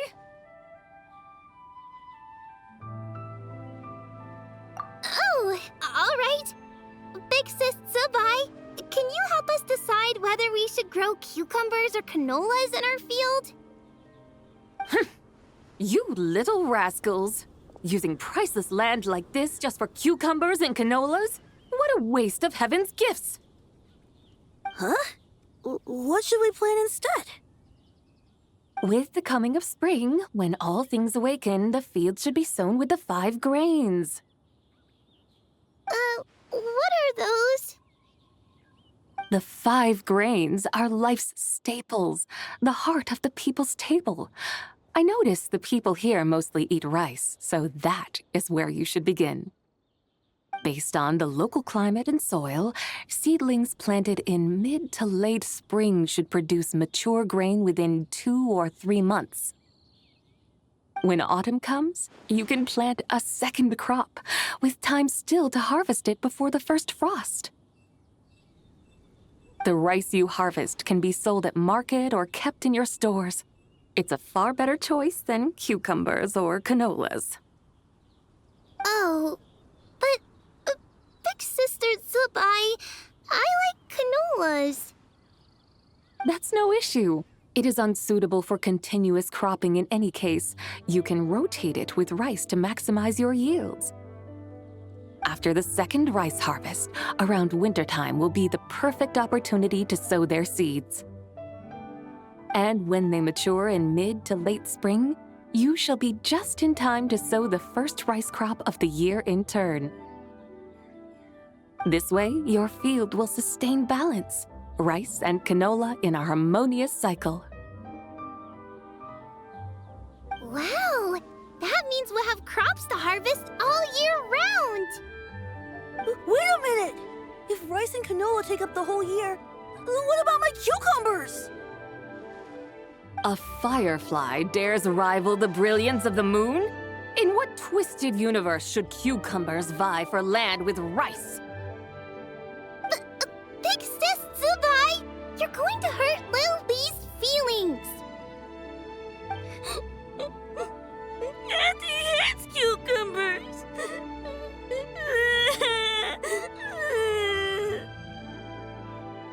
Stop crying this instant! I meant that cucumbers are simple enough to grow. There's no need to devote a whole field to them. Just find an empty corner of your yard, scatter some cucumber seeds in the earth, and before you know it, you'll have a thriving patch of vines. Cucumbers delight in sunlight and moisture, but they suffer in cold weather. If you wish to plant them this early in the year, you should make sure they're protected from frost.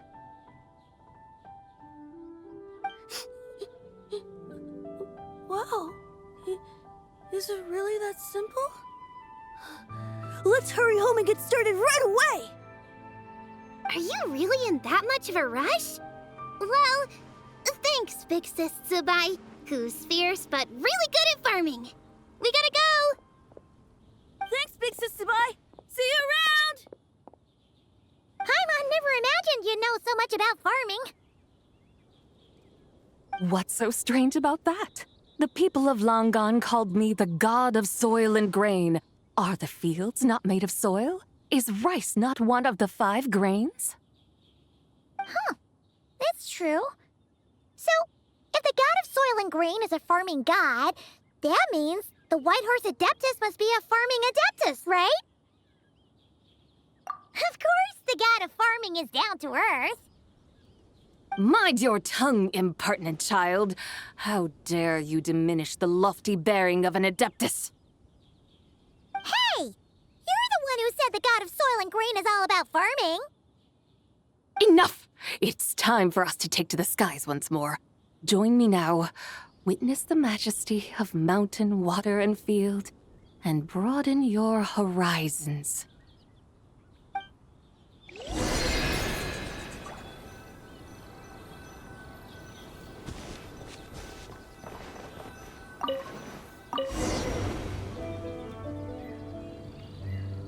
Wow!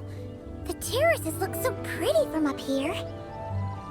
The mountains tower like pagodas, the hills coiling at their feet like shells. Layers built upon layers, rising and falling in harmony. A truly unique and mesmerizing sight. Thinking about it, you have a special connection to this place, you know. A special connection? Yeah! There's a local legend about a white horse leaping from a pure spring to follow Rex Lapis into battle. Don't you remember? You must have been living in seclusion around here. That does sound somewhat familiar. Oh, and if we keep going up this way, we'll reach a super-duper spooky spot. You might have a connection to that place, too. There's an ancient array that seals away the remains of a fallen god. A god's remains? Yeah! The people of Liyue turned that story into an opera called The Sanctification of Tao Do. Does that ring any bells? Tao Do. Huh. The 7 and 8 gates array. That's right, that's right! You do remember! Puna, the god of the underworld, who could pacify the forces of life and death. Huh? So, Tao Do had another name? Let's go take a look.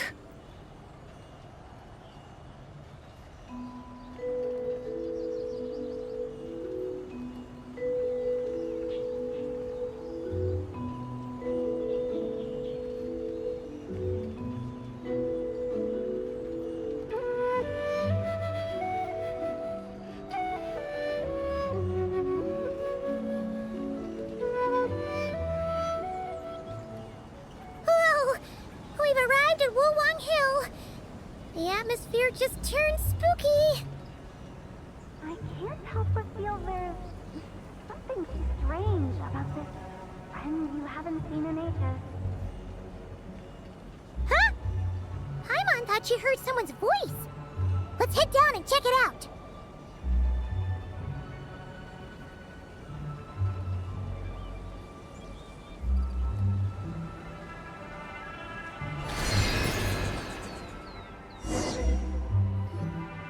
I can't help but feel there's something strange about this friend you haven't seen in ages. Strange? Whatever do you mean? Her strangeness defies description. This Miss Zibai is a full-blown enigma, don't you think? I'm afraid I have no idea what you're talking about. Aren't you worried about sending her all the way to Yilong Wharf on her own to buy tea? What if she gets lost? Where there are people, there are paths. Now I'm the one with no clue what you're saying. She can ask for directions. And then what? She will meet strangers in unfamiliar lands, build friendships, part ways. Hers will be a long journey indeed. The further the journey, the more footprints one leaves behind. The deeper those footprints, the harder it is for time to erase them. Ah, so you want her to make new friends. I see. But from what you say, it sounds as though she's not from Liyue. I believe she was not. But perhaps she will be. You're sounding stranger by the second. Huh. Oh, over there. Oh, look who's here. Hotel! Zhongli! What are you doing here? Traveler, Paimon, fancy meeting in a place like this. Oh my, and Miss Zibai too. Sounds like fate to me. We were taking Zibai to buy some tea from Yulong Wharf. Zhongli sent her there, though she didn't even know the way, and... Oh, drat! We forgot the tea! Oh, Paimon knew we were forgetting something!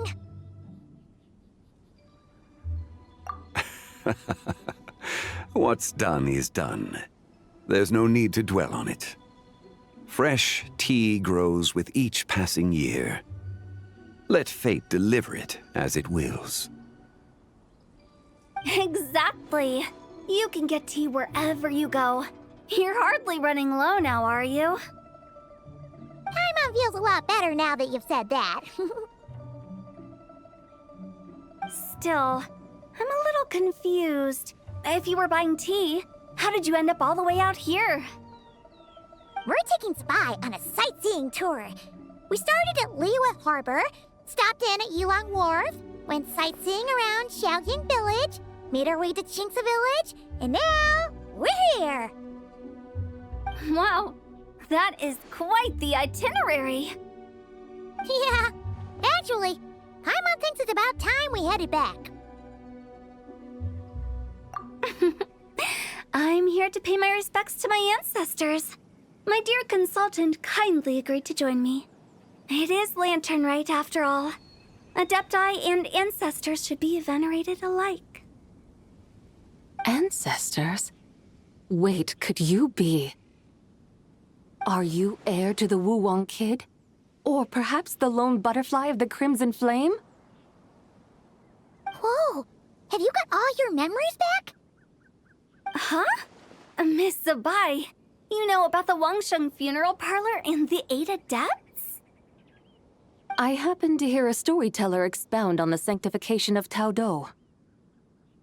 Lots of people know that story, sure, but very few can discern my family lineage from just a glance. Well, Zhongli, your friend here really is quite something. Unfortunately, there's no time to dally right now. We have a hill to climb. Perhaps once today is done, we can find time to chat over tea, recite poetry, and admire the moon? That would be wonderful, Director Hu. Oh, and before we go, you've been traipsing around all day. I suggest you stop off at the Wangshu Inn on your way back for a good night's rest. Wouldn't do to exhaust yourselves, Don't mention it. All right, we'll take our leave now.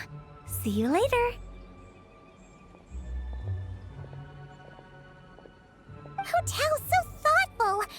Why don't we follow her advice and stay at the Wangshu Inn tonight? Zibai, you can see the whole of Dihua Marsh from up there. The view's amazing.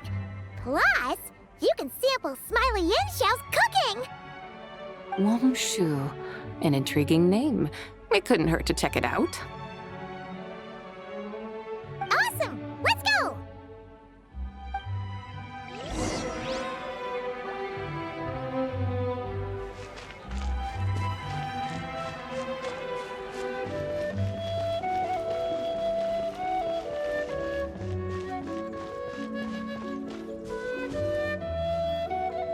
Is that towering structure Wangshu Inn? Sure is. We can take the lift up from over there.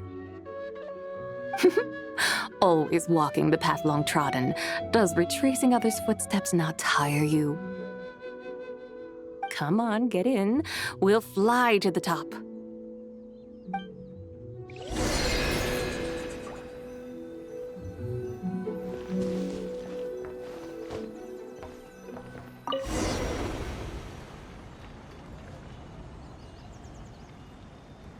Are we really gonna fly up to Wangshu Inn? Isn't that a bit showy? All the guests are gonna see us. Is that a bad thing? To be able to witness an Adeptus. This will surely add to the inn's appeal, not to mention the room prices. The owner will thank us. You seem to really like showing off your powers.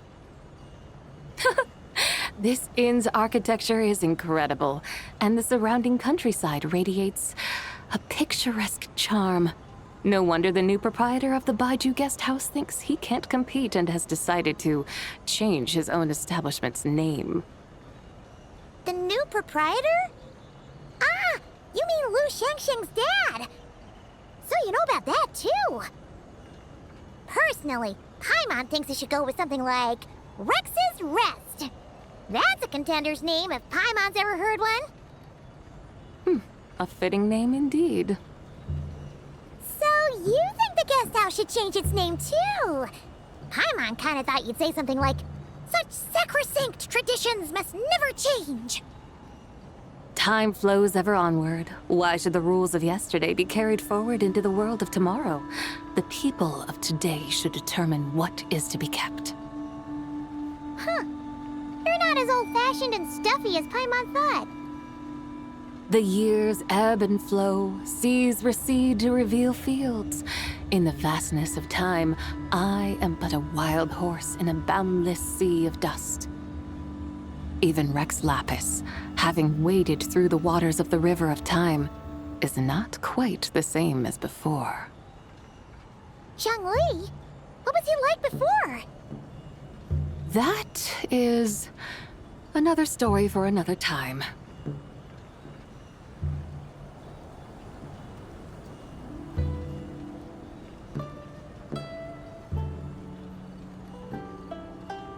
We have arrived.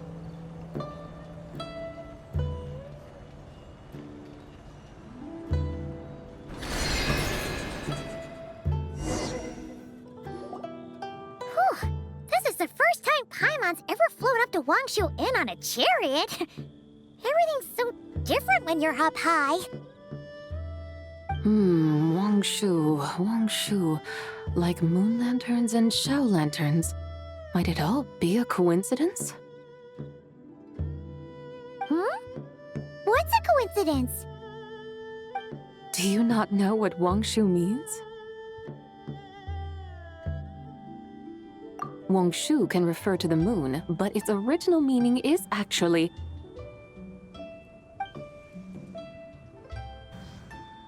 the goddess who rides the bright moon's chariot. And you must be the conqueror of demons. Ciao! Paimon was wondering if we'd disturbed you by flying down from the sky. Not at all.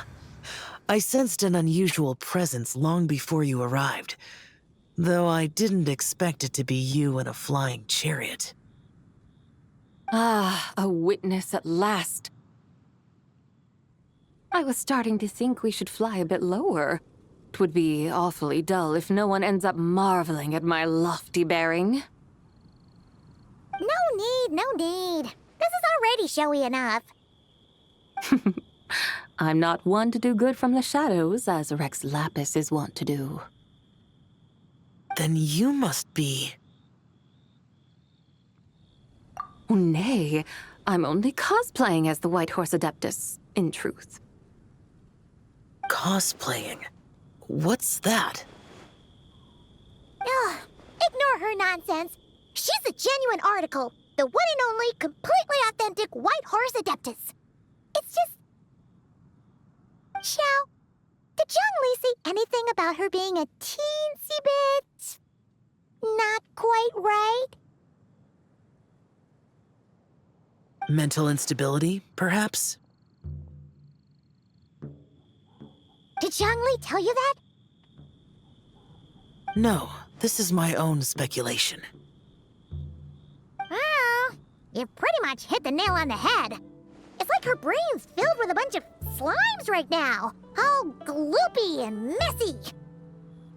There's a hot-tempered pyro slime, a math-obsessed hydro slime, and a mischievous little animal slime. But don't tell her Paimon said that, or she'll come and tell us all off. You white-haired rascal! Do you think I can't hear you? Uh-oh! We're in for it now! White Horse Adeptus. You must be weary from your journey. Why not take a rest? Oh, yes, yes, yes! You must be hungry, right, Zibai? How about we get some food? The chef here is incredible!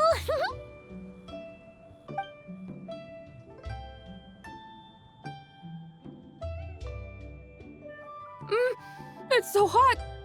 So spicy! Are you okay? Do you want Paimon to get you some water? Don't worry about me. I just need to pace myself.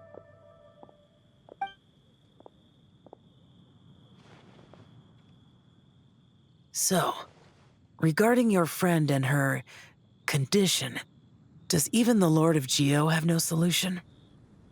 Zhongli said we should wait and she'll get better on her own. But who knows how long that's gonna take. Is that why her personalities change so easily? Paimon thinks that has something to do with her 3 deadly selves. Zhongli told us that the deadly selves are impure, affecting living things that get too close. The White Horse Adeptus's remnant spirit was attached to the deadly selves for a long time. It makes sense that her temperament and memories would have been influenced by them. But Paimon still doesn't really understand what the 3 deadly selves actually are. Paimon, as you do not practice self-cultivation, I cannot help you fully understand. But you can think of them simply as emotions and desires. The act of severing the 3 deadly selves is a means of exercising wicked desires and cultivating one's true self. I believe other nations have similar practices. In Sumeru, it is known as shattering Atmagraha. Oh, so it's about emotions, desires, and attachments, that sort of thing. It includes those. I wonder, does she still remember what happened in the past? Some of it, but right now, it's like she was suddenly awakened. Like she's still half dreaming. The half that's still dreaming might remember things, but the half that's awake doesn't quite get it. Conqueror of demons, are you looking to learn about Rex Lapis's past from me? You are an old friend of his, so please, call me by my name. But Conqueror of Demons sounds so much more imposing. In days of yore, he was the Lord of Geo, Heaven's Star. Huh? You said the same thing the day you came back. But what does it mean? I'm afraid I can't remember. Hey! Did you really forget? Or are you just pretending so you don't have to tell? Why not ask Rex Lapis himself? Whether I've forgotten might be up for debate, but I am certain he remembers. He must have his reasons for not raising the past, and you likely have similar concerns. I shouldn't have asked. An answer that suits your style, General Elatis. Now that we're on the subject, though, I suddenly remembered something. Which is? In the distant past, there was a feast, which I attended. I faintly recall the Lord of Geo also being present that day. Oh! And then? What happened? Among the dishes served, there was one that could be found in every household throughout Langan at the start of spring, a dish called Flavor of Spring. I suddenly remembered the recipe for this dish. Is that it? Yes! Since it's lantern right here in Liyue, why don't I make some for you to try? That sounds good.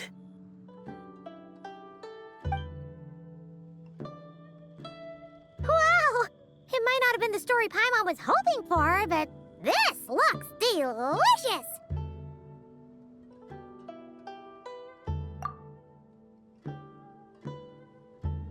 The spring breeze stirs. Now is the perfect time to savor this dish. My dutiful guides have gone to great trouble to show me around Liyue, and even the conqueror of demons has graced us with his presence. I feel deeply honored. This flavor of spring is my way of expressing my gratitude.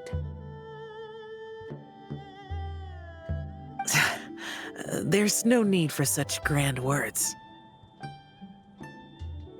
What's this? Hey! It's that broken jade token from the antiques exhibition! Indeed. This was once an Adepto treasure of mine. I'm amazed it ended up in your hands. Alas, it serves little purpose now in its fractured state. Please, keep it as a memento. Oh, that's a shame. Can't we fix it? This is the way of the world. Once jade is broken, it can never be made whole. Then, what about forging a new one? That is a good point. That it has ended up in your hands must be a message from fate. I could try to craft it into a little trinket for you. One that might prove useful on your journey. Ooh! What sort of trinket? It's just a passing thought, one that will require the right opportunity. I'll think about it more when the time comes. Now that we've had our fill, we should get some rest. Tomorrow we return to Liyue Harbor, where I'll have need of your guidance once more.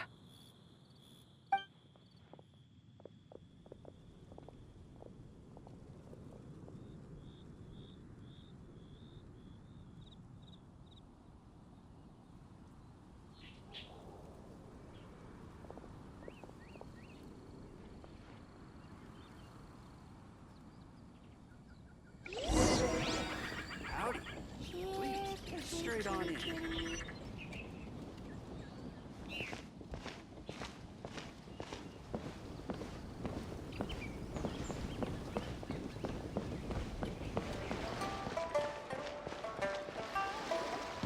Qiqi, the lantern ride is almost over. Do you remember how to make a Shao lantern? Morning, split bamboo, traveler. And get silk, make Paimon. You've got it all mixed up again. They're here again. Yao Yao! Looking good in that new outfit, huh? Hey, it's Paimon! Dr. Baiju gave this to me as a gift. How does it suit me? Thank you. Wow! What happened for Baiju to suddenly give you a brand new outfit, Yao Yao? Dr. Baiju is thanking Yao Yao for teaching me to make Shao lanterns. Qiqi and I were just playing together. Dr. Baiju's too kind. Oh, yeah, take a look at this. Dr. Baiju gave me these clothes, but it was Qiqi who wove this little basket.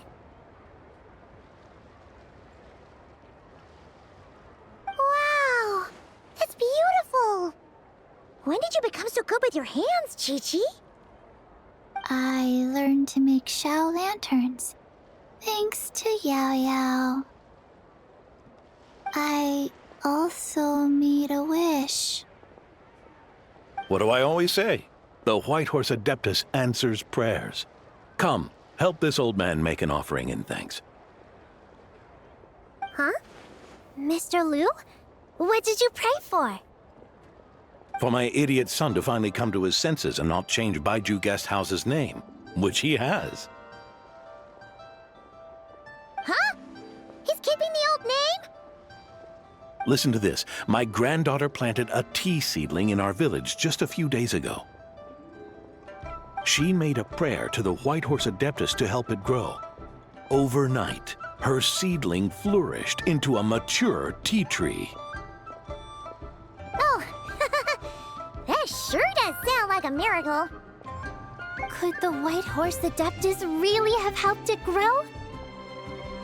Of course she did. Oh, White Horse Adeptus, how blessed is our family over whom you keep watch.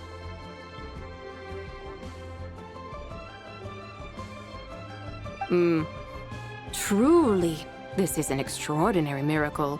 You must record it in your family history without delay. Of course. Huh? Is that you, Miss Zibai? Indeed. I have a long-term booking at your guest house. Yes, I recall. Mr. Zhongli said to charge your expenses to the Wangsheng funeral parlor, if I remember correctly. That's Young Li. Always making trouble for poor Hu Tao. I noticed when you were here last that you bear a striking resemblance to the pictures of the White Horse Adeptus in my family history. You both have golden eyes. Perhaps fate has had a hand in our meeting. And a glad meeting it is, Miss Zibai. Now why don't I gift you some tea from my garden to celebrate this encounter? We grow Sunglaw tea there, and it has quite the reputation throughout Yilong Wharf. I hope you will accept it. Oh! Sunglaw, buy 10 boxes, get half off teas, back on the menu. Buy 10 boxes, get half off? Don't be silly. This is a gift. It's free. Woohoo! Nice! Thank you so much, Boss Liu. There's no need to thank me. You're a visitor from out of town, which makes you an honored guest. Make yourself at home. Lantern Rite may have ended, but the streets are still bustling with activity. Make sure to take everything in, meet some new friends, and enjoy your time here. And that goes for you kids as well. Happy Lantern Rite. Got it, Mr. Liu.